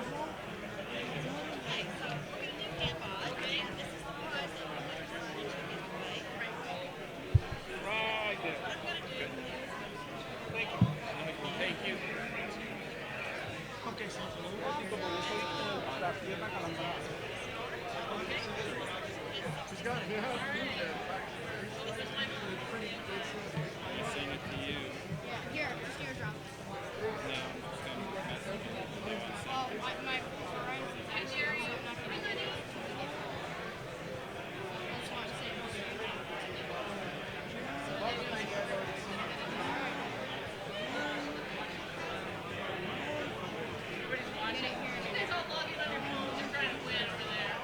Wait, are we allowed to do that? Oh, You gotta be in the chat room. Am I allowed to go on that chat room? No. The computer? No? No. No? Alright. Do you have an IRC app? No. Okay, I use Andrew IRC. That's Android, right? No, it's Well, look for an IRC app. Can you just do it from the website or like run from the website, the web page? Yeah, sure. If you can run JavaScript. No, I don't have any internet here. All right. Oh, there's one right. All right, our last guy didn't make it. Time for another person. Oh, okay. All right, time for a prize. We're going to try again. We are giving away from Ham Radio Outlet an ID 51A Plus in burnt orange and with the matching case.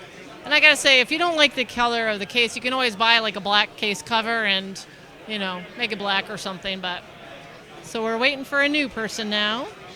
Yep. I almost feel like we should have the theme song from Jeopardy. You know, like do do do do. Of course, there's probably trademarked or something. So it's a good thing I only had a couple of doots in there. So while we're waiting, has it been good over here? Yes, it has. We've been extremely busy, giving away a lot of prizes. We've got 57 total prizes. Wow. 57 prizes. That's crazy. Well, I'm glad that we were able to do something. I said to my boss, I said, you know, I'm on the show all the time. We should really give him something. And he's like, all right, let me look around and see what we can do. And came up with a radio. Oh. Okay. All right, somebody else missed out. Time for another name. Check the chat room for your call sign if that's yours. Oh, there he is. Or she. Who is it? I don't see it. There. Here, we see you. WB0VAK. David, all right. Congratulations. We've got you. What we'll do is I'm going to take back your call sign information, and we will get that all ready and get it shipped right out to you from Ham Radio Outlet. So congratulations, and thanks for being here. He wants to make sure we see it. He says here about 5 times. That's great. Delayed about 45 seconds. Oh, okay. Gotcha. All right. Super. Oh, thanks, Jonathan. That's Jonathan. He's on every week. Sweetest of AM Radio Roundtable. Excellent. Well, I'm glad I managed to sneak in here real quick before Doug took off and get to meet him. That was kind of neat, and get Christopher in here. I wasn't gonna. I mean, how could I possibly come in here, get a picture, and let the kids sit there? I'm like, I'd be a horrible friend and be a horrible adult. So I had to make sure he could get in there and see him and meet him. So, what kind of meeting are they going to? I'm really not sure. Oh, okay. Tom's not keeping the boss up to date, apparently. Yeah, we've had a lot of going on, and I don't really know where he went. I think Michael also came over here and asked him to go to one of the meetings. So. Oh, great. Well, we'll find out. So do you need me to stay? Oh, my husband says, hello, wife. Hi, Renee. I don't believe I'm going to be going to the Huntsville Ham Fest. It's not on my schedule. And, oh, hi, Ruthie. Robin and Ruth over in the UK, G1 MHU and 2 Echo 0 MHU. Oh, all right, Jerry, I'll be around. Oh, Adona, Arkansas, very cool. Hi, Kevin. Yeah, I'll say hi to Sean. I saw him earlier. The meeting is classified. They'll do another prize later when Tom comes back, I'm sure. So today we started off with a lot cooler weather than yesterday, and it's still a lot cooler than it was. Thank goodness, because it was so hot. It was just nonstop sweating, honestly. And you go up to see friends, and they're like, you go to give them a hug, and they're like, oh no, I'm sweaty. You're like, oh no, it's okay, so am I.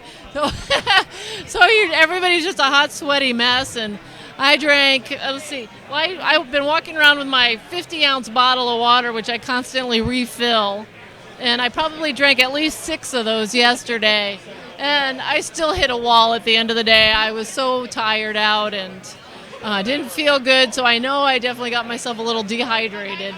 Are you leaving? What? Are you leaving? No, I'm in the chat room over here. Oh, okay. So is that good? You want to come over for a minute? What? Come over here for a minute. You want me to come in? Yeah, come on in. Is it okay? I'm just bringing Christopher in here.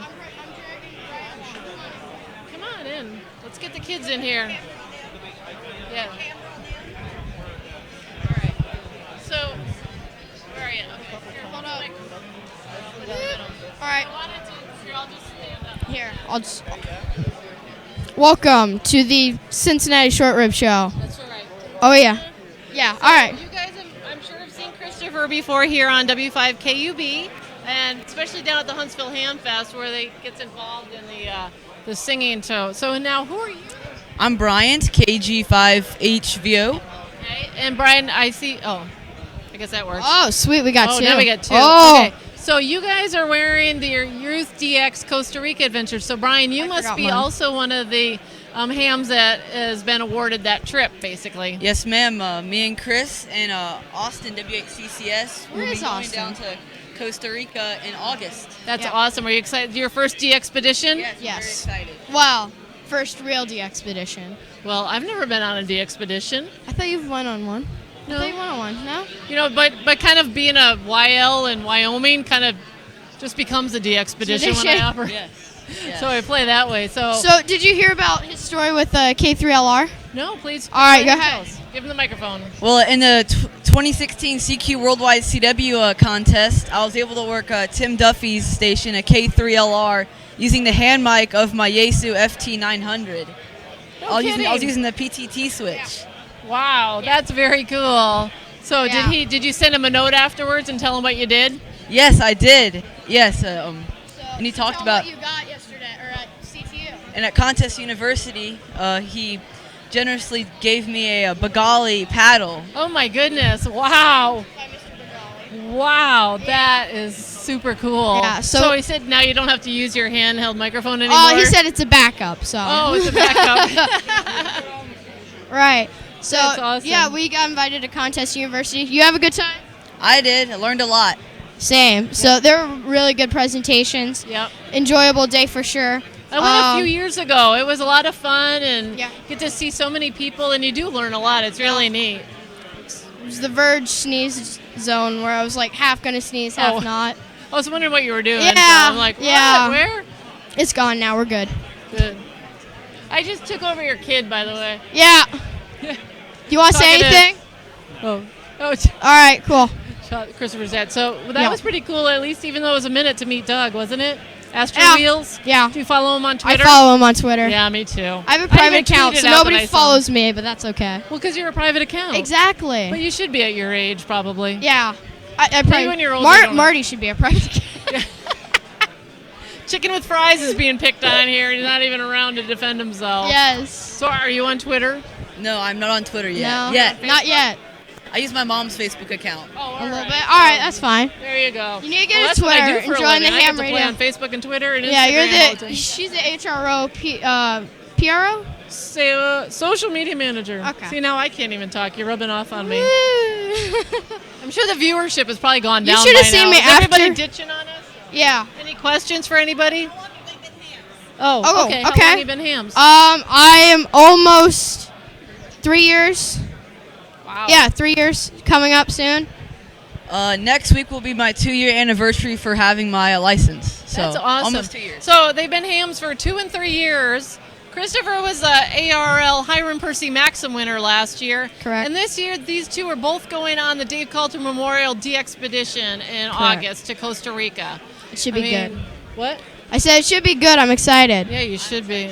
That is so cool. So it just goes to show you when there's activity and young people. So how did you, I know how you got involved, but how did you get into ham radio? When I was about 9 years old, my brother and I had these little walkie-talkies, and we figured out we could listen to the public school system. Oh, and no we started kidding. jamming it up. So you hear if the school buses are running late? Well, I mean, we made up all sorts of, like, there's a glue spill in room A. And so then the next level from walkie-talkies is a CB. And Right. at the time I got my CB, it was during the maximum peak of the solar cycle. Oh. And so I heard people from all over the country, and I wondered how this could happen. Right. And about a year later, I had the opportunity to take the Boy Scout Radio Merit Badge program. Oh, okay. And that sealed the deal for getting my license. Right. It was a great experience. And that's what your dad works with, right? Correct. Yeah, Yeah, my dad is well, he's no longer, but he was a Cub Scout leader. He's probably kind of busy now. Yeah. So And we his would dad do is Joda. Jocelyn KD8 VRX. He's somewhere over there. He's hiding outside over there. the frame. And He's has just your hiding brother in the corner. Nicholas become a ham yet? No. Do you think he will? I don't really know. Not It's really kind of sure. he's like it's there, but I'm not sure if I want to do it or not. So he's kind of okay. Well, maybe I don't after he sees all the pictures from you and your dad going down to Costa Rica, he's I don't gonna be know. like, wait a minute here, I'm missing out on some know. cool stuff. Well, he saw all the stuff I got today at the youth forum. Oh yeah. And he was just like looking at me like, that's right. I'm like, he's like, you need any help? I'm like, yeah, I need you to get a license. Yeah, Chris was also one of the Hey, Jeff. presenters in the Radio Club of America's Youth Forum today with Carol Yes. Perry, celebrating her 30th anniversary of running these youth programs. And one of the benefits for the kids is they interesting. get all kinds of swag from a lot of different places. So Chris was my a little My overwhelmed. mom's like, because we live in between Cincinnati and Dayton, so my mom's like, what do you want me to take home? I'm like, here. Give her the whole Take it shebang. all. I'll figure it out tonight, figure out what I need for tomorrow, what I want, figure out what goes where, what I want to do. That's great. So. And what's going on tonight over at the VOA? Tonight at Voice of America National Museum of Broadcasting. From 1 to 9 is our open house. Admission's $5. There will be beverages and refreshments. Should be excited. I know some of the Newsline people and some of the Ham Nation people are going to be there. Speaking of Ham Nation people, George, come on back There's here. George. Hold on. Little booger. Yeah, go ahead. Here. Go ahead. Take the mic. Hi, Chris. How's it going, Pretty George? good. Are we going to do a little karaoke together? Or Maybe. What? Yeah. I don't know. It'll be like Huntsville again. Yeah. How was your forum? Good. It went really well. We were just talking about how the some of the Ham Nation crew and the Newsline crew is going to VOA today. So I said, speaking of Ham Nation people, there's George. So what's new? Hi. See anything interesting? I've seen some interesting stuff. I bought a few things. Nothing real expensive yet. Tommy is looking at a Hack RF right now. Okay. From Tapper. It's a software-defined Fine radio. And it's $300. And he's been giving me a lot of static about he don't want to spend $300. But I keep telling him, you know. You should have been at the youth forum today. I was talking about the RTL SDR that you can get for $20. I'm like, RNL has a booth here. They're selling them. Yeah. So, I've get got yours. One. He's got one, but he's going to the next level now. So he wants to go. Next level is probably SDR Play. Yeah. Well, But maybe. well, this one one of will those- transmit too. So, okay. Yeah. What's it called again? Hack RF. Hack RF. Okay. I've heard of them. I haven't really looked into them. That's something I need to do. Yeah. So I'm also debating: do I want to get an SDR Play or a Hack RF, or do I want to go up? And if so, how much? So yeah. So you don't know if you're coming to Huntsville this year or not. I don't know, because high school's like starting, I think, the week before Huntsville or something. So they're like, make sure you are here and you attend because this is high school and it's kind of a big deal. Yeah. But there's also the eclipse. So, because I know Joe Eisenberg, K0NEB is not going this year because of the eclipse. So I don't know. Really? Yeah, because it goes right over his house. So he's Okay. going to be doing some, I think someone wants him to do some experiments, some scientist or a scientific company or something. They're like, you're right over it. Can you do some radio experiments? So, Wow. like propagation and stuff during that. So you'll have to ask him about that. He knows more about it than I do, obviously. Well, I so. don't think we're having real good eclipsing where I am. It's not 100%. So, Right. Well, I looked here on the map. This is Cincinnati. It's too far north. You gotta go south more. So, but there is one I think in, let's see, 2021 or something, and it's right over Cincinnati. Like, wow. So it goes from south to north, I think. So I'm like, that might be a good one, assuming because I'll be in college then. Yeah.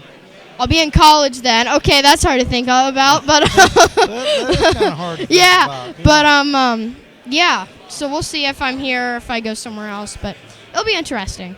Okay. So eclipses are cool. I've never seen one. Well, not in real life. You really can't see it. I mean, Wow. everything is dark. Right. You know. But, It's like, who turned off the lights? Why is it all dark outside? yeah. So. And then it's like a storm is coming, and it's just all of a sudden it's Correct. back. Speaking of storms, so you guys had the Ham Nation Forum, which was right next door to the Youth Forum. Did you guys hear all that thunder? We did. It was loud. It like was loud. someone was just trying to talk, and that thunder just came in, and they just were like, "I'm just gonna wait for it to stop." And it stopped, and they started talking again. But it was just funny. Gordo was kind of frightened. You know, they don't have thunder much out. I'm like, where oh, he it's is. a little storm. It's not that bad. But, So. yeah. Well, Chris. I'll let you head out. I'm going to catch him, try to make him spend that $300. Yes, Tommy, he's telling us you're going to try and spend $300. What are your thoughts on that? It's pretty hard for me to get to come off with $300, but I'm thinking about getting one of the Hack RF He is. boxes He's a great over there. kid. All right, so I got an RTL SDR. I did a whole presentation on it today, but I'm kind of ready to go that next step. I'm debating Hack RF or the SDR Play. Yeah, that's actually the same dilemma that I'm in. Yeah, So we're in the same boat. Because the SDR Play is receive only, but it's only, is it $100? The first one's $100. The two, which has a little bit better capabilities, about $150. Okay. Okay. And then I know I haven't what? Oh, I didn't bring it today. I brought it yesterday. I didn't use it at all, and I'm like, it's dead weight. But I should have brought it maybe. I don't know. We'll see. So, I don't know. They're both good. They both have their own things. I need to spend my money on. Do you use SDR a lot? No, not a lot, but I'm just trying to get started with it good. Okay. I like the dongle, but it only goes down to about 24 megahertz, so I want to get lower. Well, if you don't really transmit, I would just go with the SDR Play. But if you want to do transmit stuff, then get the Hack. It'd be kind of fun to be able to do that, don't you think? Oh, yeah. Well, we have one at VOA. We have a Apache Labs SDR, and we have a station so we can transmit on it. I haven't used it too much, but it's pretty interesting. Where is that? VOA, at our club station, we have one. Oh, okay, that's good. So we'll see how that goes. Okay, yeah, I'll let you know what I come up with. You do the same. Yeah. Once I figure it out, I don't know if it's going to be this weekend or if it's some other time. So, but we'll see. Okay, let me know. So good luck, Tommy. Yeah, good luck to you. All right. See you, Tommy. All right. I found Katie again because she has not moved. I haven't. I'm just hanging out here waiting for you. What am I supposed to do now? No, keep talking. All right. I'll sit down. We're busting out the chairs. Something big's about to happen. Where'd your father go? He went outside. He took a call. Should we be nervous? I don't know. We'll just have to wait and see. Sorry, Kathy. Oh, I forgot to. I gotta say goodbye to everybody. Oh, I'm sorry. Goodbye, Katie. I gotta say goodbye to everybody over there too. Bye, everybody. Bye, everybody. Thanks and congratulations again, and we'll get those prizes out to our winners. For sure. And I think that's it. I think that's it. So 73, everybody. 73. Hi. How's it going? Set that down slowly. It's great. Awesome. So, you had a good day? Awesome. I saw. Hey, that worked out really good timing. He's back. Commander Doug is back. That's always good.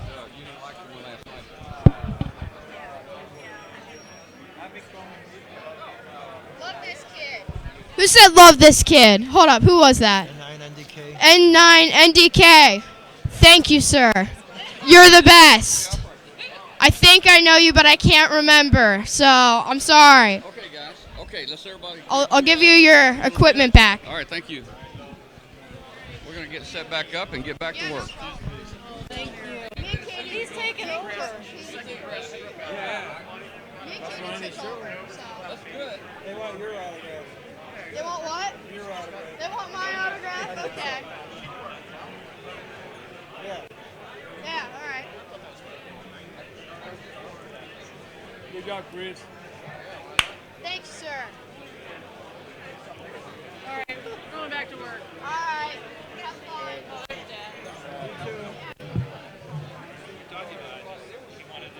Did you see him completely take over? Oh, hey, that's great. Yeah, exactly. I saw you taking over. Okay, we're back with Astronaut Wheelock. Yeah, and he's gonna sign some more autographed pictures here.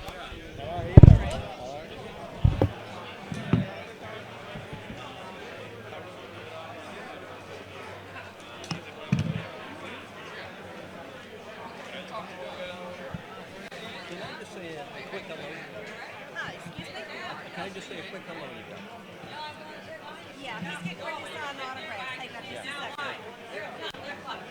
Used to be a NASA instructor. Yeah, I'm the education manager for the space station. Okay. Wow.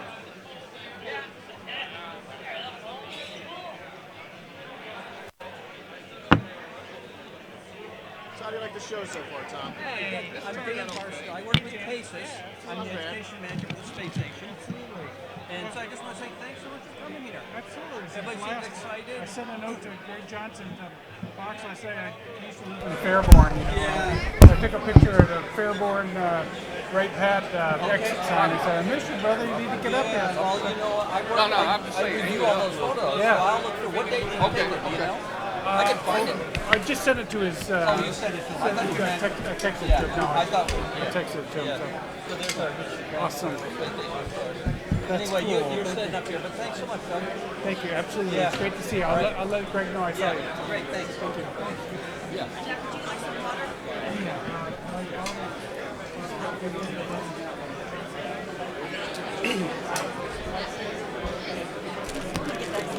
Doug is a friend of mine, Jeff. He's with our show every Tuesday night, man. All right. I've seen you for a few years. Got a lot of people around you, so I never came to say hello. Nice to meet you. Nice to meet you. I read your biography last week before coming here. It's pretty impressive. Well, I'm kind of I've aged on the inside, so. Exactly. I mean, you're older than I am, which surprised me because you look so good. Oh, I appreciate that. Yeah, I mean, that's amazing. Do you want one of these? Sure. Okay. Jeff, do you go by Jeff? Just by Jeff, yeah.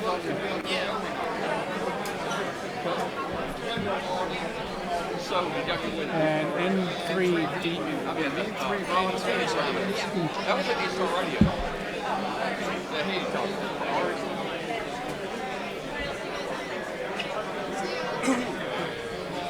I'll hang in the shack. Why not?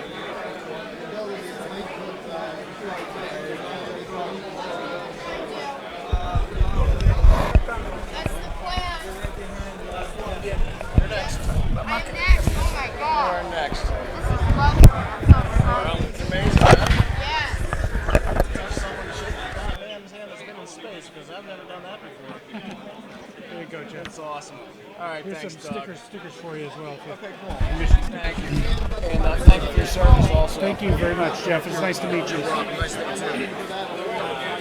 All right, so Chris, right? Yes. All right. Thank you, Doug. You're welcome. Yeah, I follow you on Twitter. So. Do you really? Yeah. I need to follow you. Here's a couple of patches or stickers for you. Thank you. I'll put those in my bag. KD8. YVJ. Yep.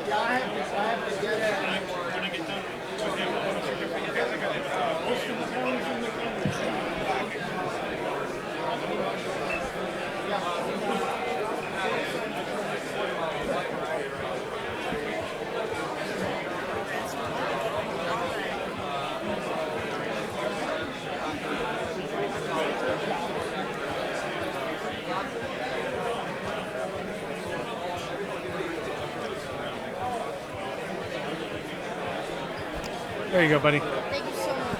Thank you. Nice to meet you. Nice to meet you. Thank you. Hi, how you doing, sir? Nice to meet you. Tell me your name. Ricardo. Ricardo? Yeah. Hey, Chris. Chris. You have a call? Yeah. You like have a car me? seat? Okay. I don't know where you want me to go. Ricardo, okay. Hang these two up somewhere. On the front of that building or somewhere, you know, stick it on the wall. Sure. You can if I just go to the What you need is came a long way. I need a frame. Yeah. You need to sell frames with these. Yeah. You make a ton of money off of that. The frames, yeah. There you go. For $5 a piece. That's like $5. Wait a minute, I might have a folder there. That's not a bad idea. We get Doug to sign for free, then we sell frames. Yeah. See? It's a good idea. Yeah.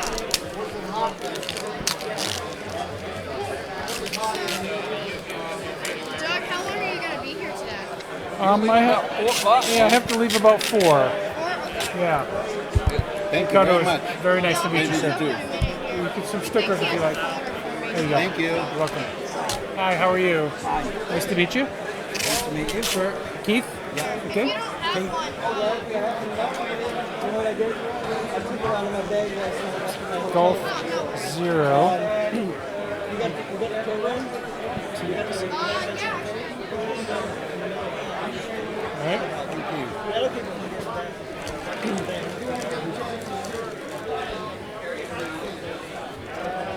I'm glad you guys got back.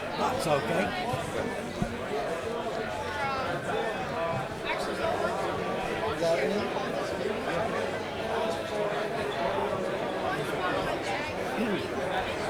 There you go, Keith. Thank you so much.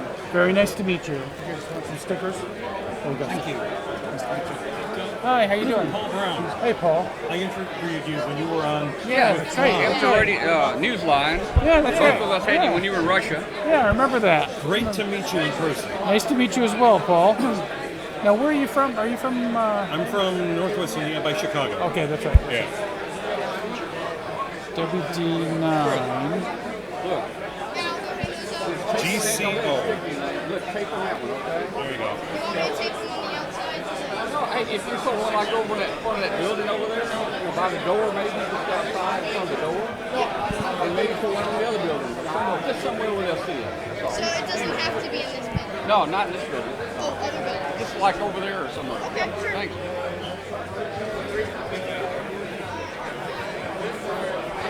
There you go, Paul. Very nice to meet you. Very nice to meet you. Here's some stickers if you like. Oh, absolutely. Thank you. Nice to meet you. Hey, how are you? Nice to meet you. I'm Chris's dad. Okay, I'm awesome. also his agent, by the way, so there's a booking fee. It does look like he's going to be quite the He's not very shy, is he? celebrity when he. I don't need one. I'll take one for the. He forgot about his brother, so if you could make one out to Nicholas. Nicholas, okay. There's no H. Nicolas. LAS. There we go. Thank you. You're welcome. Because he's busy. Yeah. Christopher's got his tour. He's got his agenda. He's got his agenda. He's campaigning. Yes, exactly. Thank you for all the QSOs. Absolutely. Absolutely. I was in the ham when you were out there, but I've heard a lot of you QSOs. I've seen the YouTubes, and it was very nice for you That's to cool. take the time to do that. We My- really appreciate it. My pleasure.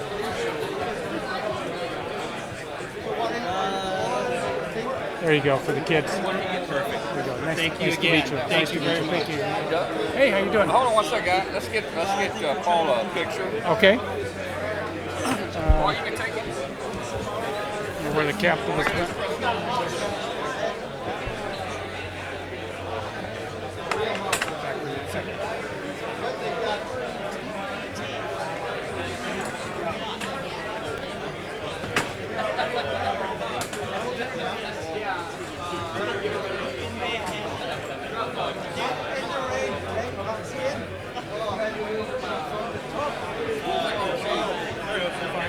Let me just keep choosing. All right. Nice to meet you as well. Okay. Now, how are you? You're Logan? Awesome. Where's you guys? Are you guys all together? In the thing? Where are you out of? Where is that in relation to here? It's up north. North of Dayton, like 40 minutes. Okay. Up near Wapakoneta? Not too. We're a little south of Wapakoneta. Yeah, okay. Road up there. Awesome. And are you guys all hams? I am. Yeah. They Okay. got the Radio America. Okay, awesome. That's your time for something. Very good.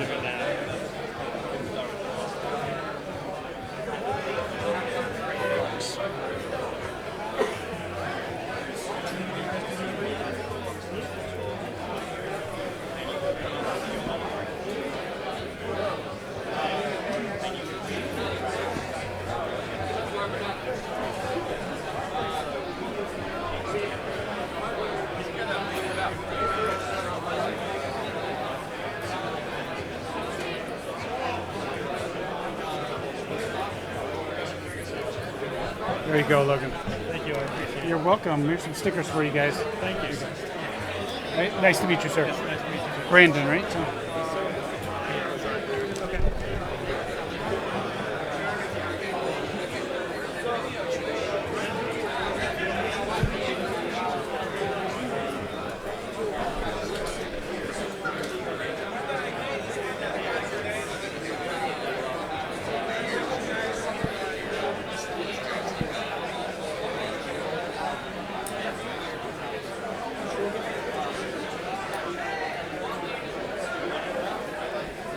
There you go, Brandon. You're welcome. Nice to meet you. You too. Good luck in scouting. Thank you. And nice to meet you, sir. Randy.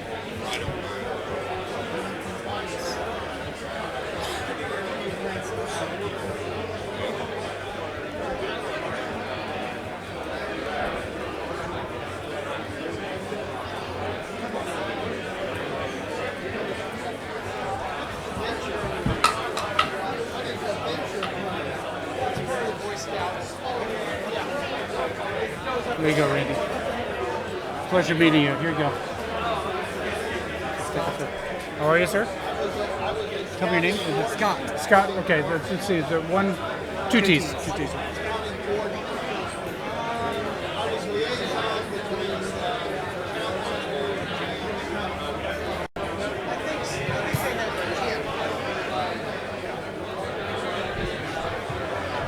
Okay, guys, we're going to try to do a little walk around here, see how our walk around does.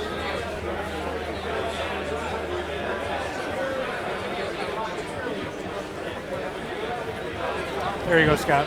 Thank you. Very nice to meet you. You guys have a safe trip and a good stay. And there you go. Thank you. Stickers for you. You're welcome. Mr. Wheelock, How you doing, it's sir? a pleasure to meet you. Very nice to meet you as well, sir. Astronauts have been my heroes. I'm liking the name too. That's sweet. Great name. Boom. Great name. Is this for you or? Yeah. Ever since I've been a kid, I just admired astronauts. That's cool. I made contact with ISS. I was just ecstatic. That's awesome. That's awesome.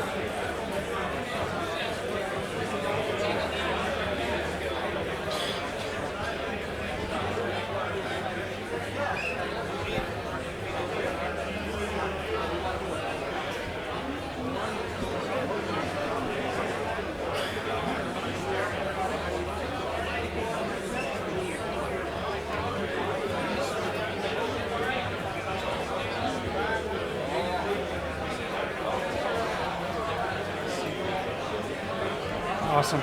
Appreciate you so coming nice, out here, so bud. nice to meet you, Doug. And it's a pleasure. I love coming back here. So, see you. Take care. Hey, how you doing, sir? Very nice to meet you. G-E-N-O. Gino.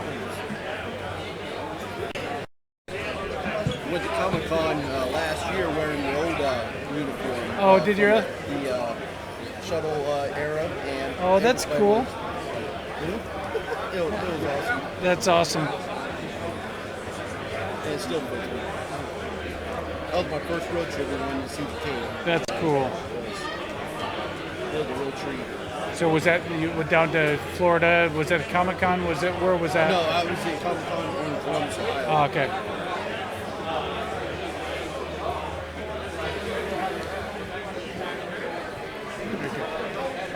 Nice to meet you, Gino. Take care. Take care.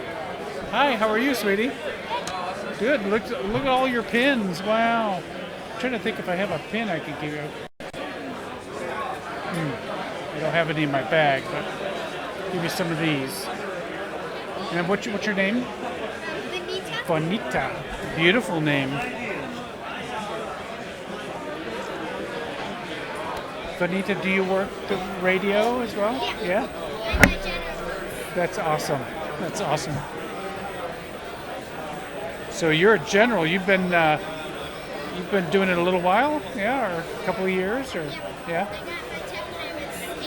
That's awesome. How old are you now? 11. Awesome. Is that a CLT? Is that a T at the end? Yep, CLT.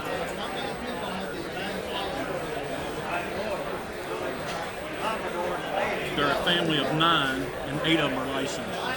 Only the youngest, probably next year, and she's only 5. She's only 5. She's beautiful. I know. Little brother's 7. Got his last year. Shippensburg, that's PA. Yeah. Where's that? Where's Shippensburg? Is that? Oh, okay, okay. Down near Carlisle and all that area. So, yeah.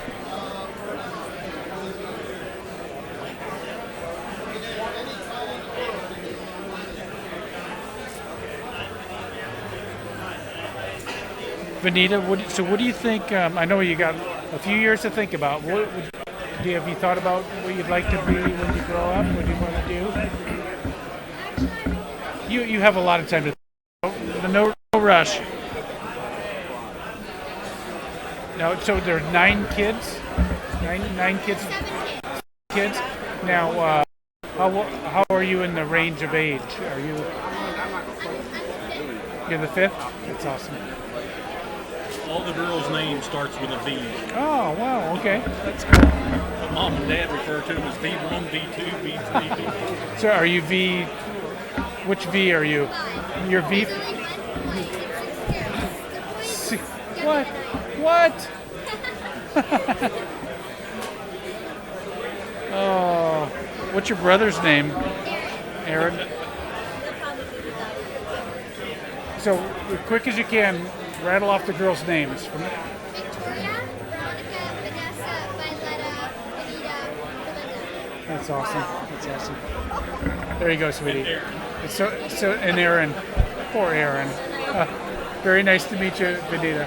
Very nice to meet you. Have fun. What a cutie. Hey, how are you? Nice to meet you as well, sir. So, if you don't mind rating it to my daughter, Anya. Anya? Yes. Alpha November Yankee. Говорит по-русски. Sorry? По-русски. No, Serbian. Sorry. Okay, Serbian. Okay. I was Do you have just colleagues in Russia? I was just in Russia for a year, and I thought I heard a little bit of an accent. So it's for Anna? Anya. Anya? Yeah, Alpha November Yankee Alpha. Okay.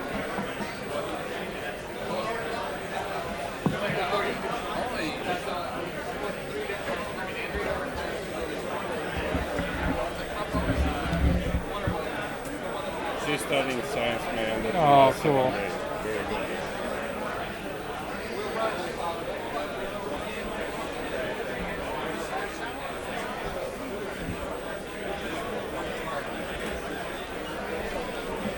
There you go, for Thank you Anya. very, very much. You're welcome. Very nice to meet you, sir. Hi, how you doing, sir? Good to see you. Question for you. When you were on the space station, did you use an exercise machine, like Yes. a treadmill, with a harness? Did you have to wear a harness to? Yes.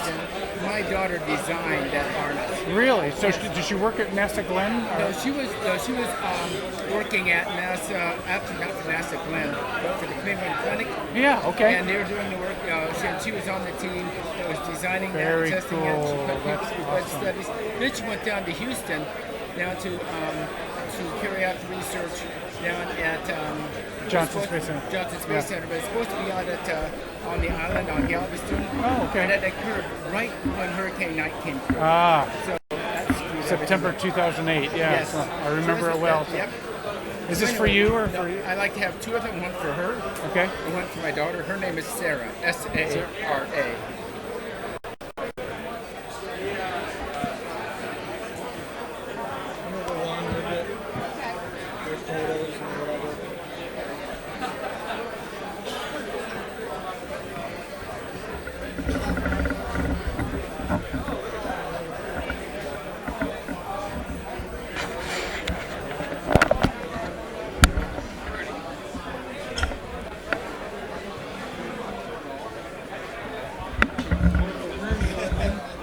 It's a lot heavier now than it was this morning.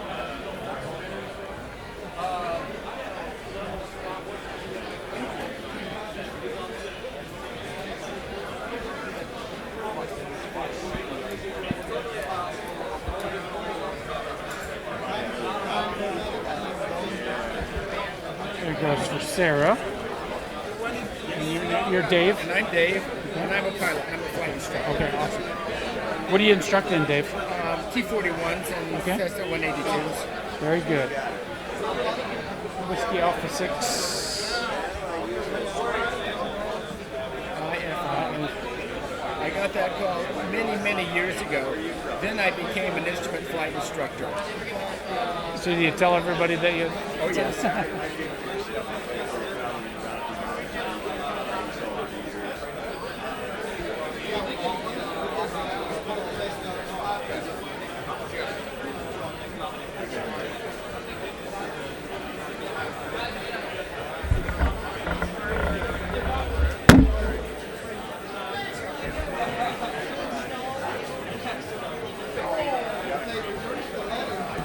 There you go, Dave. Very good. Thank you very much, and thanks for everything you've done. Thank you. Thank you. Appreciate it. Very nice to meet you. Tell Sarah I said thanks for that. I will do that. That was some great hardware. She's now working at night. Okay, awesome. Very good. Led to bigger and better things. So. Still good? Yeah, all Anything good. you need? I don't think so. I think no, I'm good. Kathy hit me up with a nice cool water on deck. Okay. I may not stick around too much longer. My legs are dead. So Okay. You've been sitting down more than I am. Okay. If not, I'll see you back at Houston. Okay, that's it. All right. Good to see you, Keith. Take care. Hi, how are you? Nice to meet you. Good. Bob? Okay, awesome. Do you have, I'll write down your call. Do you have your badge or something? Or? Oh, that's right. I can show it. What's your name? Do you want to go on? My name's Joyce. Do you want both on one picture, or do you want? Do you want both on one picture, or do you want one for each? Okay. All right. Get that.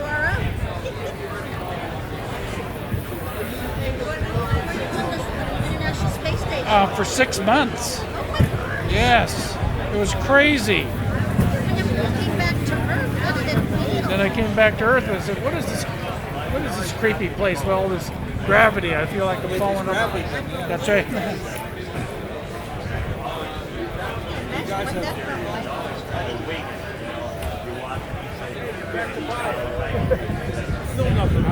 Where are you guys from?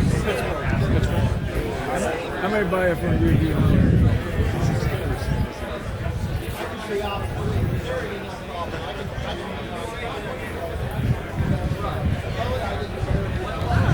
There you go, sir. There you go. You're welcome. There you go. You're welcome. Tell me your name again. Bob. Bob. Spelled safe word backwards. Okay. NU3Q, November Uniform 3 Quebec.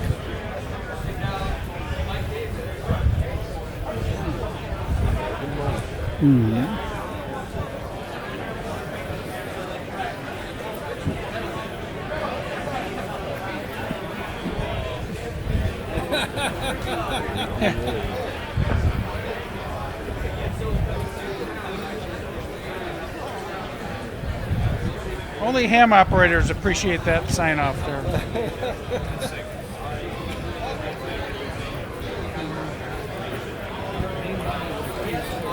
There you go, Bob. Thank you, Here's sir. some stickers for you. My pleasure to meet you guys. Be careful. Have a great weekend, and be careful driving. Nice to meet you. How you doing, sir? Nice to meet you. I'm actually from here next to from Westchester. Oh yeah. Okay. Okay. Awesome. Awesome.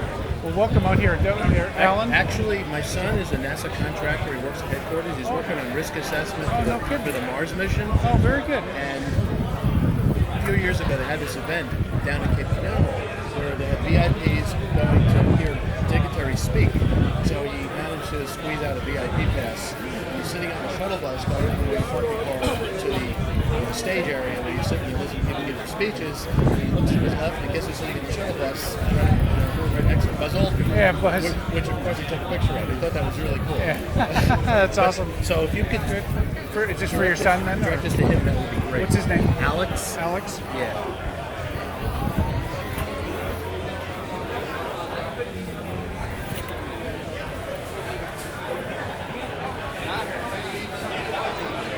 He's been to Star City too. Oh, really? Cool. Yeah. That's an interesting place.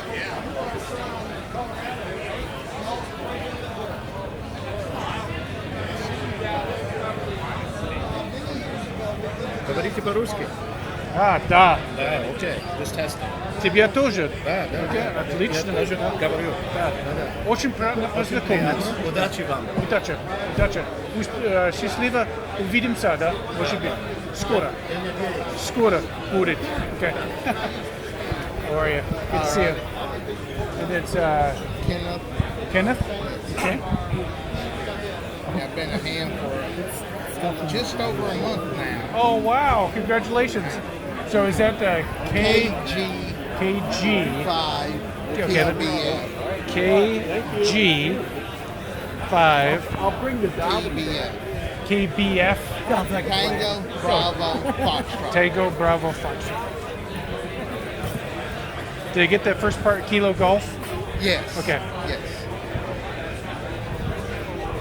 Yeah, I'm actually someone from talking with him.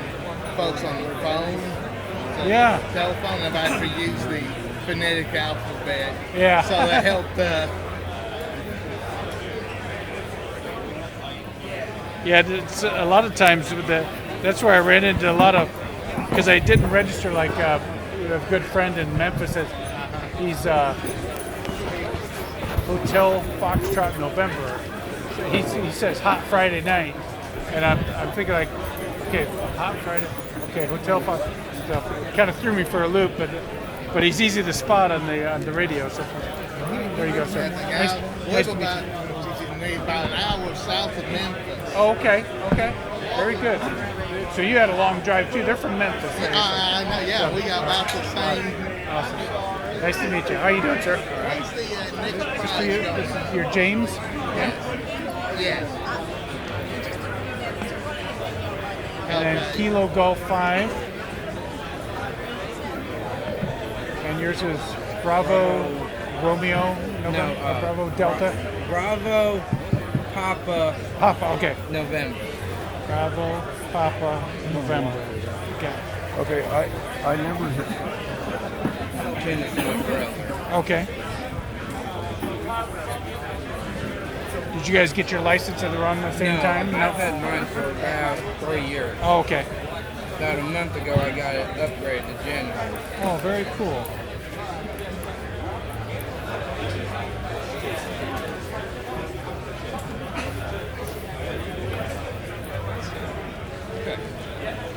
There you go, sir. There's some stickers for you guys. There you go. Thank you. Nice to meet you. How you doing, sir?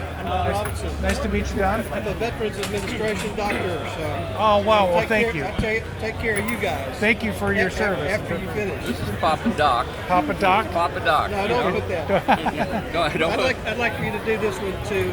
Oh, whoops. Okay. That's all right. He's on our show with us every Tuesday, and he does flight physicals and all that stuff. Got an FAA medical examiner too. My grandson, Thomas. Thomas?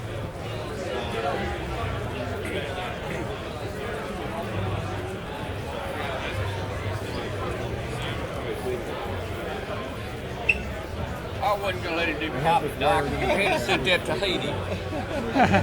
Sounds like a Haitian dictator, doesn't it? It does. Yeah. You had to send it down. Is he still around, or is he's gone? He died. I think he's out.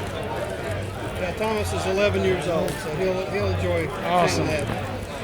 There you go. Here's some stickers for him, too. Thank you for your service. There you go, sir. Thank you, Don. We really appreciate it. Thank you. Hi, how you doing? Thanks for your dedication.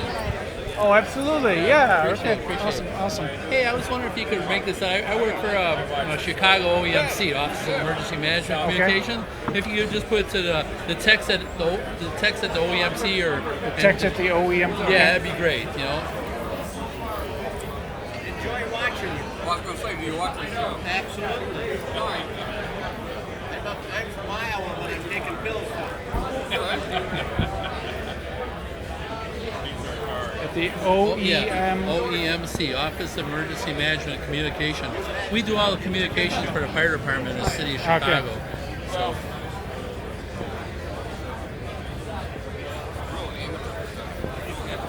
Are you a radio amateur too? Yeah. Yeah? Yep. Gosh, I messed that up. That's All right. okay. Nope. So redo it here. Okay.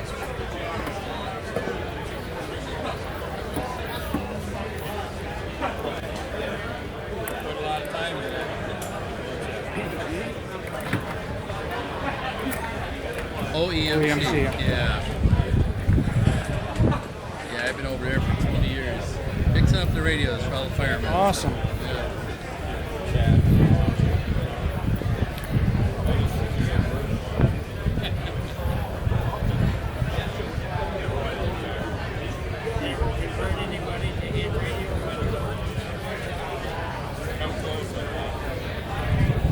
That's great.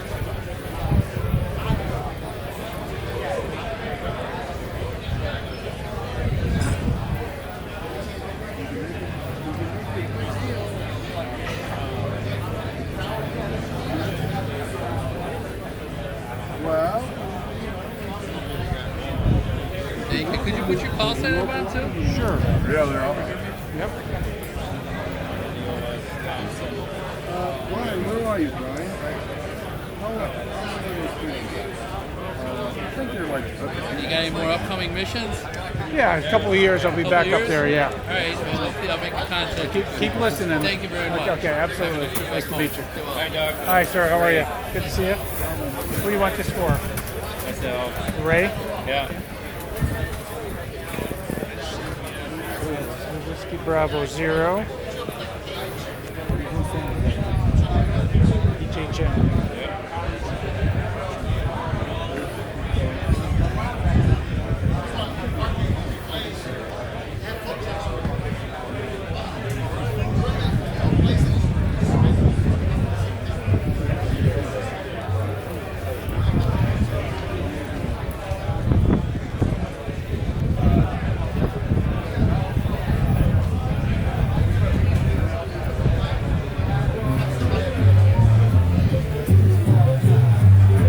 There you go, Ray.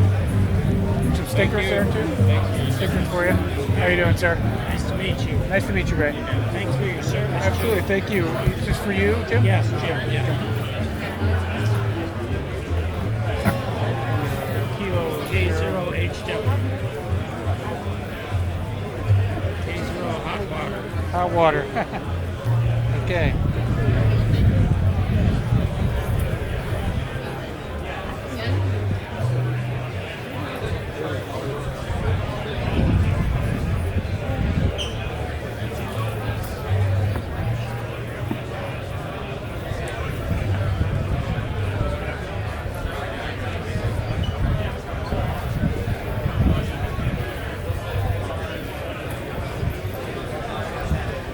There you go, sir. Thank you. My pleasure. There you go. Nice Mike. to meet you. Hey, Mike. How are you? Good. How long you been in the program? 19 years now. 19 Yeah. years. Air Force or what was Army. your- Army, okay. Army, that's right. I have a son retired Air Force. Oh, very good. Very good. So thank him for his service. Thank you for your service. Is this for you, Mike? or- Yes, it is. Okay. You ever get writer's cramp? Sometimes, yeah. W0ARS, amateur radio station. Amateur radio. ARS. Yes, sir. Awesome. Yeah, he was in, he didn't fly, he was in cyber defense. Ah, okay. He ended up spending many years in the Middle East, actually. Ah, yeah. He's retired now, back in the States. Well, that's good. Where they live near you, or? No, Baltimore. Ah. Are you a West Pointer?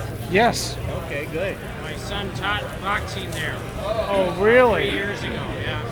Yeah, I've got 3 a years. great boxing story from. I was getting ready to fly in space, and my dentist was like doing my last minute check. And he goes, "Hey, I'm going to send you downtown to look at a nose specialist because it looks like you got a polyp in your sinus." I'm thinking like, "Oh no!" And so I went downtown, Houston. I was devastated because I didn't know if it was keeping me from flying in space. And the specialist looked there and he goes, "No, that's part of your nose." He said, were you ever hit hard like in boxing or something?" I said, "Yeah, I was knocked out and had my nose just about broken off my head." And Flea boxing goes, "That's what it is." So, I'll have to tell him that story. absolutely. You know we have a Tuesday night ham show? Yeah. Okay. Well, I don't know if you watch it or not. Yeah, oh yes. There you go, sir. Thank you. You're welcome. Thank you very much. Absolutely. Thank you. Good luck to you. My pleasure. Say hello to there was your son, you said? My son is he's a major in the Army. Yeah. They had him as an instructor there. Yeah, tell him I hope it's got a little bit safer. Hopefully boxing is just a They're little bit safer. requiring the women now to do it. It was voluntary. This year they started requiring the women to do it. Oh, whoa. Man. It's good. It's really good for them. Yeah. Take care. Nice to meet you. Hey, how you doing? Nice to meet you. I'm doing great. Very nice to meet you. Tell me your name. It's for the kids. Okay. Brianna and Bryce. Brianna and Bryce.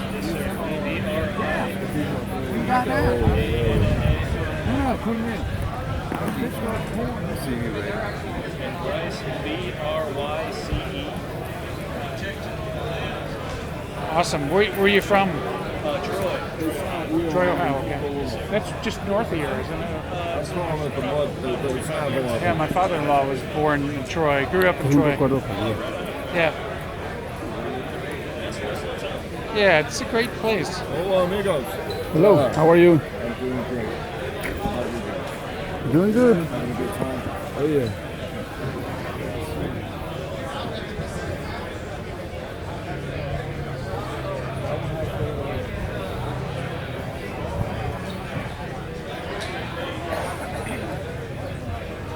There you go for the kids here. Got a couple stickers for you.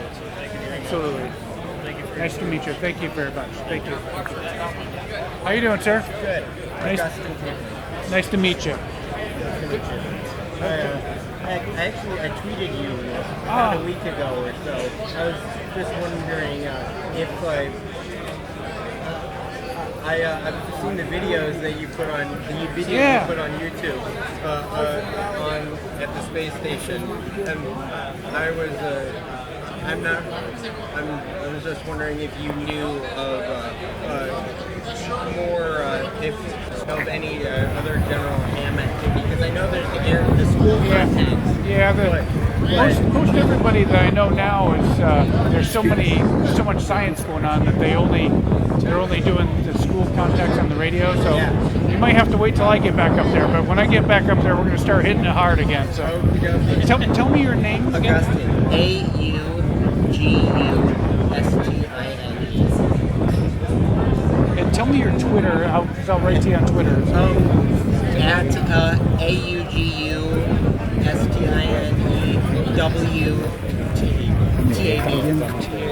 Okay. I'm going to write to you on Twitter. So. I don't think so. Do you have any idea when the next time you're going up is? We'll probably go, hopefully in 2019. That's kind of what I'm pushing for, so hopefully it'll be. You know, I thought it would be funny, but my son doesn't think so. If you sign one of these for a neighbor. Okay. Anthony England. Okay. I don't know if you know him. He was with the... Anthony England. He was up there. He's Apollo 13. He's the guy that fixed it. Ah!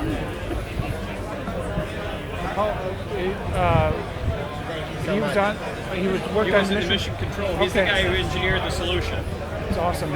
He's your neighbor? Yeah. I think it'd be a hoot. What's his name? Tony England. Tony England. Yeah, Tony. I think he'll get a good laugh out of it. I do too.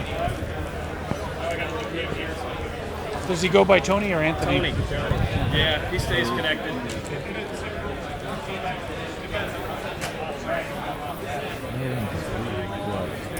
Programmer.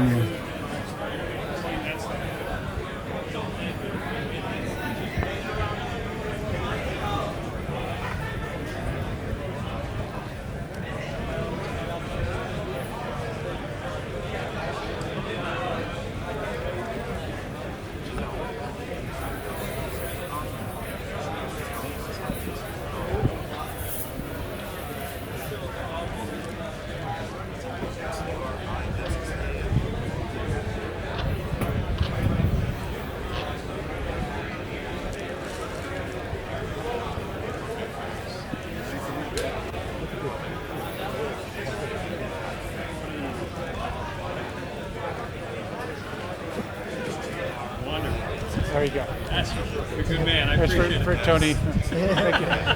Thank you. Nice to meet you, Augustine. Nice to meet you too. How you doing, sir? Nice to meet you as well. I wonder if I get one for myself and my grandson that's back from Canada. Okay. Yeah. My name's Mike. Mike? Yeah. Do you want me to put a call sign on here as well? Or yeah. Victor Echo 3. Mike Hotel Lee. Mike Hotel Lee.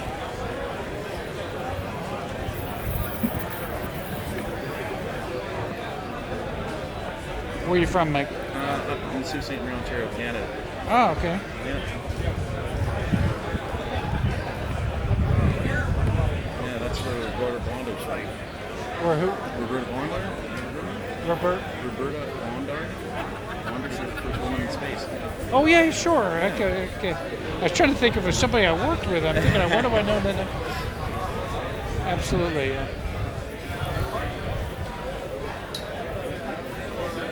Do you know Chris Hatfield? Chris is a big. Yeah, I haven't met him, but I know what you're talking about. Yeah. He's a great friend of mine. I saw He's got a place up near Toronto, I think. Oh, in now. Muskoka. Okay. Yeah, my grandson's name is Tristan. Tristan? Yeah. Okay. Tristan. Tan. He's only like, he's like 10 years old still. He'd love this. Okay.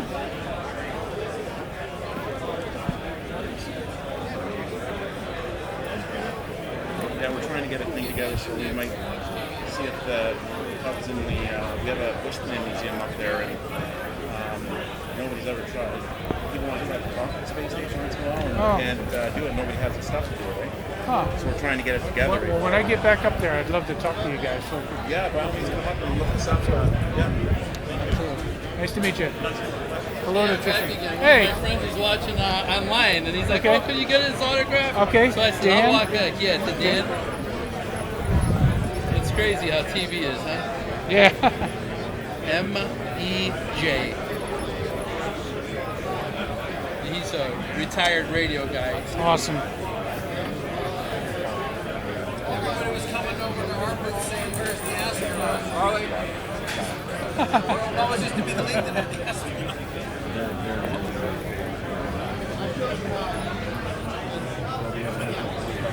If you could put your call sign on, I know he'd appreciate that too. Yeah, no problem.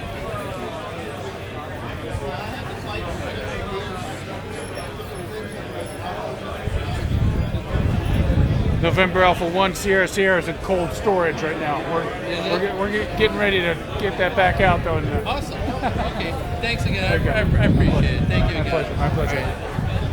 There we go. I'm going to get some new pictures. These are bad ones. Oh, wait. I got another ream of these pictures.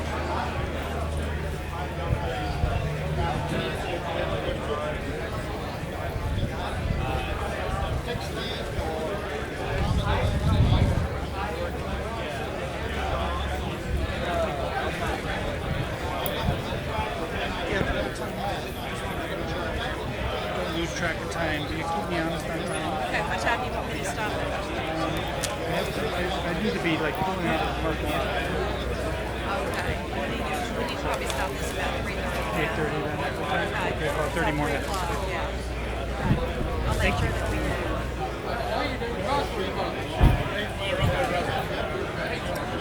Awesome. Okay. Hey, Skip. How you doing? How are you? Good. You heading back You up? want this for you? Yes, please. Yeah, hopefully so. Probably in a couple of years, and we'll see. We'll get that radio fired back up, knock the cobwebs off of it, and Like it? You make it. You help us grow the hobby. That's all we care about. we'll get back on it when I get back up there. It'll be great. As I was saying, it was funny because we've had astronauts at the American Radio Relay booth many years, and everybody's coming upstairs saying, "Where's the astronaut? Where's the astronaut?" Oh. It's around the corner. We'll look for him. Guy in a blue suit, easy to spot.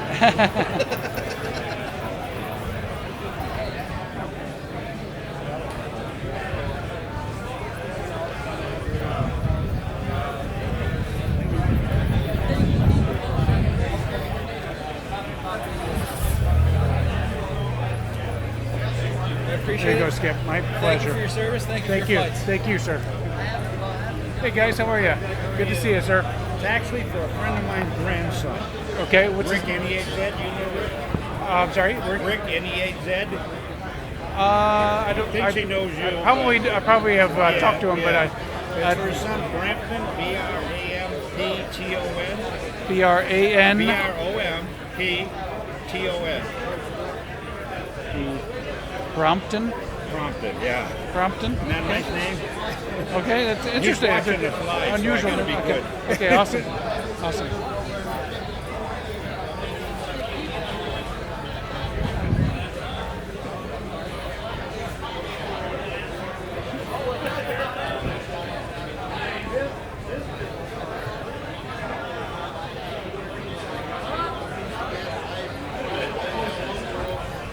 There you go. No problem. Thank you very much, Doc. My pleasure. Thank Very you. nice to meet you, sir. How you doing, sir? How are you? Good. Good. You want one of these? I'm with you. I'll take care of them. Awesome. Awesome. My pleasure. Hi. How are you? Nice to meet you. Girl Scouts? Awesome. Are you guys with the same? I'm with Venture Scouting. Okay, Venture Scouting. Okay. Awesome. Is this for you, Elizabeth? Okay. Do you go by Elizabeth? Okay.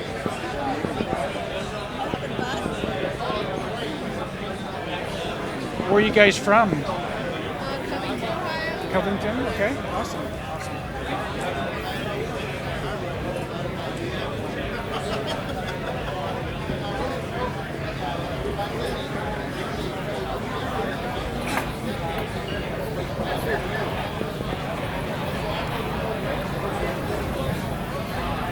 Okay, just want to make an announcement. Are you guys familiar with our show Tuesday nights, 8 o'clock? Amateur Radio Roundtable. We've had a ham radio show on for over 2.5 years now. Every Tuesday night at 8 o'clock. And we also simulcast our show on international shortwave station WBCQ on 5130 kilohertz out of Monticello, Maine. So, hey, we've got special guests. Doug is on our show a lot. Man, we had a Herd Island. If you ever heard about the Herd Island D-Expedition, we're the first that's ever brought a D-Expedition into our show live. And we had the guy walk outside the tent and saw all the penguins and saw the volcano behind. Nobody else has done that. So, got a lot of people. We have guests from around the world on the show, and Katie Allen is our co-host. So join Katie Allen and me Tuesday nights, 8 p.m. on W5 KUB. Discovery. Thank you. Nice to meet you guys. And then I went up in 2010, so 6 months. So you getting ready to do another? Yeah, I'll go probably 2019. So, yeah. Is this for you, Mike? Or? Yes. Okay. Where are you from, Mike? Covington.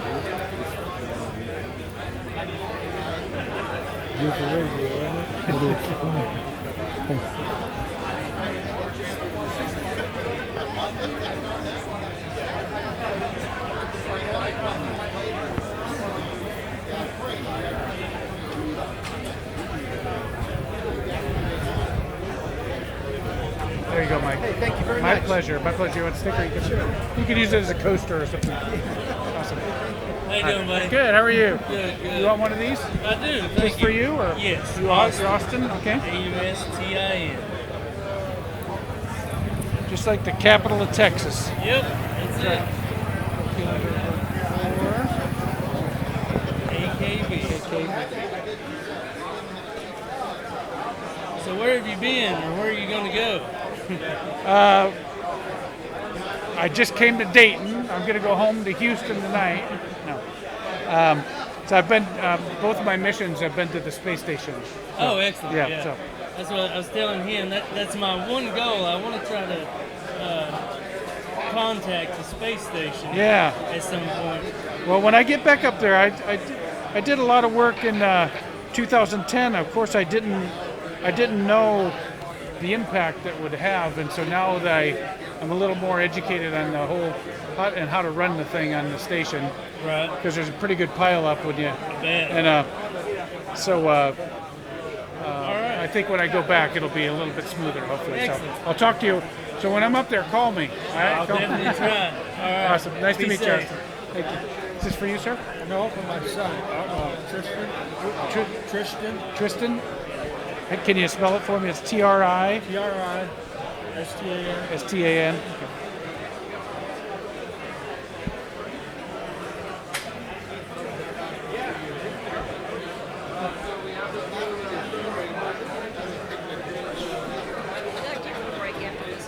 No, it's okay.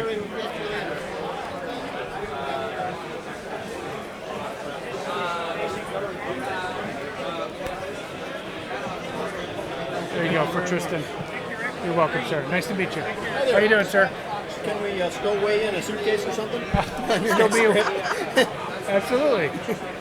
Can you how tight can you fold together? Do you take yoga? Do you do yoga? You can fold, I can fold fold up like yourself that? in half. Is this for you? Yes, For you, Gary? for me. Okay. Thank you.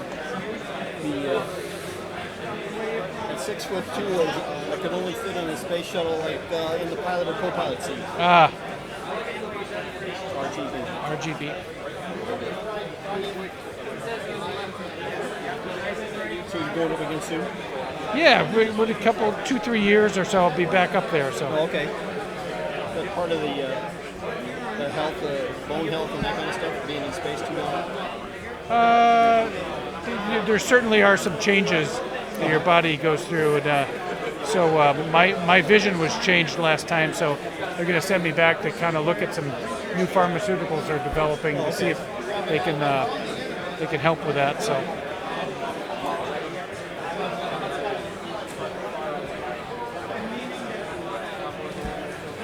There you go, sir. Right there. Oh, nice to meet you, Gary. Right there. How you doing, sir? Nice to meet you. Any way I can get one for myself and one for my 6-year-old granddaughter? Sure. Danny. Danny. Right. N4DT. November 4 Delta Tango. November 4 Delta Tango. Right. I used to enjoy visually spotting the shuttles, particularly when it was docking up with the space station. Oh, yeah. See two of them come over together.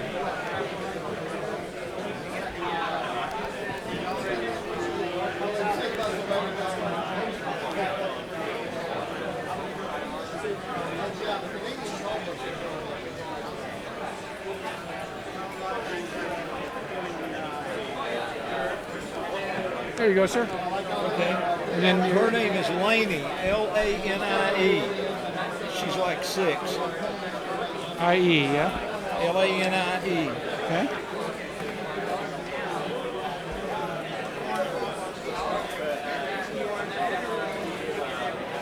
Grow up to be an astronaut.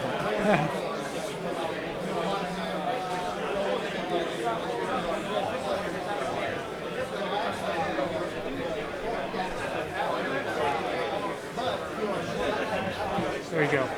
It's for Lady as well. So nice to meet you, Danny. Nice. Oh, that's all right. Let's take care. Take care. Good luck. Thank you. Hey, how you doing, sir? Hey, Rick, how are you? Good. Is this for you or? Yeah. Okay. This is my wife. Okay. Can I put you both on one side? Yeah, put Rick and Dina. Deena.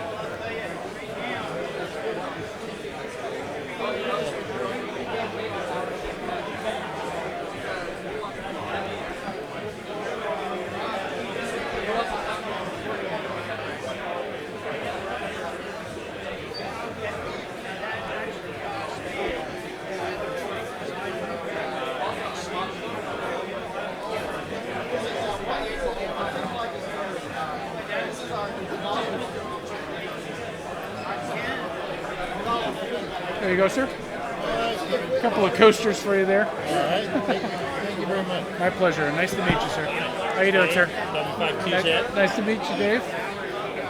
Is this for you? Or? If it's possible also to get one for our club, W5AC. W5AC? Okay, that's the name of the club. Yeah. W5AC. I'd like one for me, but you can put us both together. Okay. Let's do this.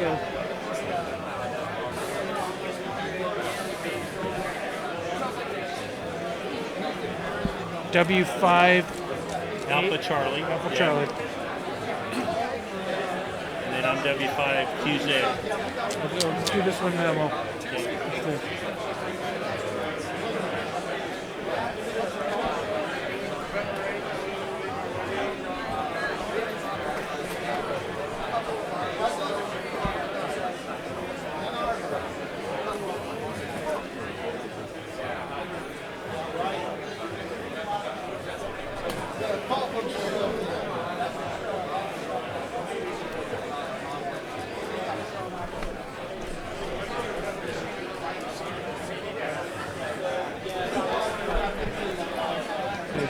Dave, okay. I'll be right. I'll do one for Did you. you know Jim Riley? Yes, I know him very well. How do you know Jim? Well, he's related to me as a cousin, about a second cousin. Okay. We were able to see his launch of his first shuttle mission years ago. It was a night launch. I think he's out. Is he in Colorado now or something? Yes. Yeah. I haven't seen him in a while. Yeah, it's been quite a while since I've seen him. Since he left NASA, I think I've only seen him a couple of times. But yeah.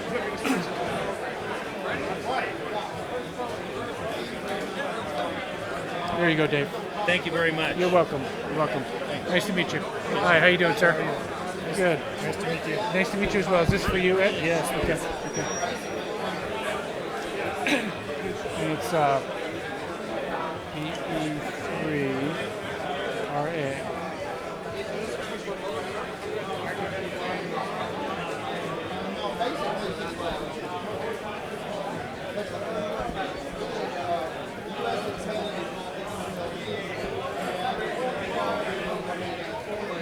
Can we have a real contact when you're back again in space?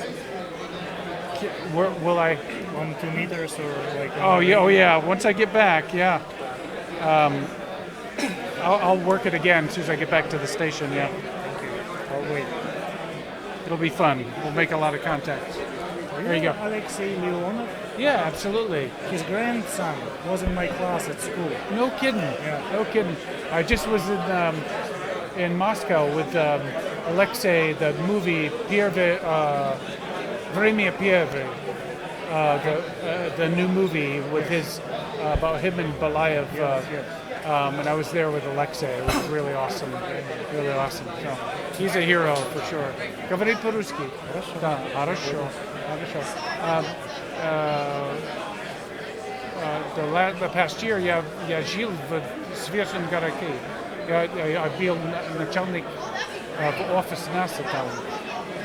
Да, офис НАСА, наша астронавтов тренировки, подготовки, центр Гагарина.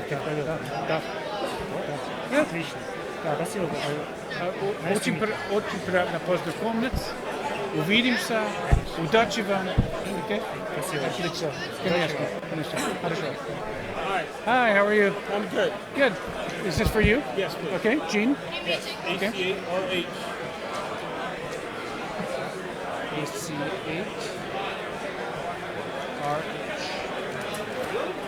Would it be too much to ask to get one for each of my 2 boys? Yeah, that's okay. I can do that. It's too much. It's okay. I don't know how long's the line. Is it? It's at the end of the line, or? I don't know. It's okay. Not sure how much. Okay, we are.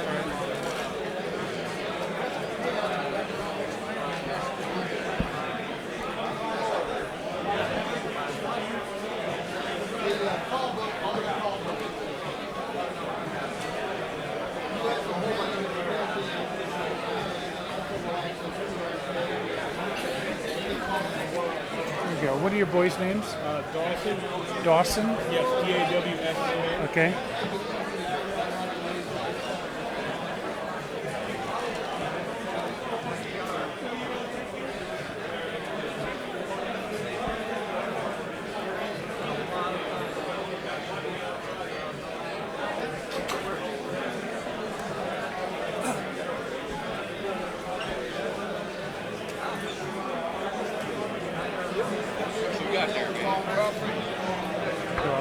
The other son is Dylan, D-Y-L-A-N.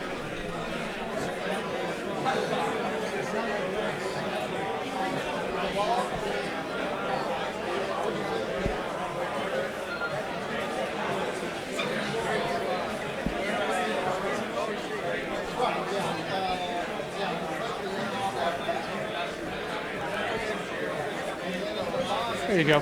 Thank you so much. No problem. Nice to meet you, Jim. Hi, how are you? Thank you. Can I trouble you for 2 for my 2 grandchildren? Sure. What are their names? Joseph. Joseph.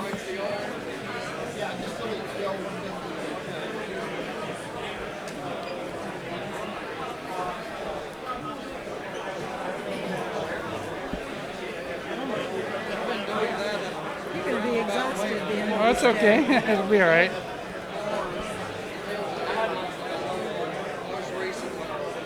Where are you from? Michigan. Michigan. That's for Joseph. And then Renee. Renee. R-E-N-E-E. With, if you want to do it, an accent mark on the first D. First you'll D. impress the heck out of her. Okay. She's picky about that, yeah? She is, yeah. 10-year-old girl.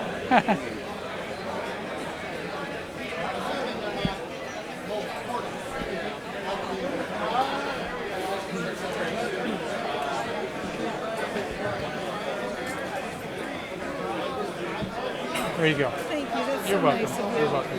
Nice to meet you. How you doing, sir? Nice to meet you. What you got in the back there? Oh, like a tape measure. Tape measure, right? That's awesome. For search and rescue. That's awesome. Just for this would be for Gabriel. Gabriel? He's a big believer in alien life. Ah. Gabriel, like that? Yes, exactly. Okay.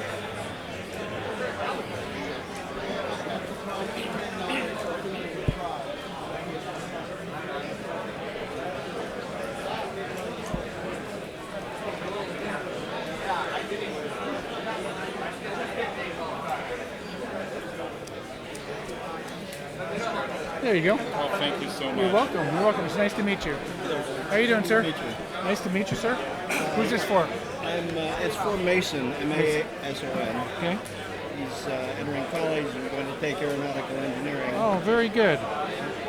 What college? He's going to be at Blackburn, Virginia. Okay.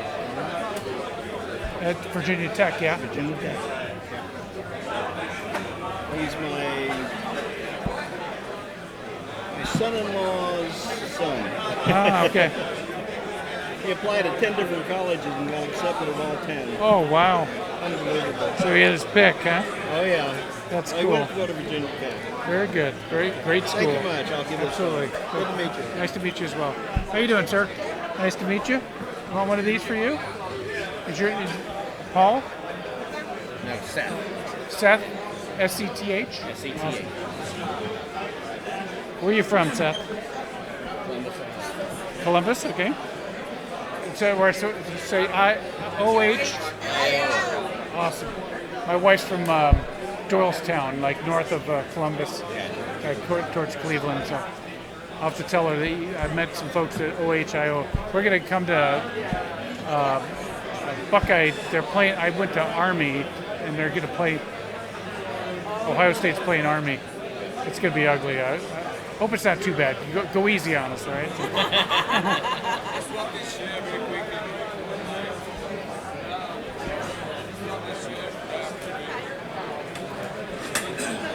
So my wife went to Ohio Northern, but both her mom and dad went to Ohio State. So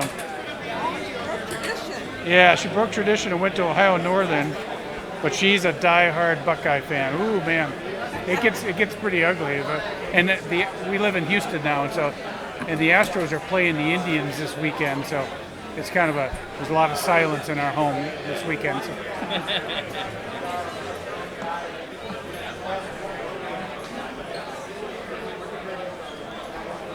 But I'm going back tonight, and she and I are going to be at the game, the Indians-Astros game tomorrow. Nice to meet you, sir. Do one for Winterset Elementary. To Winterset? He skipped school yesterday Oh, okay. to come to this.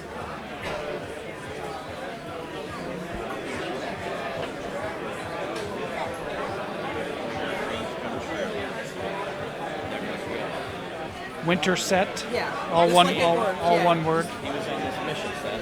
STN Winterset. That's Middle, right. middle school or elementary? Elementary.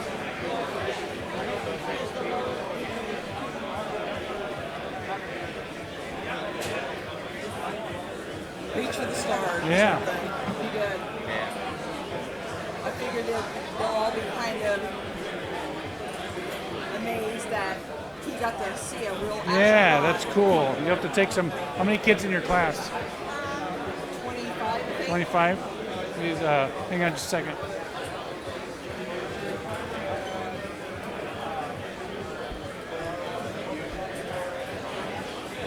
I tracked the shuttle every time it was up. Oh, yeah? I could never get a contact for it. But he keeps trying. I tried. Keep trying.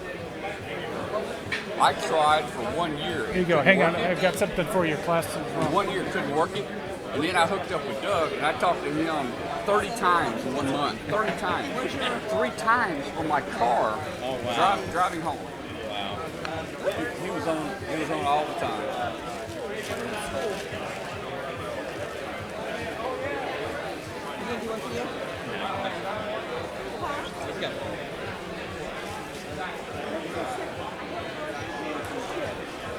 Yep, that's nice.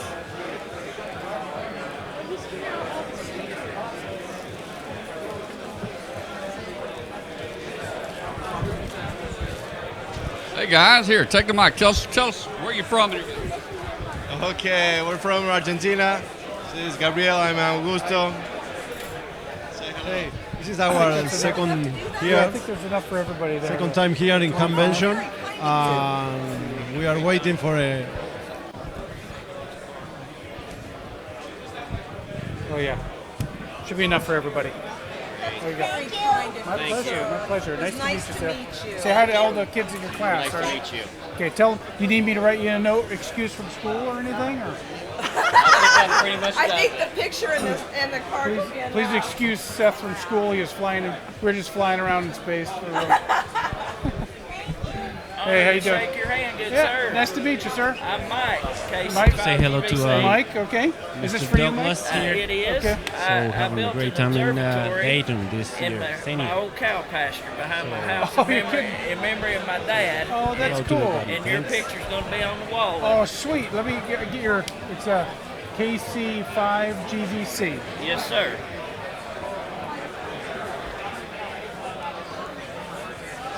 That's cool. You built an observatory out there. I did. Beautiful. It's Beautiful. out of an old deer blind. That's awesome. Got a 8-inch Meade LX90 That's awesome.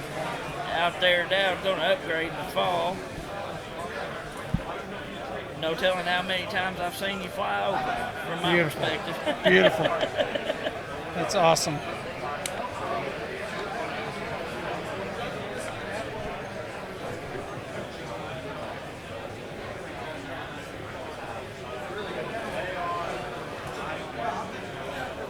There you go, sir. Thanks a lot. My pleasure. Nice to meet you, Mike. Nice to meet you too. Hey, I know you. I know. I've seen you before. I was going to give you this. This one's for you. Oh, sweet. It's a private account. So Beautiful. I will see you around. Keep it real. Nice Boom. meeting you. It's a lunar lander. Yes. It's a fist bump with a lunar lander. Hello. Hey, how are you? Good. Nice to meet you. Yeah. Is this for you? Yep. Yeah, Did you please. come all the way from Argentina? Yes. Awesome. I was Awesome. here the last year. Did I meet you last year as well? Yeah. You yeah. look familiar. You Look take me on a familiar, picture. Yeah, to my daughter. This is, This is for me now. It's for you? Yeah, it's Augusto. my time. How was your trip? Was it good? Good. trip? Yeah. Awesome. LU1 Kilo Charlie. Quebec. Kilo Charlie, Quebec.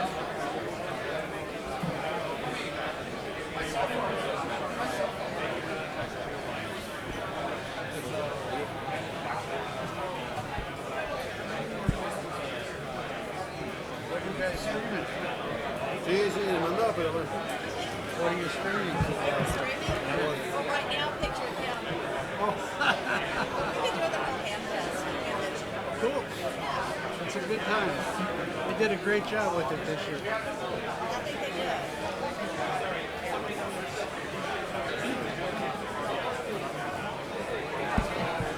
There you go, Augusto. Okay, thank you. Appreciate it. My that pleasure, much. sir. Very Thank nice you. to see you again. Okay. See you next year. Yeah, This year, sure, okay? of course. How are you? Nice to friend? meet you. Nice to see you again, sir. This is for my daughter. Okay. Solana. Solana. Solana. Oh, beautiful name. Yes. Solana. Solana. The past year you make for me for my name. So now I did for his daughter. Now I do Yeah, for him. we switch. We switch.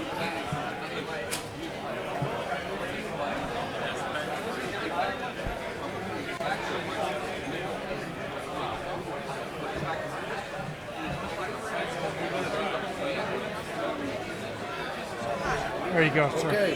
Thank you Very very nice much. to see you again. Nice to see you again. Okay. Safe Thank travels. you. Safe travels to you guys. Thank you. Nice to see you. Nice to see you. They will be for my son. Herman. Herman. Okay.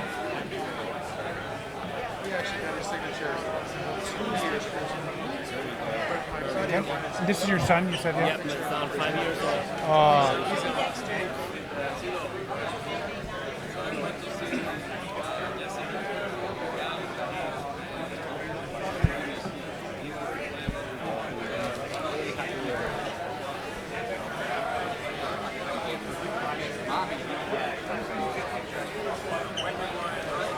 There you go for Herman. Hey, thank you. My pleasure. My pleasure. It's nice to see you. Hi, how you doing? What's your name? Matthew. Do you want a picture? Yeah.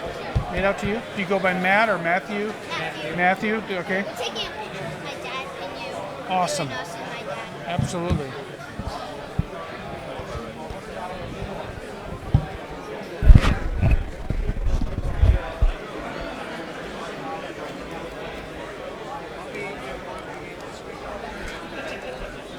This is actually the first time I've met an astronaut. Really? Yeah. They're pretty cool. Where do you live? Just down the road. Just down the road in Ohio. Do you know that Ohio has more astronauts than any other state? That's pretty cool. More astronauts have come out of Ohio than any other state. No idea. Yeah.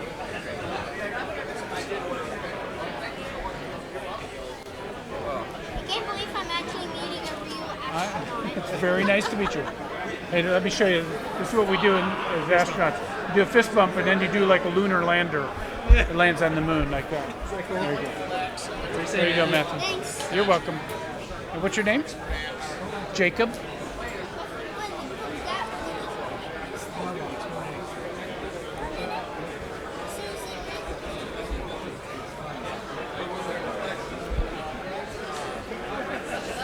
How old are you, Jacob? How old are you? 9? Ah, okay. Wow. Getting close. There you go, Jacob. There you go, buddy.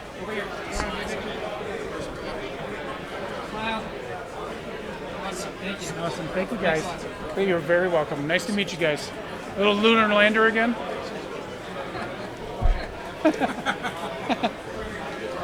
Hi, how are you? Nice to meet you, Mike. Yep. Is this for you, Mike? Yep. Okay.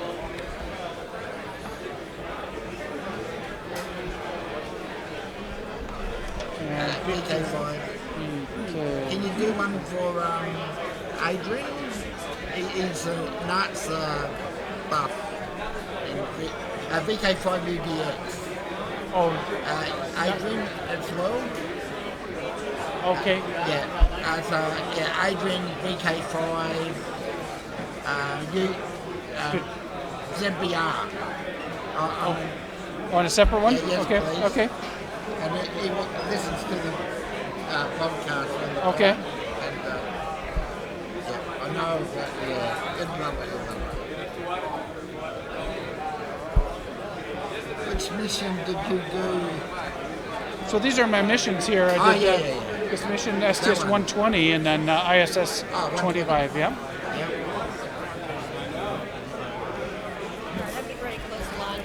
Okay. And what was the other name? Yeah, Adrian. Adrian? Yeah, okay. ADRIAN. And VK5 ZBR. Z. Bravo. Romeo.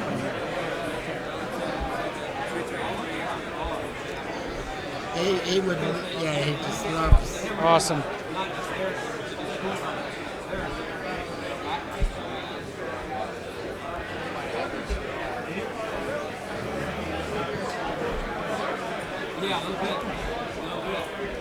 There you go. Thank you very much. My pleasure. It's nice to meet you, Mike. Thank you. Take care. Okay. Hi, how are you, Ed? Good. I'm a truck driver. I go by the handle Heavenbound. Heavenbound. And I'm a budding astro imager and hand radio operator. Oh, so I very get to be cool. licensed. So, Oh, but very cool. I go to some star parties and some of the guys are hand operators and they try to attract Yeah. We'll talk to you guys sometime. Yeah. Very cool. Hopefully I can join that crowd. Absolutely. And when I get back up there, I talked to Tom probably 20 or 30 times when I was up in space, and he's in Memphis. And It was so easy. I talked to him from the car driving home. is this for you? You or- made it so Tell me your easy. name again. Ed. Ed. Heaven bound. Heaven Bound, yeah.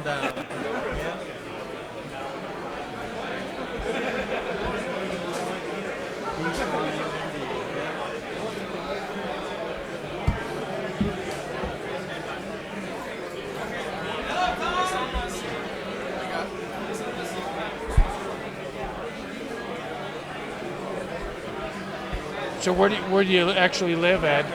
Akron, okay. My wife's from Akron, from Doylestown, actually. So. Her mom and dad still live there in Doylestown. I like that area. Nice. There you go, Ed. Thank you so much. Very nice to meet you. Look forward to talking to you while you're trucking. I'll be talking to you from the station. Hi, Doc. How you doing, sir? I'm from Canada. Canada? But originally from Soviet Union. Ah, My name is отлично. Yuri. Y-U-R-I. Очень приятно познакомиться. Спасибо. Yeah, Мне тоже. конечно. Отлично. So here's the name and the call. Yuri, okay. Y-U-R-I. And it's Victor. VE3DZ.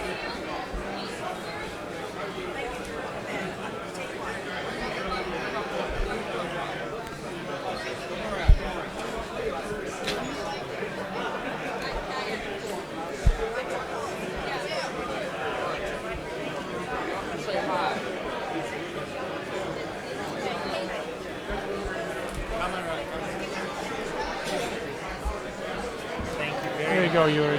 Great honor. Очень приятно. Увидимся скоро, может быть. Отлично. These are the last group right here. Okay. I've told everybody else you gotta go. Okay. Is Okay. that okay? Yeah. Okay. Okay, she's gonna write down what she wants on the pictures.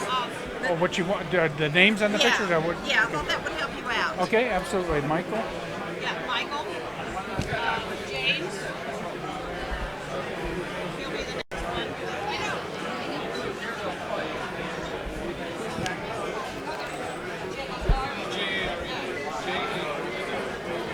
So Juliet, Alpha, Romeo, Echo Delta.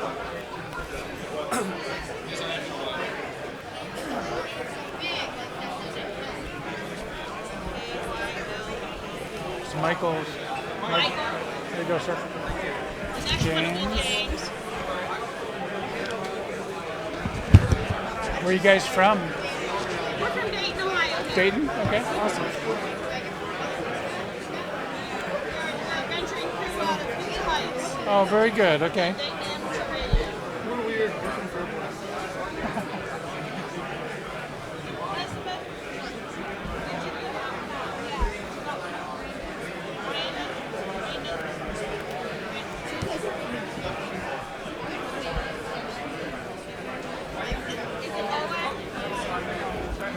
James, there you go, sir.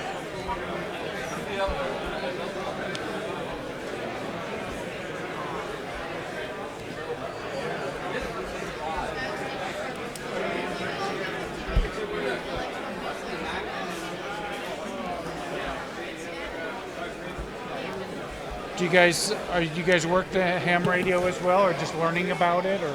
I am licensed. Oh, very as a good. technician. Very good. We've got a couple others that are going to study and take the test. Very good. Awesome. Jared is. Yes, sir. That you? Thank you very The much. leader, the team leader there. Okay. Kylie. All right. Just gonna go. W5KUB. I've seen that. No problem. Before. Unfortunately, my flight's out of.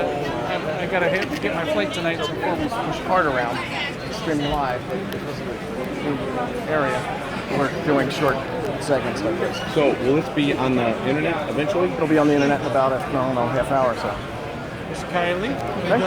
Thank you so much. You're welcome. Thanks, So, do you think I have a chance in professional TV? We'll call you.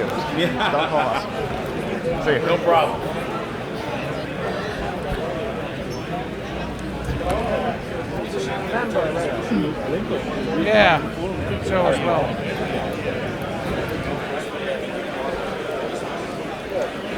Well, the Orion's coming along, but it sure is taking quite a while. So, Heidi, that's it. Okay, awesome. My pleasure. Thank you very much.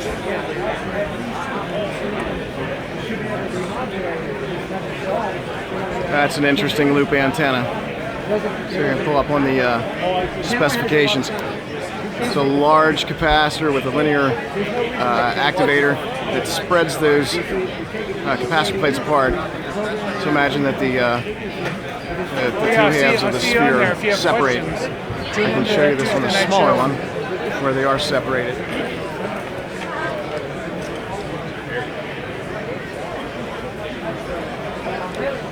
Brandon? Brandon is not here. Okay. Thank you so much for taking My the pleasure. extra time and squeezing us in. Nope, no problem. And then that's all your kids? All your kids? And then, okay. You see her, who's Ruth? Okay. I'm sorry.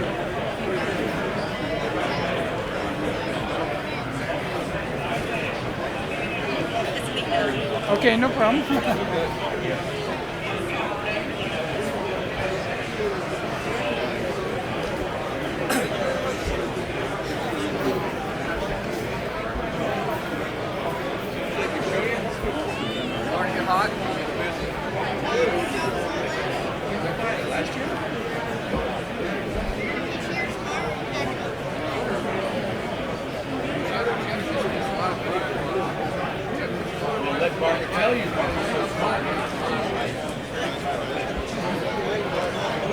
There you go, Ruth.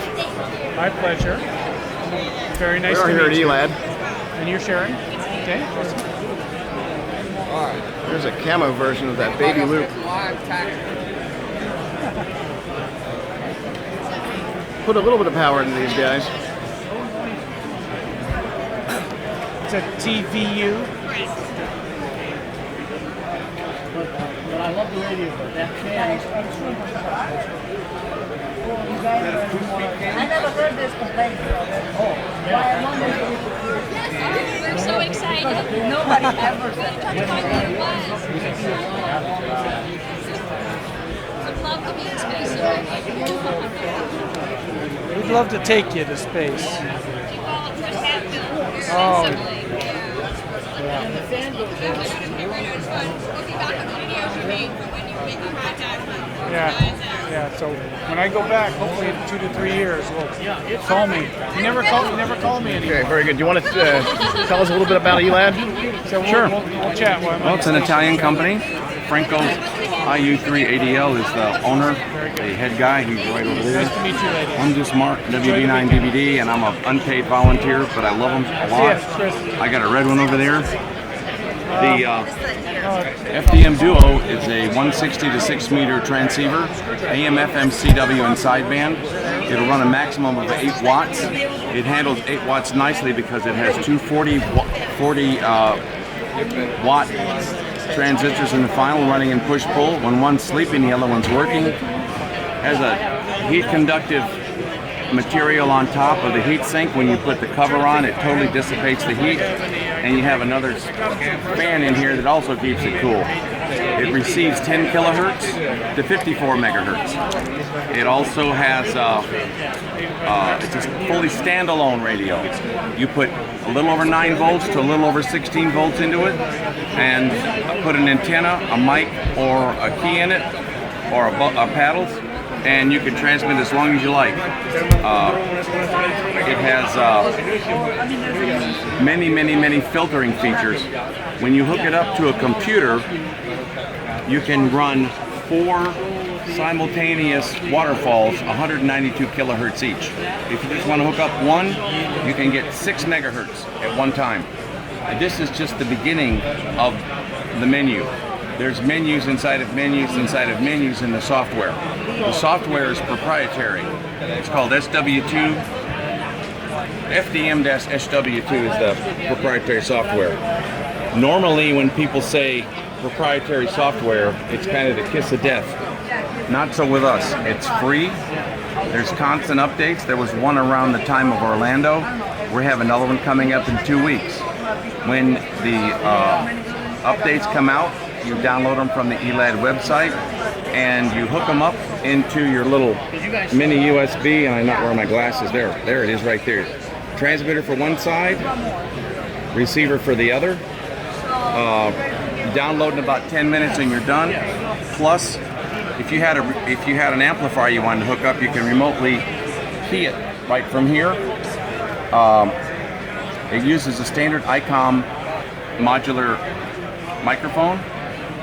It comes with a hand mic, and interestingly enough, the audio with that hand mic, just an off-the-wall, off-the-shelf small hand mic, it works fantastically. I gave mine to a friend to use during a net that our local club runs, and he recorded the whole thing. And during the net, everyone commented that the ELAD FDM Duo's audio was as good as any of the other transceivers, without mentioning a name. It's just fantastic.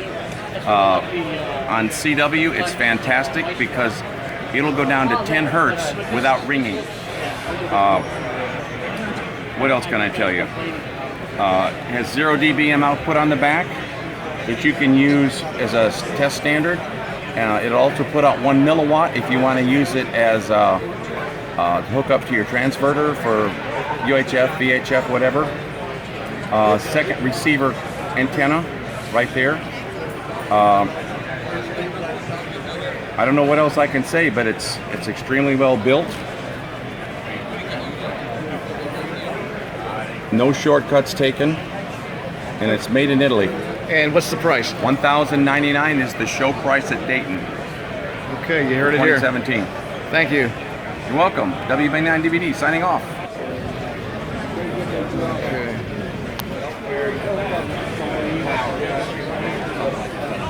At least one very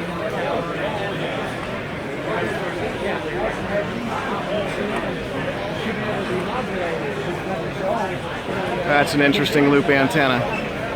So you're going to pull up on the specifications. It's a large capacitor with a linear activator that spreads those capacitor plates apart. So imagine that the two halves of the sphere separate.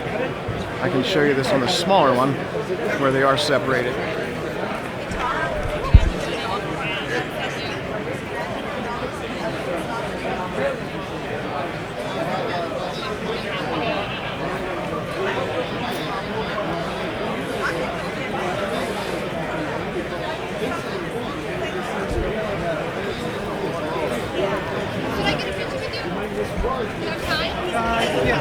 Real quick, come on here.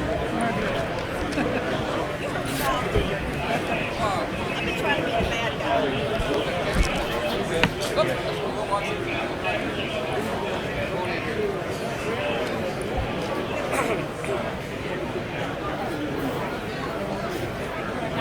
Alright, we gotta roll, we gotta go, we gotta go.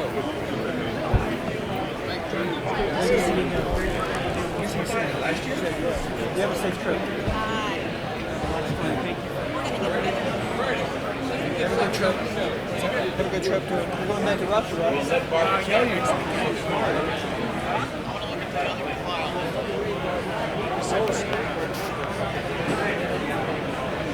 We are here at ELAD. There's a camo version of that baby loop. Put a little bit of power into these guys.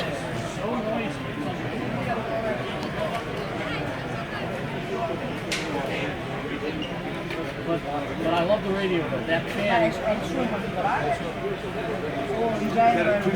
I never heard this complaint. Oh, yeah. Why I wonder if it's the truth. I don't know, Because nobody ever said that. when it warms up, there's a lot of I get myself in a situation where the radio,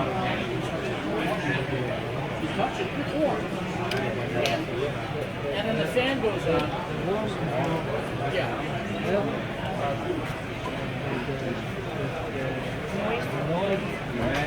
Yeah, it sounds like a little jet engine. Okay, very good. Do you want to tell us a little bit about ELAD? Sure. Well, it's an Italian company. Franco IU3ADL is the owner, the head guy. He's right over there. I'm just Mark, WB9 DVD, and I'm an unpaid volunteer, but I love them a lot. I got a red one over there. The FDM Duo is a 160 to 6 meter transceiver, AM, FM, CW, and sideband. It'll run a maximum of 8 watts. It handles 8 watts nicely because it has two 40 watt transistors in the final running in push-pull. When one's sleeping, the other one's working.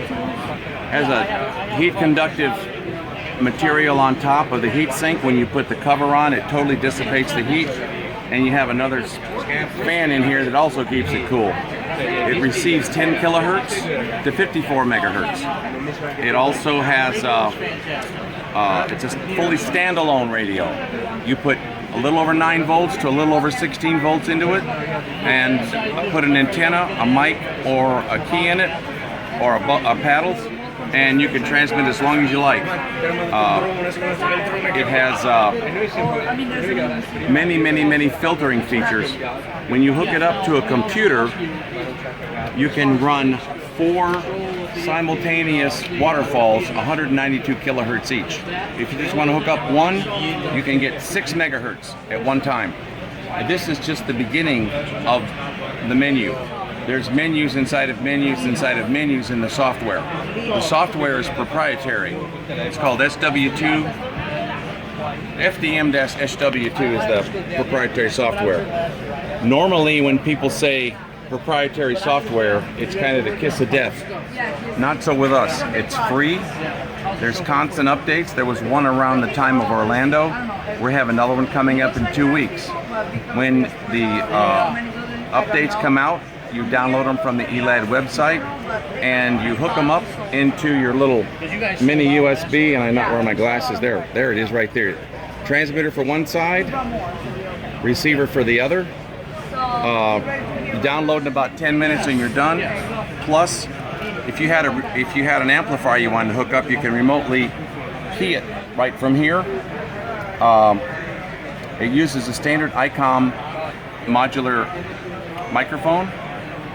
It comes with a hand mic, and interestingly enough, the audio with that hand mic, just an off-the-wall, off-the-shelf small hand mic, it works fantastically.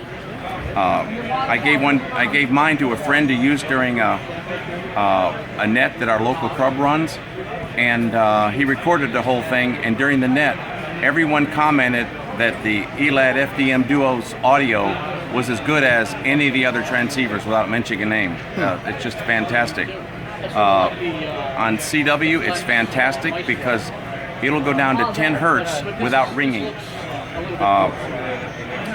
What else can I tell you? It has 0 dBm output on the back that you can use as a test standard.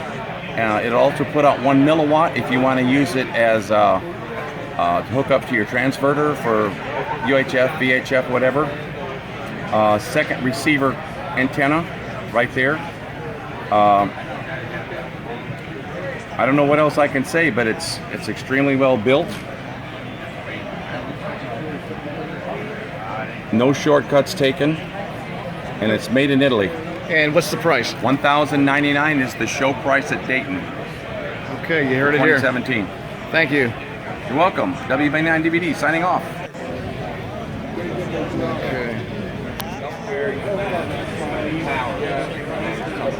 At least one bearing in the tower.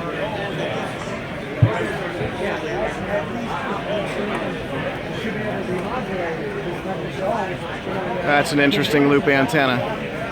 So you're going to pull up on the specifications. It's a large capacitor with a linear activator that spreads those capacitor plates apart. So imagine that the two halves of the sphere separate. I can show you this on the smaller one where they are separated.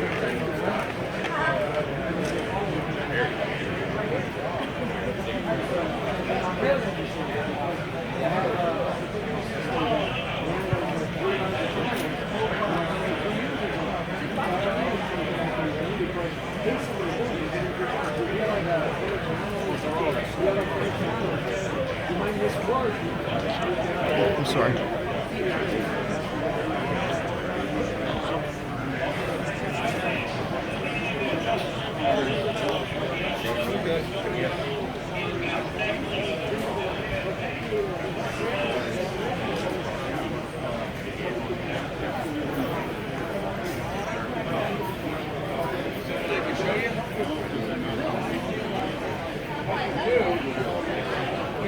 Last year?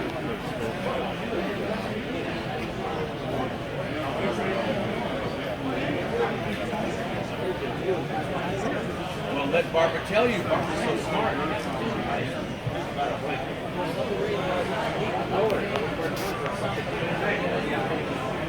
We are here at ELAD. There's a camo version of that baby loop. Okay, guys. Okay.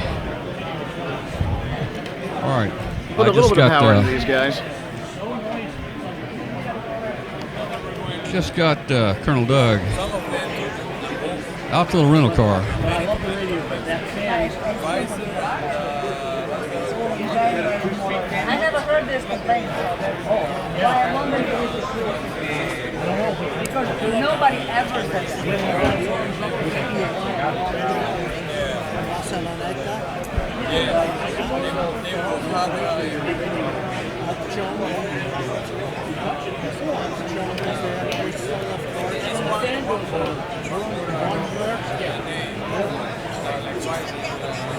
Apple was the biggest smoke there. There was one just on the way when you don't have this. Okay, very good. Do you want to tell us a little bit about ELAD? Sure. Well, it's an Italian company.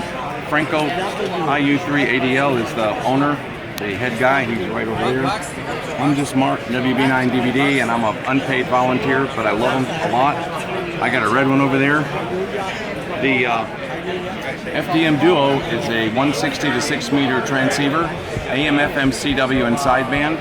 It'll run a maximum of 8 watts. It handles 8 watts nicely because it has two 40 watt transistors in the final running in push-pull. When one's sleeping, the other one's working. Has a heat conductive material on top of the heat sink. When you put the cover on, it totally dissipates the heat. And you have another fan in here that also keeps it cool. It receives 10 kilohertz to 54 megahertz. It also has, it's a fully standalone radio. You put a little over 9 volts to a little over 16 volts into it, and put an antenna, a mic, or a key in it, or a paddle, and you can transmit as long as you like. It has many filtering features.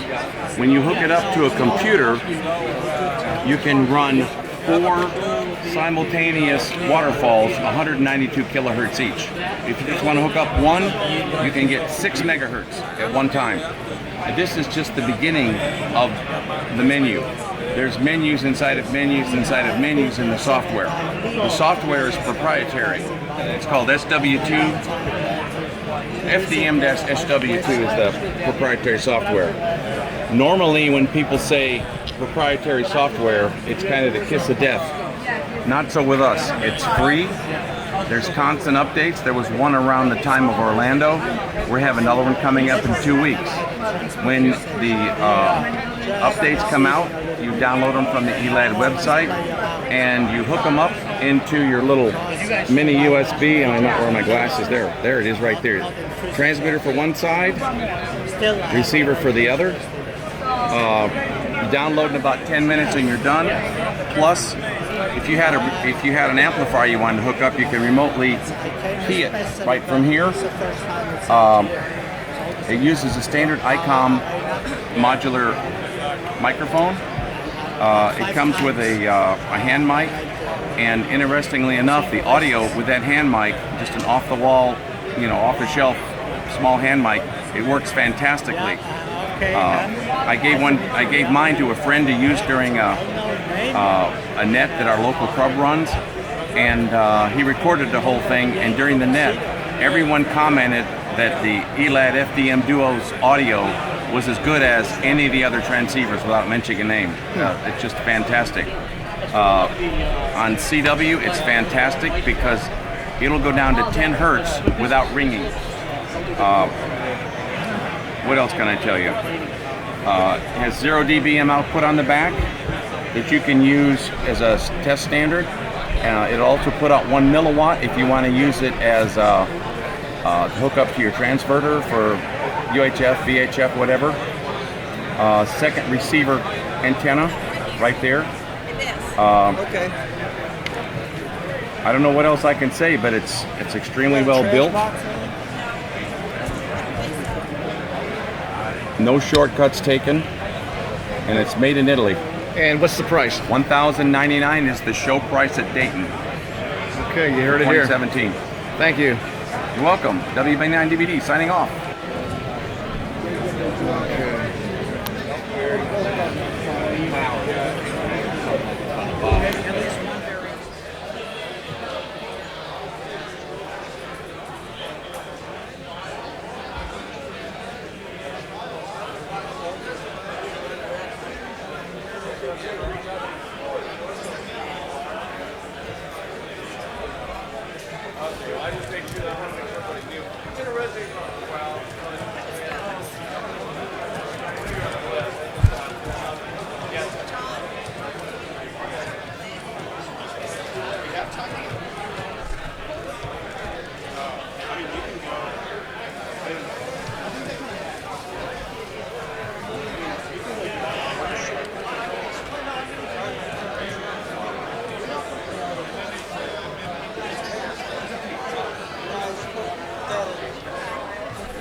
Mark. Yep. That's pretty, ain't it?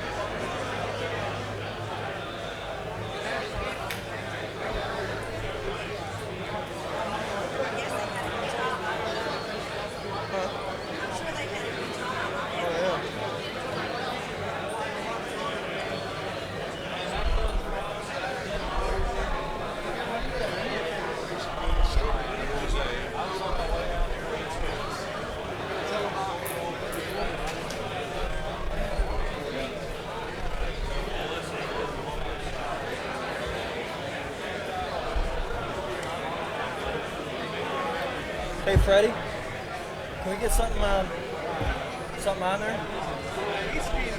Huh? Of a sign?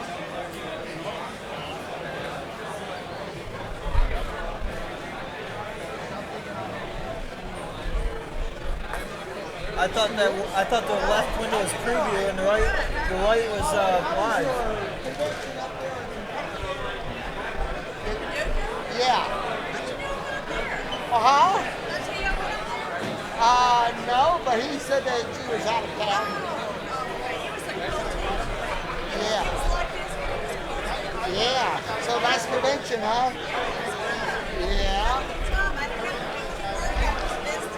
Yeah. Yeah. Oh, I'm from here. I'm from Dayton. Yeah. Yeah. Yeah, well, that's good. That's real good. Yeah. I couldn't make it yesterday. I had a stomach problem. I wasn't feeling too good. Yeah. Yeah, I was having a problem and I had to stay home. Yeah. So I felt better today. Yeah. Ate a bad pizza or something. You know. Didn't agree with it. Yeah. Yeah. How you doing, Mr. Tom? All righty. You know me. Yeah, I know of you. I know you. Yeah. Yeah. Yeah. I couldn't make it to the Facebook thing because I was sick. I didn't make it. But I'm here today. Yeah. You still, what are you doing? Taking a break right now? Taking a break? Take a break. Yeah. We're out in front of that sign. What's that? We need some more. There's some out there.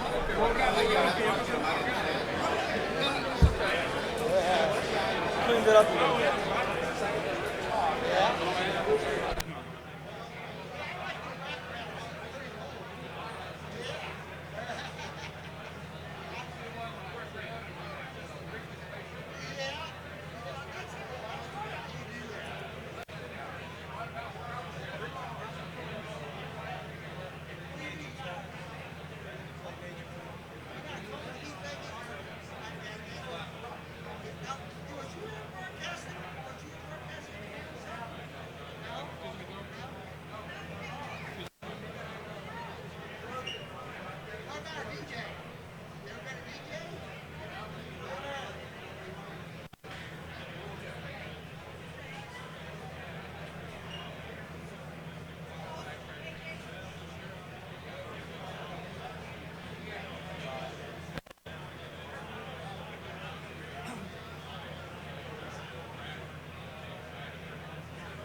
Do you have a flash drive?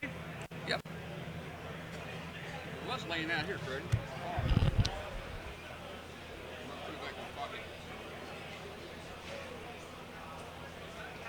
How's it going, Tom? Hey, man. Oh, man, I'm wore out, man. Yeah, we are too. We're like, yeah. Yes.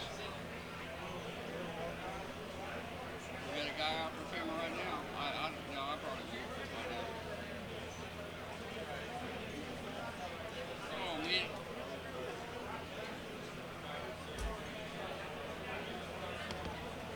Did you get the radio with the hat or the hat with the radio? No, I didn't get it either. Oh no! I got to 7,300, but I didn't get no hat with it. I seen somebody earlier before the building closed with a hat. apparently they got him on the radio. I'm like, hey, I was just saying something. Hey, I did that. Yeah. Well, it's not the best video ever, but it will work. Also, the radio got you the hat. I'm Bill, by the way, NE4RD. I'm in the chat room all the time. I feel like he in the chat room. I don't get out on the weekly thing because by the time I get into work, yeah. By the time when I read, I'm like, yeah, out like by the time he gets on there, it's like midnight anyway, right? It's midnight on the East Coast. Yeah, the East Coast. By the time it gets done, By the time we get to hang out and stuff like that. So, I mean, this probably starts at 9. Starts at 8, 9 East Coast. Hey, most shows go. I'm out like a light. Most shows go 3 hours. I'm out like a light these days. I wish it was a little earlier. You can't please everyone. I know. I don't know the best times left. What's up, Freddie? You get any Europeans? Yeah, all the time. There's a guy in Netherlands who watched all every night. It's just like me, when I get home from work and I eat dinner. Try this one. Okay.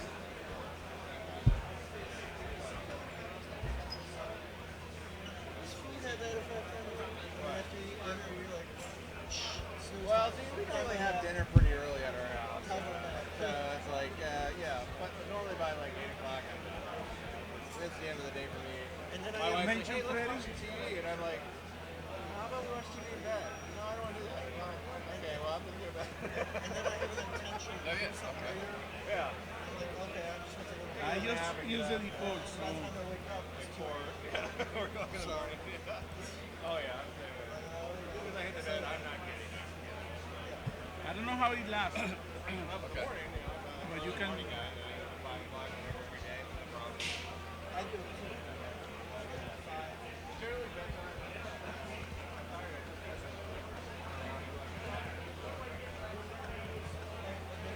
My video.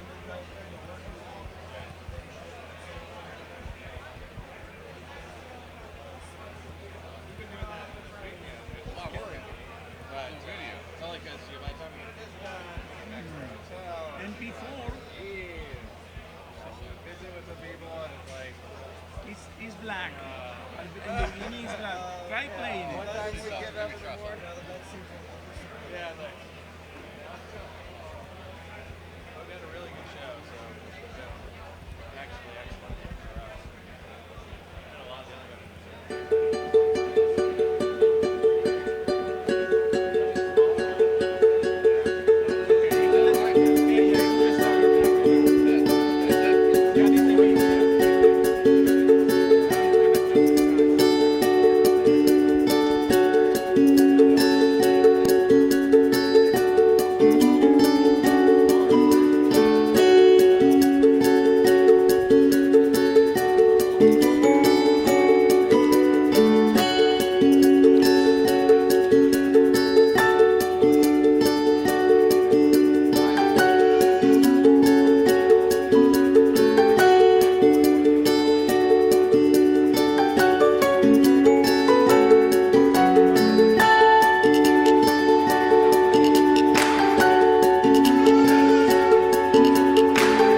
Okay.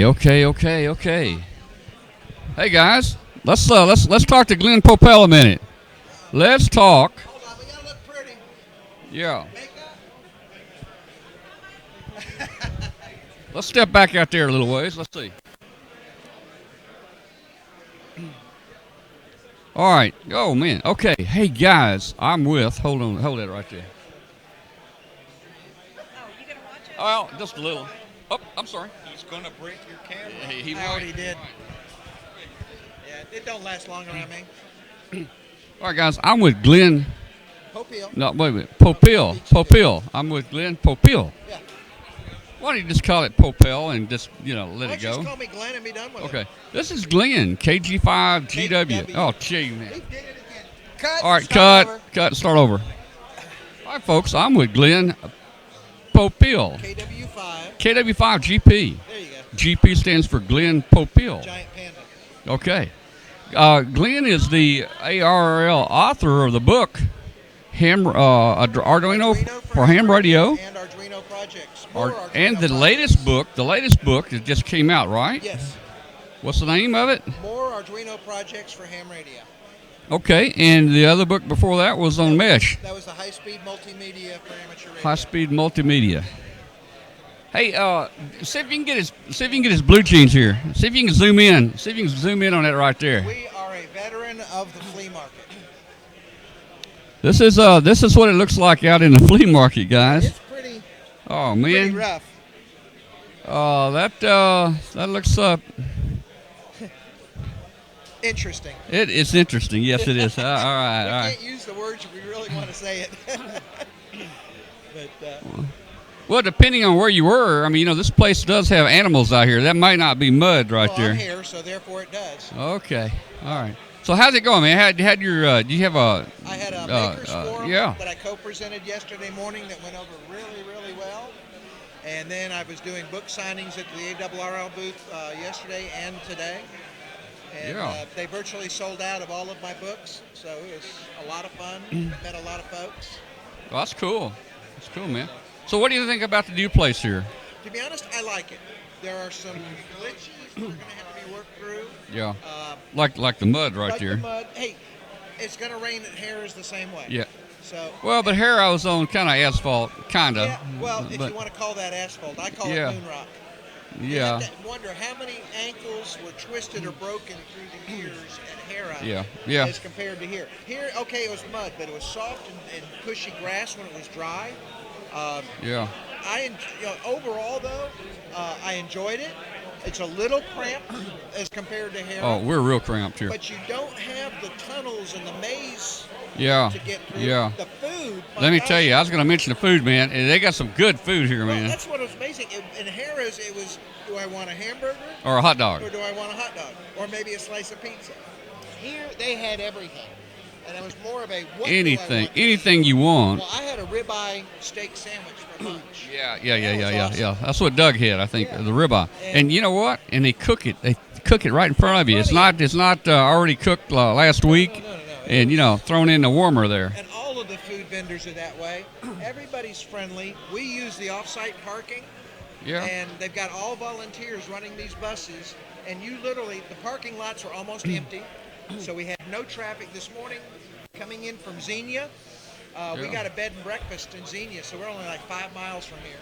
And we were here in 5 minutes this morning. You hop on the bus, and the bus just takes off immediately. I mean, cool. There's no waiting 20 minutes. It's cool. And they got a back route. They give you time to sit down in the seat? Just about. Okay. But they've got a back route that they take, and it's straight in. It's like 3 minutes from the off-site parking, and then they offload us in this area. And when I got off yesterday, it was like, oh my gosh, they got golf carts for 30 people. I thought they were having hay rides out there. They had a tractor with a trailer. They were bringing golf carts and people were walking. I was looking off in the... Is Mike slow? Well, off? Your mic's off. Well, no wonder you can't hear me. All right, cut. We got to start over again. But anyway, I saw people walking in the golf carts, and I'm like, And next thing you know, you see this tractor coming across the field with a trailer with bench seats in it. And they haul you right across. Nice ride. It was a lot of fun. So they might have known to have that tractor out there so you could cross that field. They saw me coming. They knew they needed to move some meat. But it was that the whole experience, yes, there are logistical glitches. You're going to have that with anything new. But overall, my opinion, even with the mud, I still say this is better than Hera. That's my opinion. Yes, it was a little warm and muggy yesterday. They'll work that out with fans and stuff. You know, but as far as the exhibits, it's a lot easier to get in and out and around the buildings. The crowd's kind of more dispersed, so you don't have that feeling of swimming upstream. So overall, I've enjoyed it. I've had a lot of fun. Good. So I haven't made it out to the circle yet. The racetrack. Oh. We've had a few people go out there and do some recording, but I haven't been out there yet. Well, it's a mud pit right now.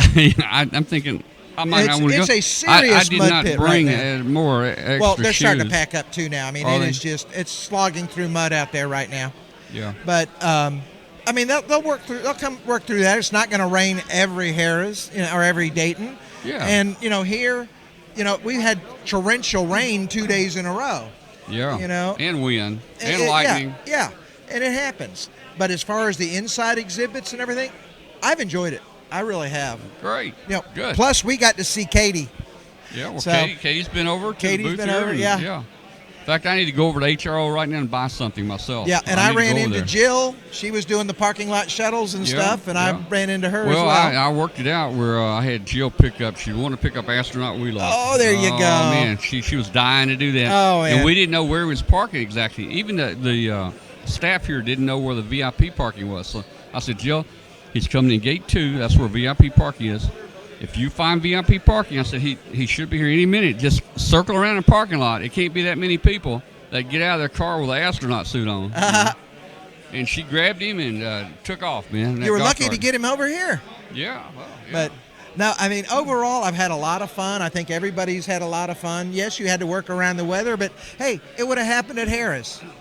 Like I say, the food, and one thing I've noticed that they didn't have at Harrah's, they've got places to sit and rest everywhere. You've got benches and seats, and you got your meal, and it's not try to find a seat and wait for somebody to get up. It's plenty of empty spaces, even in the lunchtime crowd. So no, I was real happy. Cool. Yeah. Now you can look around the rest of the Hamvention. I'm pretty much done. Are you? No, I bought all the toys I want. I couldn't get out to the flea market in time to find the toy I really wanted, but I'm gonna go buy me one of those SDR plays. I think that HRO's got the nice little software defined. They look really good. I think I'll play with one. I bought those little cheapies from Japan, that little TV car. But this is a lot more to it. I mean, it's a lot better. So Yeah. I'm gonna try it. And I haven't really had a chance to sit and talk and see all the vendors. Yeah. I mean, really, it has been a zoo with the new book at ARRL. Like I said, they've virtually sold out of everything they've got as far as my books. But I'm on my way. I'm going to go buy me a buddy pole. Okay. So going to have Guys, to do that. You're watching Glenn Popiel. Okay. You're watching I'm too Glenn low. Popiel, KW5GP. There you go. You finally got it. I got it. At the end, he gets it. And we need to have you back on the Tuesday night show and talk about your Arduino projects. Sounds good. Okay, we'll do that soon. Yeah, I'll have the new book in hand and everything. They literally got it out about 2 weeks ago. Very good. So Okay. just in time for Dayton. All right. Well, I'm fixing to go buy me SDR or SD Play. Well, I still have money left, so I'm doing it wrong. That's where I'm going. It doesn't matter how much money you bring to a ham fest, you're going home with the same amount. Hey. 0. Does HRO take credit card?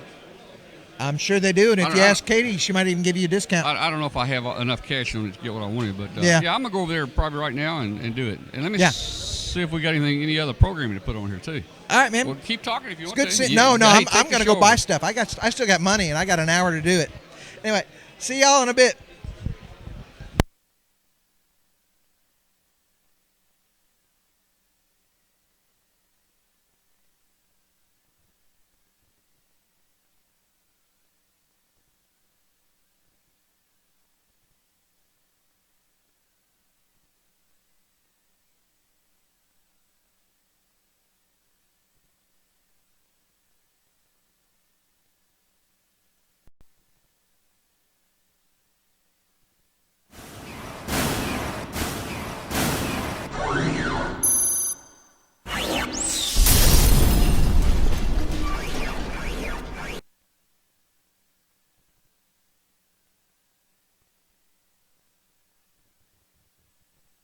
years fly by fast, but it's time for the Dayton Hamvention again. Boy, it's going to be an exciting one this year.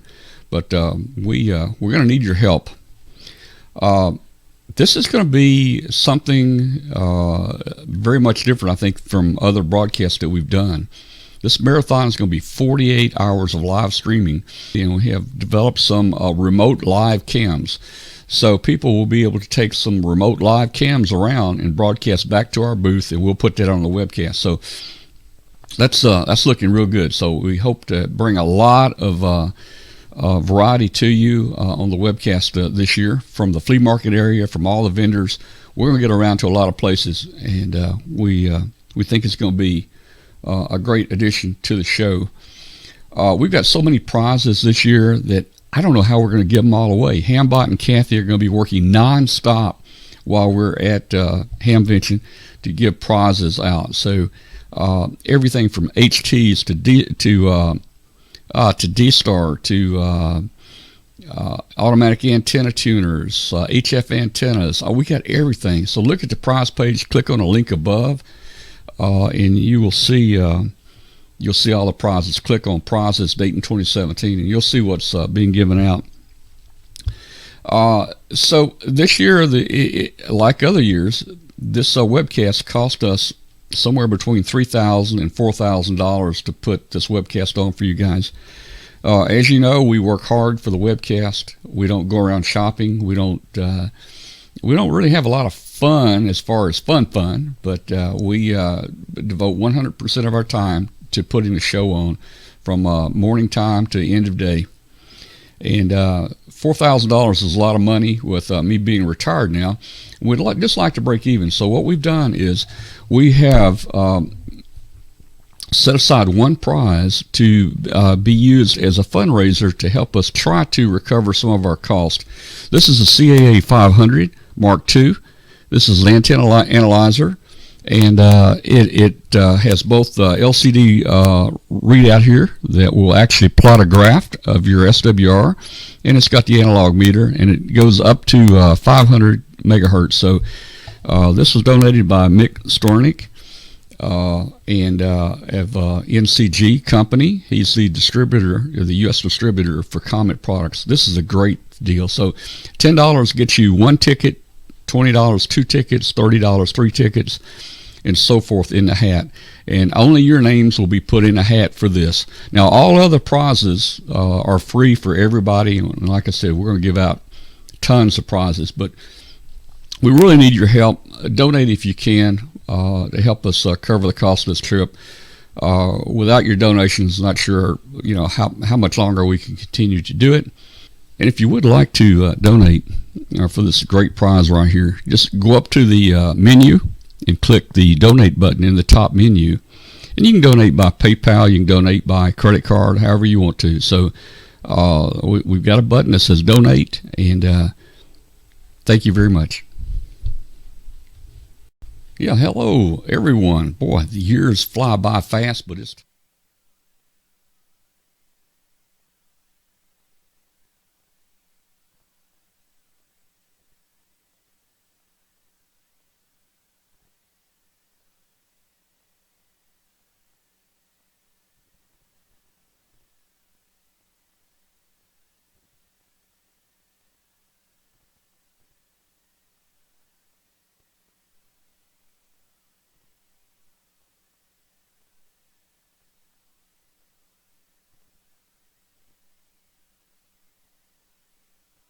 adventure awaits. A new radio giveaways, a trip to Japan. May is full of excitement at ICOM. You don't want to miss out.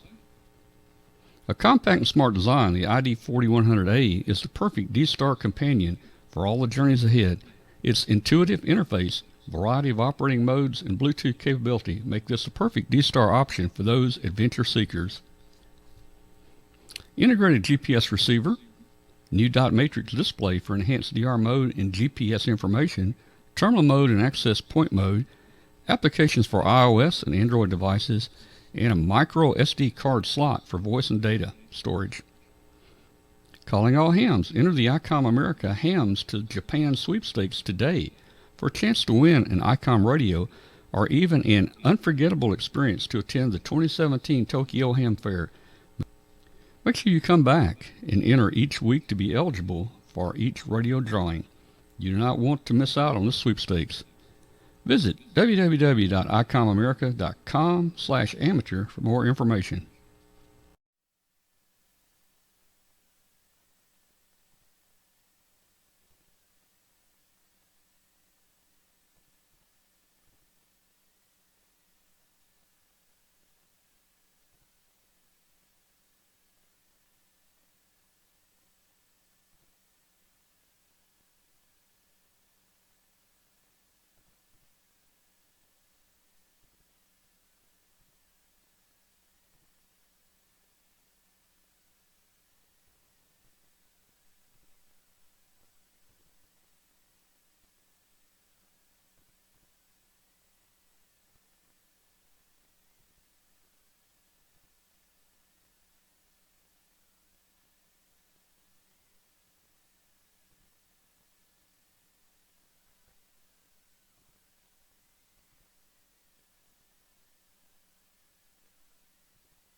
I'm Jerry Gentry, WA0H, and I've written a logging program called Microlog. Prior to June 9th, 1983, give or take a decade, the government, FCC, required us to write down on a piece of paper every ham we talked to. This was during the Cold War, and we had to write down who we talked to, where they lived, what time we started the conversation, what time we ended the conversation.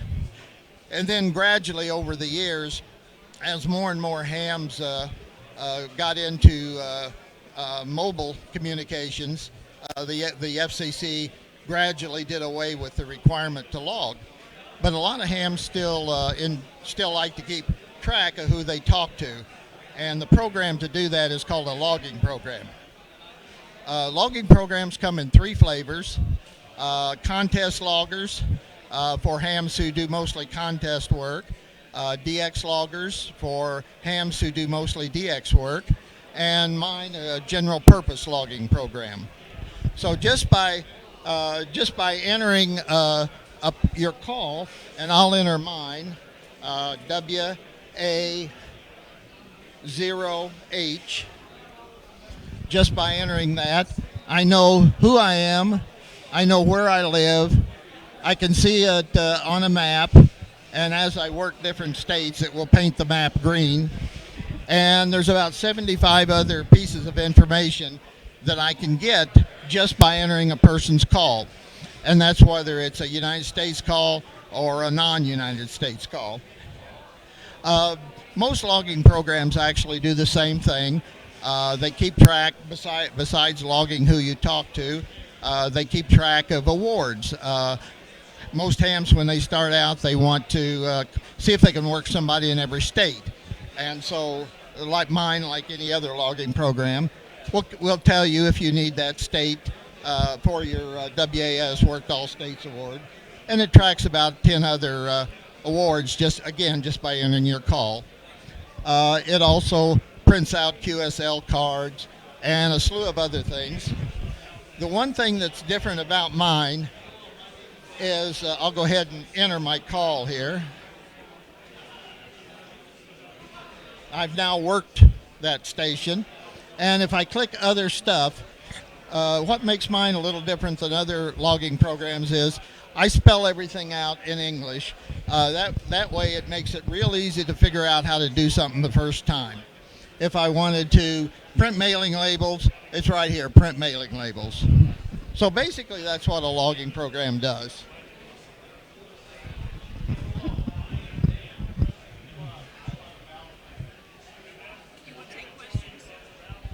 Are there any questions?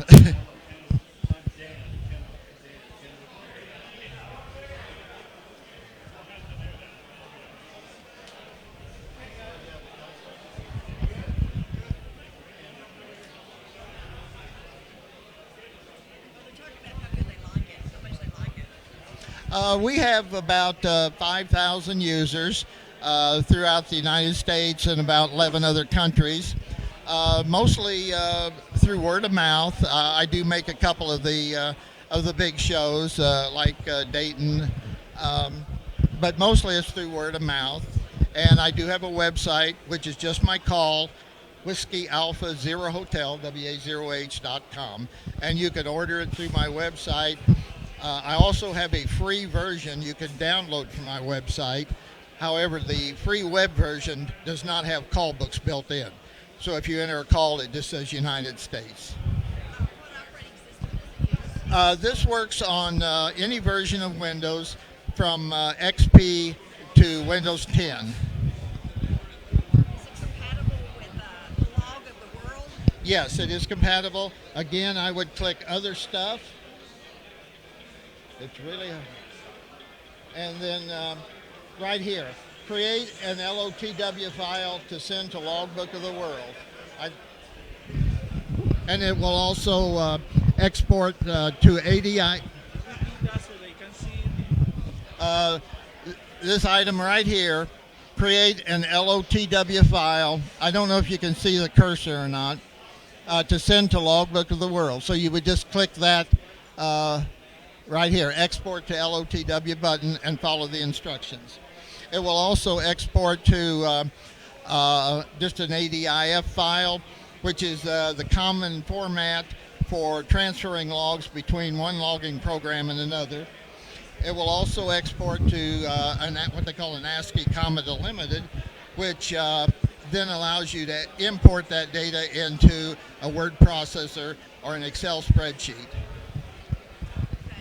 Are you considering a Mac or Linux operating system? Not at this time. Repeat the question because they can't hear me. Oh, the question was, am I considering an Apple version? And I just do not get enough requests. It would take a good year to write an Apple version because the languages are totally different, the languages that you work in, the programming languages, and I just have not received enough requests for an Apple version. Does it interface with all types of rigs for frequency and band logging? It does. There are two terms that are similar. One is rig control, and most of the more advanced logging programs actually allow the computer to control the radio. The second term is rig interface. Mine doesn't do rig control, but it will do some rig interfacing. It will read frequency, band, and mode from most radios. Do you have software updates? The question is, do I have software updates? My website will tell when I've added new features. The built-in United States and Canadian call books, about 80-some thousand records. The program does have the ability to update that. You just download raw data from the FCC and then tell my program to rebuild the call books. They want to know how long it took you to write this. It took a little over a year. There are 65. Oh, the question was how long did it take me to write it?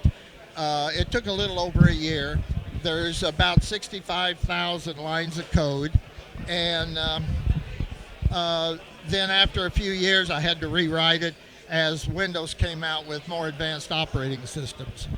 Do they need to own the call book to use Microlog? The question was, do they need to own the call book in order to use Microlog? When you buy the CD version of the program, the call books are already built in, and as I mentioned, the program does have the ability to rebuild those call books. It also accesses all the foreign call books and QRZ.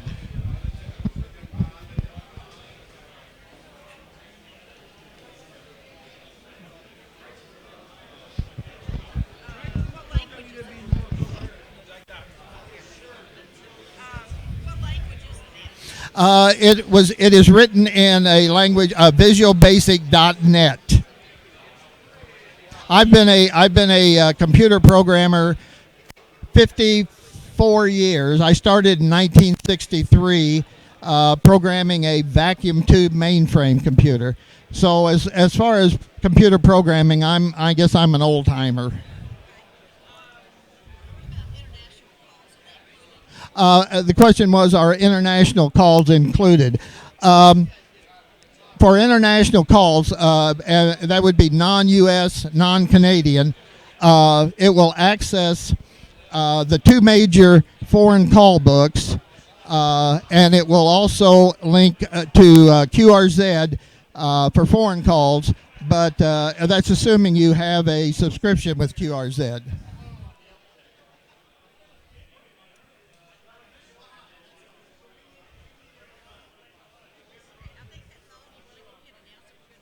Okay. W5KUB is, as part of their giveaway, will be giving away a free copy of the logging program that does have the U.S. and Canadian call books built in.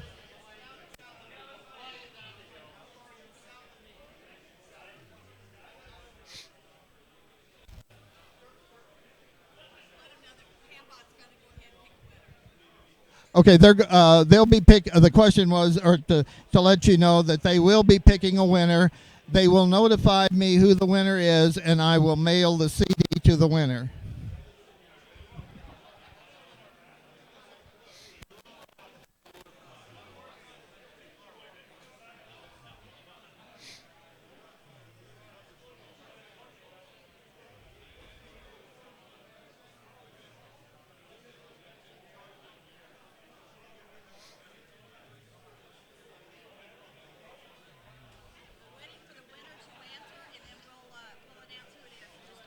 Okay, do you want me to do that or?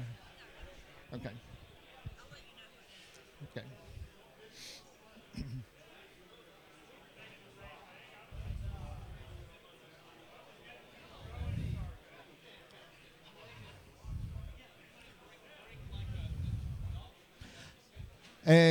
Of course, all hams have a story.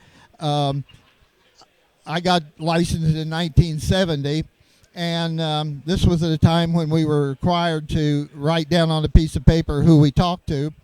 My Elmer, the guy that got me started in ham radio, had a top secret security clearance. One day he told me, he said, I may not be here anymore. He said, my wife called, and the FBI are at my house, and they want to talk to me.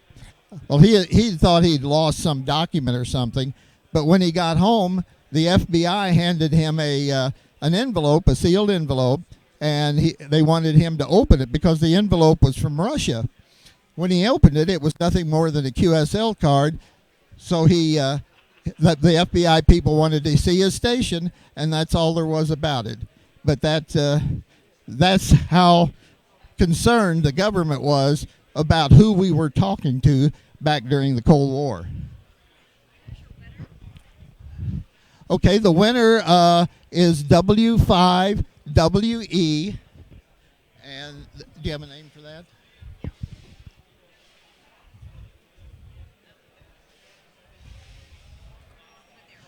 The winner is Dan R. McCown, McCown, and as soon as we get home, which will be in a couple of days, I will mail a free microlog logging program to him. Thank you very much.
All right, just an announcement here. Hey, Digital Addiction. Delta and the Digital Addiction guys are working on and designing a new ham radio logging program. It's supposed to be very friendly with Droid and iOS, and it's going to interface back to a lot of other things, including QRZ.com. They're looking for beta testers. If you're interested in being a beta tester for a new logging program, hey, send me an email and I'll get you information.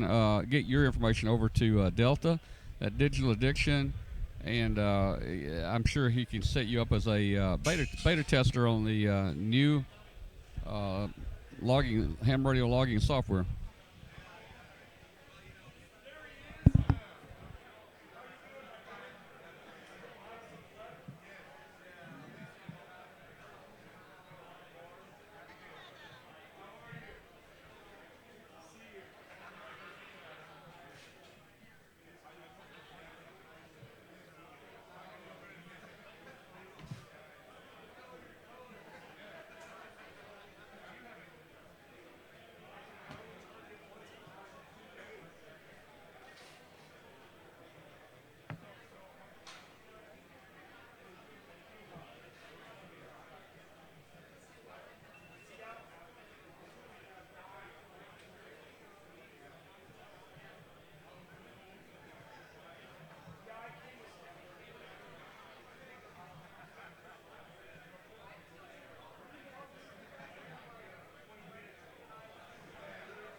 Okay, hey, many of you may not know it, but we have a weekly ham radio show called Amateur Radio Roundtable. It's every Tuesday night at 8 o'clock p.m. Central Time.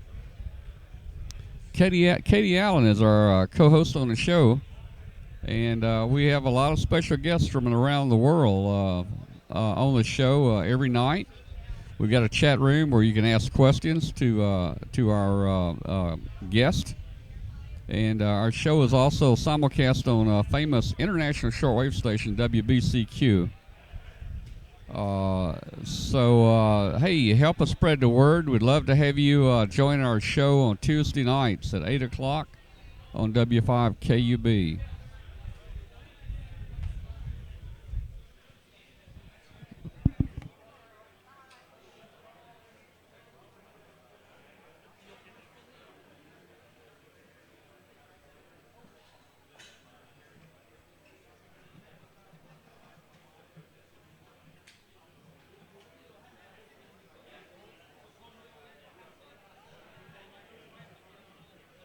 Communicate with the touch of your fingertips. Perfect for small spaces, the IC7100 base station is the ideal D-Star option to help those communicate anywhere. It has angled control head and touchscreen for quick, intuitive operation, a large internal speaker for clear digital audio. It's perfect for multiband and all-mode communications. Back for a limited time, the IC7200 is a great option for hams wanting a device to carry out into the field. Simple and tough with FDSP, digital noise reduction, and a USB port for PC control. Ideal for the ham on the go, try this IC7300. It's a high-performance, innovative HF transceiver with compact design, RF direct sampling, 15 discrete bandpass filters, a large 4.3-inch color touchscreen, real-time spectrum scope, and an SD memory card slot. Visit www.icomamerica.com/amateur for more information on ICOM radios.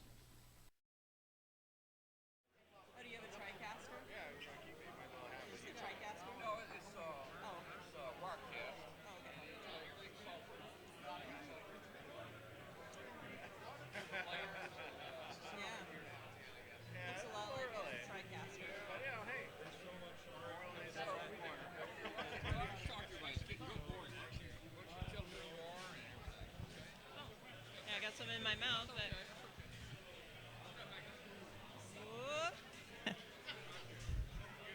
hey, hello everyone. I'm Jerry Ellsworth here at Hamvention. My first year. It's very exciting. Gave up going to Maker Faire to come here, and it's well worth it, except for the heat. It's very hot here and humid.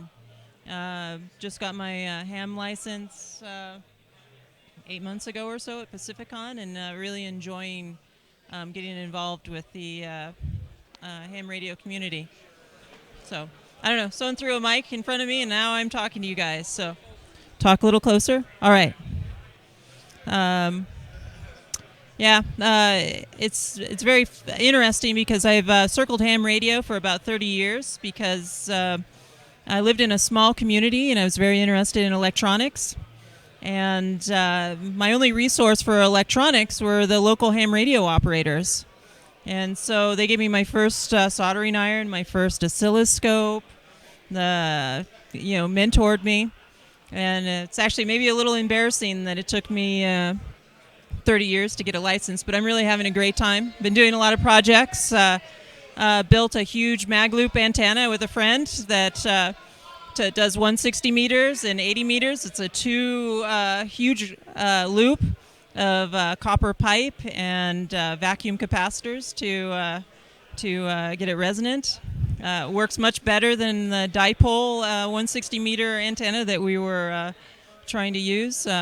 Made a commutating mixer QRP transceiver out of kind of like a Talo style transceiver. So that was a lot of fun. Tried to broadcast from a ship out at sea to see if anyone could hear me on JT65. People picked us up with 500 milliwatts, but unfortunately I was unable to hear anyone else on this big metal ship. Lots of various projects. My call sign's AI6TK. They want me to keep going for 30 minutes? All right, now I'll get into the singing part of the... no. I don't know. Is there anything in particular that... all right. Tell me a little bit about your that loop antenna that the magnetic loop, and how much power can you put into it, and what is the diameter of the magnetic loop? You said 160. Yeah. So the mag loop antenna. All right, let me back up a little bit. The reason I got into playing with the mag loop antenna is I was trying to use dipoles to do 160 meters. And I don't have room for one. I know. It was end loaded, but I couldn't get it high enough off the ground, so the signal was just launching straight into the air, and I couldn't get any DX with it. And so I started reading about mag loop antennas. Like, well, maybe this launches a little bit lower. And so Amy and I put it together. It uses maybe 1.25" copper pipe from the hardware store. Sure. About 8-inch diameter, 2 loops. Use refrigeration soft tube copper. Yep. You can bend that into, and the diameter again? About 8 feet in diameter. It was about 1.25" and copper two- pipe and to get the two resistance loops. down. Right. 2 loops. I can't remember how many microhenries to get it to resonate at 3 megahertz and 1.8 megahertz. But it was quite a bit of inductance. Went out and found some Jennings vacuum caps, adjustable ones. Sure. Made a motor system that could drive the caps, so I could And tune it inside the house. What's the microprocessor you're using for that? I have an MSP 430. I don't know what that is. It's a Texas Instruments microprocessor. Okay. So basically all that does is it reads a potentiometer. I have a multi-turn potentiometer hooked up to it because the Jennings cap has a shaft that goes into it that it turns maybe 10 times or so. Okay. And that adjusts the full range from about 400 picofarads up to 800 or 900 picofarads. So I use the microcontroller for limit setting and presets. So I can preset it to different frequencies, like a JT65 frequency. Okay. It'll just drive within range, and then I can peak it to the particular frequency I want. What's the bandwidth? It's pretty narrow, actually. I'm sure it would be. Yeah, it's maybe 3 kilohertz or so. So that's okay. Yeah, but it's a little twitchy. Like I have to be, dead on to get it lined up to with whatever I want to do, like JT65. And what kind of power can you put into it? About 100 watts. So the vacuum capacitor, there's a lot of current a voltage that's at the capacitor. So you have to have a lot of voltage isolation between the plates on the capacitor. Sure. So you can't just use a simple, vane style receiver type capacitor to do this. It would just arc over. Okay, understood. Or you'd have to have a really big air variable with a lot of distance between each of the plates, so you have to keep from breaking down. And so a vacuum capacitor is a great way to do that, and so that's why I found a surplus vacuum capacitor that was the right. So how much money do you think you put into that antenna? I don't know, a couple $100 or so. A couple $100. I don't know. I think the capacitor was the most expensive thing out of the whole thing. It was like a small footprint, 2-loop, 8-foot. Actually, how had high to off the ground do you have it? About a half a diameter off the ground, maybe 4 feet. That's interesting. And so an A/B comparison, like I had the dipole up, I had the mag loop, and I could switch back and forth. And I was lucky to get across the state on 160 meters with the dipole. We kept pushing it up on bigger and bigger masts to try to get it off the ground, Right. and just couldn't get it high enough. It's not going to work. No. You need to keep those loops little. Oh, I was talking about the dipole. So Oh, the I'm sorry. dipole, I just kept pushing it higher and higher as I Right. could. And it was still just launching straight in the air and just Understood heating that. the clouds up. Right. But the mag loop kind of shoots out the sides and across the top of it, so that actually worked out really well. And they work much better closer to the ground. Yeah, within my understanding is within a loop or two of a loop diameter or two of the. Oh, very cool. So that was fun. Did a lot of A/B comparison, so immediately started getting some DX on 160 meters, which was fun, and also could tune it to 80 meters. And how long have you had this up? 5 months or so. So it's performing pretty well. Yeah, it was one of the first things I did. So I wanted to get into doing DX and HF contacts. All right. Do you have a website where you've posted any of this information? I'm on or- QRZ. There's a picture of it there. So if Okay. you go to AI6TK on AI6TK. Yeah, Alpha All India right, 6 check Tango that out. Kilo. You'll see a picture of my of Magloop there. So All right, Jerry. Very nice to meet you. yeah. Thanks for letting me talk to you about that. You sparked my interest when you. I'm interested in loop antennas, and I went around They're earlier, very and interesting. I was I don't know if it's playing now, but have you seen the loop antenna? I forget what they call it, but it's got this giant plate capacitor at the top, and they move. Oh these yeah, loops they around. move the. That's a And, pretty so, clever yeah, way to do it. I found that fascinating. I just wish I could put 1,500 watts into it. But Oh, here's Amy. Hey, Amy. Come say hi. I was gonna sneak by. Sneak by here. Okay. Hello. Amy, what's your call sign? And tell them about your experience with the Magloop antenna. Okay, my call sign is Kilo Mike 6 Foxtrot Zulu Echo. And are you talking about the Magloop that we built? Yeah. The 180 and 60 meter Magloop, or 80 meter Magloop? 160 and 80. Yeah, I'm so tired right now. No, I think it's fascinating. It could be that we got caught by the Red Riders outside. And do you know the Red Riders? No, I don't. That's a crazy group of people. Steer clear of them. Yeah. Or go embrace them. Or They're just pretty go awesome. embrace them, which is what we did. The Magloop is pretty amazing. When we first fired it up, we took one of those fluorescent tubes, long fluorescent tubes. Sure. And I've held. If anyone wants to check their antennas, go out there with an 8-footer. Oh yeah, and it's just so much fun. Walk around and it was a dead fluorescent tube, and it's still lit up. and still lit up. It's Well, yeah, they like a watt they going probably into the will. thing. Yeah. Yeah. So Yeah, it's really don't- cool. don't You turn can your power actually you can see the power density around the loop. So you get down by the variable capacitor. In our case, was down towards the bottom. You know, the tube would light up very bright, Right. and then towards the top, you know, is much dimmer. So Yeah, very and cool. to see where the signal's coming out of. That's an interesting way to check your antennas. Yeah.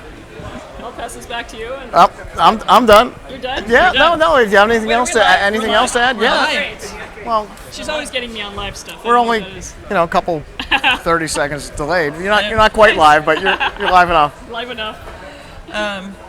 Another funny story about getting our license and trying to set up antennas. The neighbors started filming Oh, us yes. and yelling at us, saying that we were doing stuff illegal, and we pretty Oh, much I've had just that before. Gave Yeah, him the it middle was- finger and told him. Amazing. away. Totally amazing. And he's out there videotaping us from up on his hill, and it's like, this little wire is not obstructing your view that much, especially since there's like a whole utility line that's obstructing his view more than our dipole. Oh, exactly. I mean, Right. let's look out the front of your house and you see the utility lines. Exactly. I got a little 14 gauge wire running around the perimeter of my property, and no one bothers me anymore. Yeah, luckily we've got about 2 acres now to do Wow. the antenna farm thing on, and we're pretty Nice. excited about that. You're gonna be putting up towers? Yeah. Beverage antennas all around the perimeter. Very cool. Yeah, it should be fun. And where do you live? Down in kind of the East Foothills, just south of the Silicon Valley area. Oh, so you're in California. Yep. Wow. What do you do for a living? I'm an electrical engineer. I have a startup. And so I founded this company 4 years ago, and we're doing augmented reality glasses. So it's eyewear that you put on, and it overlays graphics into the world, and you can interact with So, the graphics. you want to buy my Google Glass? Oh, you must be early adopter. I Early was. adopter, Yeah. It's. Yeah. Google Glass is an interesting taste of what's coming, but it's I'm really sure. this whole, even what we're doing, it's just a transition technology for what it's going to be like in like a decade. Like in a decade, eyewear. I've seen some things on Amazon that there are glasses now that have similar technology. Do you know anything about that? Oh yeah, yeah. I mean, the difference between our stuff and say HoloLens or Google Glass type devices, we have a much more rich input scheme, so we can detect things in the world. So, you know, if you put a playing card on the table, we can have holograms pop up out of it and run around the table. We can track your hand position, so you can interact directly with the holographic experience. That's pretty cool. We have a precision wand that lets you like carve through 3D volumetric space and do CAD or play a game. So, in comparison to Google Glass, which was a good start, it's just an information device. So your tweets come up, and it Right. has a camera and just some simple stuff. But you need all the software behind it to Yeah, pick yeah. out the movements and But in the next decade, I mean, there's going to be a time where we just whip out our glasses to make a phone call or to replace our iPad. So we just whip it out. We do an iPad type experience just on the table and in holographic space, then pull the glasses off and put it back. So, in your do you pocket. see any applications with ham radio using a glass device like that? Okay, yeah. So just picture this, right? Antenna analyzer tools that you have now, you can actually kind of see what the radiation pattern is going to be for the antennas. Imagine being able to do a three-dimensional antenna on the table, looking through the glasses, and then go, okay, if I transmit, like at this wattage, like what is my output signal going to look like? And you can see the pattern like radiating out from that three-dimensional holographic antenna on your Just table. so looking through that.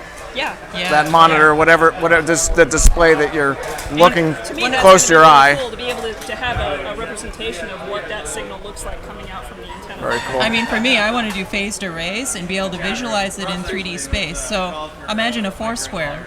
And then, we have our normal flat waterfall now where you can see the different signal peaks, show up Sure. in it. But what if we could actually see all the different phase angles and see that in holographic space? So say vertically you see frequency, like cascading outward from your 4 antennas. Right. And you could actually see the intensity on each one of these 4. So the signal's coming from the north. You would That see sure it coming sounds across. like some interesting.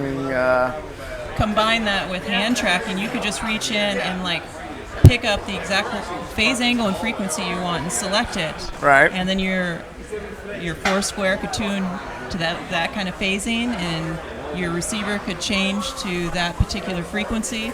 So it's a more intimate and I think it'll be a more intimate and direct way to visualize complex things like Sure.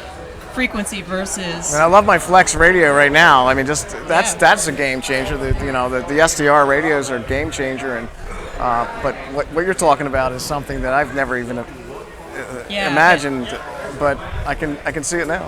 But it's, just to set everyone's expectations, it's going to take a good part of a decade for all the technology to get there, and you have to get the end user to be able to accept technology as well. So. Sure. Well, there's a lot of guys that won't, but there's the young kids that were interviewed here today, and the younger hams, they're going to embrace that, and they're going to be the ones building this. So. The future ham radio is strong, and I'm glad you guys are interested. And real quick, how long have you been a ham? About 8 months. 8 months. Both of us. So there you go, 8 months. So get your ticket. I've been a ham for 25 years, and come to Dayton if you can next year. This is a really nice venue. Do you like it? Oh, I love it. And it's the humidity is kind of something for us being from California, but we're dealing with it. But such an amazing group of people here. We've had some of the best conversations. So many friendly people, and Tom, W5KUB, does such a great job bringing people like you, to the rest of the people that can't make it here. And so thank you very Literally much. just plucks you out of the... And plucks you out. And it's like, here's a microphone, talk. Please talk, exactly. That's awesome. Anything to add? No, I'm just excited. I'm very honored to be on the podcast Very and great. on the live stream. Thank you. Thank you, guys. All right, very good. Yeah, enjoy. Okay, nice to meet you. Here. Nice to meet you. Thank you.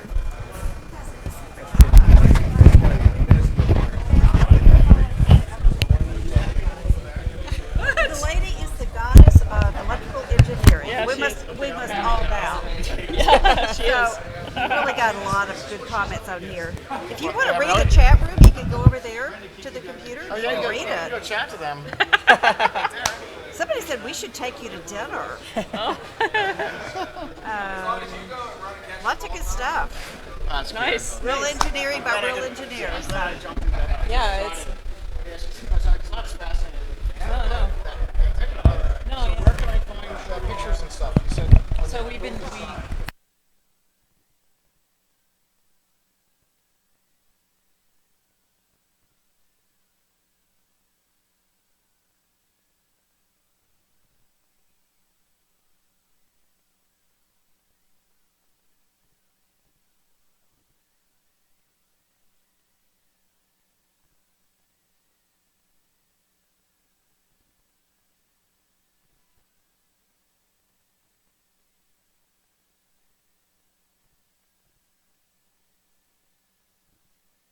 No, that's right here, and I did not turn that off.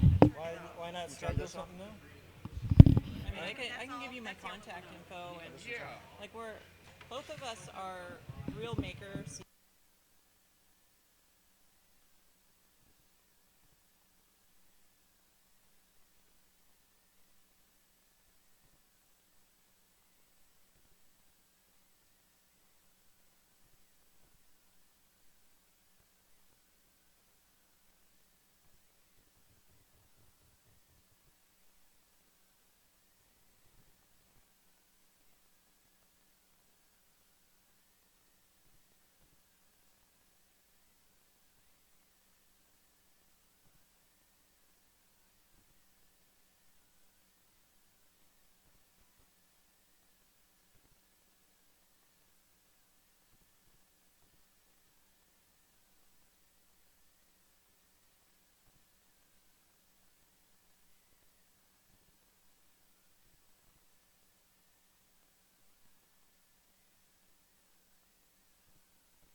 And the software engineer that designed it. The problem is Kendall don't do it.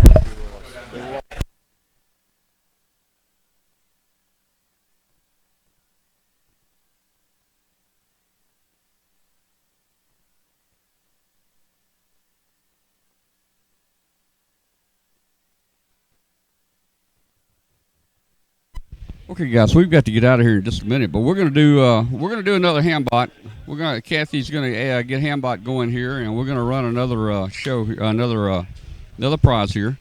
And it looks like everybody else is pretty much closed down in here. I mean, everybody's gone, and it's early. I mean, look at the booths. Look at the booths.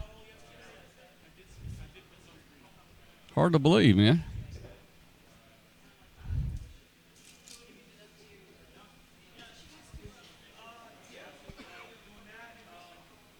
So we're going to do another Hambot prize, and then we got to get out of here.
Man, that was my friend Walter, KJ4UCE, I think. If I got that right. KJ4UCE, Walter. That's my FedEx pilot, wide-body pilot there that won that last prize. Hambot's going to do another prize. We're going to do one more, and then we got to get out of here. They want me to attend the awards banquet tonight. I'm not getting an award, but Kathy and I have been invited to the awards banquet, so it starts at 6 o'clock.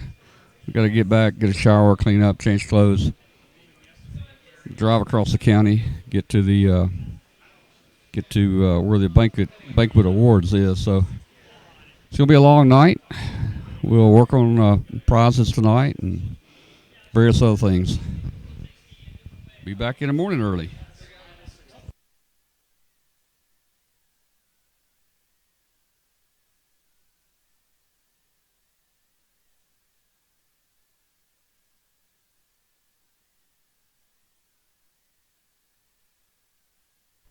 Okay, Hambot says Hambot wants to do one more, so Hambot's on a roll, so we'll let Hambot do another one. Hambot is going to give another prize out. We still have a lot of prizes tomorrow, so tune in tomorrow. Tell your friends.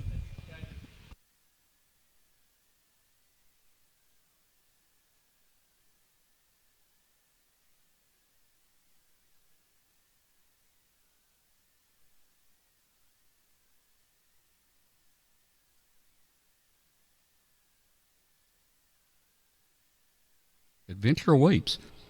A new radio giveaways, a trip to Japan. May is full of excitement at ICOM. You don't want to miss out.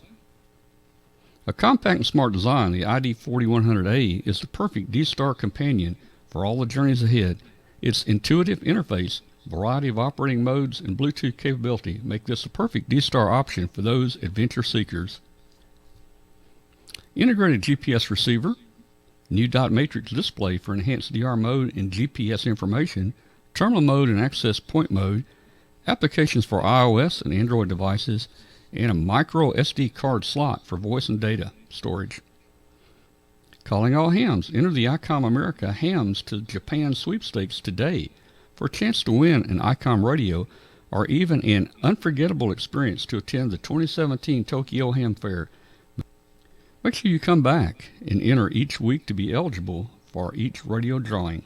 You do not want to miss out on this sweepstakes. Visit www.icomamerica.com/amateur for more information.